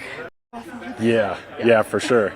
So the first round, you're up towards the top, and that's been somewhat of a consistent theme throughout the year. Are you thinking about the next 2 rounds in any sort of than the first round?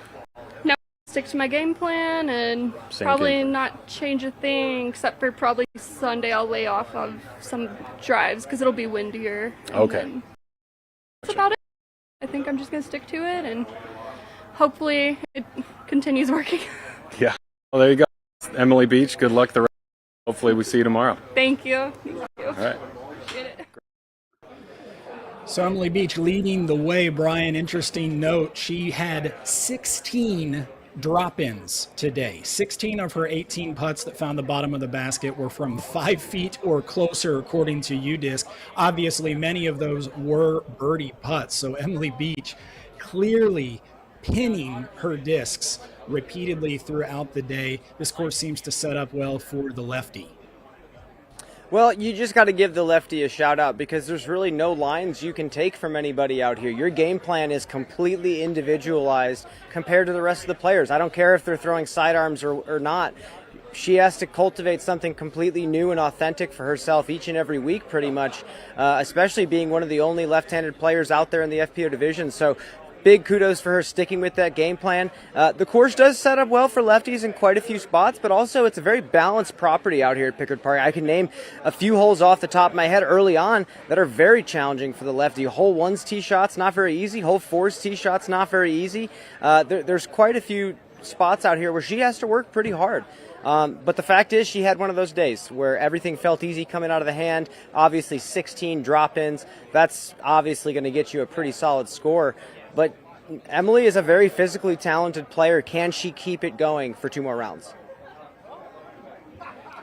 Brian, Haley King was a topic of interest coming into this tournament thanks to her victory last week. She started out hot with 2 birdies, and then the scorecard went red. Ultimately, Haley King elected to withdraw just after making the turn. Have you got any updates on Haley King? Yeah, just a brief update. You know, I messaged her to see what was going on. She got back to me with something very vague, clearly not wanting to put anything too specific out there, but she said, I'm going to be okay. I just don't want to push anything too far. I also want to keep my mental game intact and not go down a path where I'm trying to overcompensate for something. So don't entirely know what happened, but to drop that early in a tournament, coming off of a big win the previous week, that's probably something serious, and I'm hoping that she takes care of it and we can see her in future events. Okay, good update then for Haley King. Well, we've got a short break coming up on the Disc Golf Network. We will be back here with Tournament Central starting at 3 p.m. Central. That's 4 p.m. Eastern Time. Brian and I will take you into the MPO opening round here from Pickard Park. So for Brian Earhart, I'm Grant Zellner. We're going to leave you with a little Valerie Mondahano, who will be playing from the Chase card tomorrow. Great to see Valerie near the top. So Valerie takes you into the break, and we'll see you here in about an hour and 40 minutes, right here on the Disc Golf Network.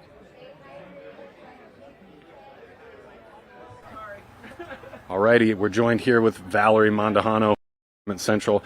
Valerie, first round's over. You're tied for 6th at the moment. How do you feel? First impressions? I feel very dehydrated now after that round, first of all. It was very hot out there. Yeah, like you said, I'm happy to have round 1 done. My round, I felt, was a lot better than it showed. I felt like I started off pretty well. The back pretty much killed me. I didn't throw the best tee shots, and I felt like that's what left me in 6th place. Gotcha. Do you feel like the weather? I mean, it's very still out there right now, so there's the humidity is sticking around. Like that was contributing to a little bit of the slowness out there? I mean, I think it could have drained me a little bit. I'm probably more tired than what I'm thinking, and I felt like that could do with some of my tee shots because I'm not exactly getting my hips into it in the last finishing holes, so I think that could do it too. Gotcha. Well, second event back from the long injury break, how do you feel? Does this feel a lot different than last for you, or does it feel about the same? I feel like it feels a lot different game-wise. My game feels so much better, and I feel like it's getting, slowly but surely, it's getting back to last season. But yeah, it feels good again. Good. Good to hear. Okay, we'll see you tomorrow, Valerie. Thank you very much for joining us. Thank you. Sweet.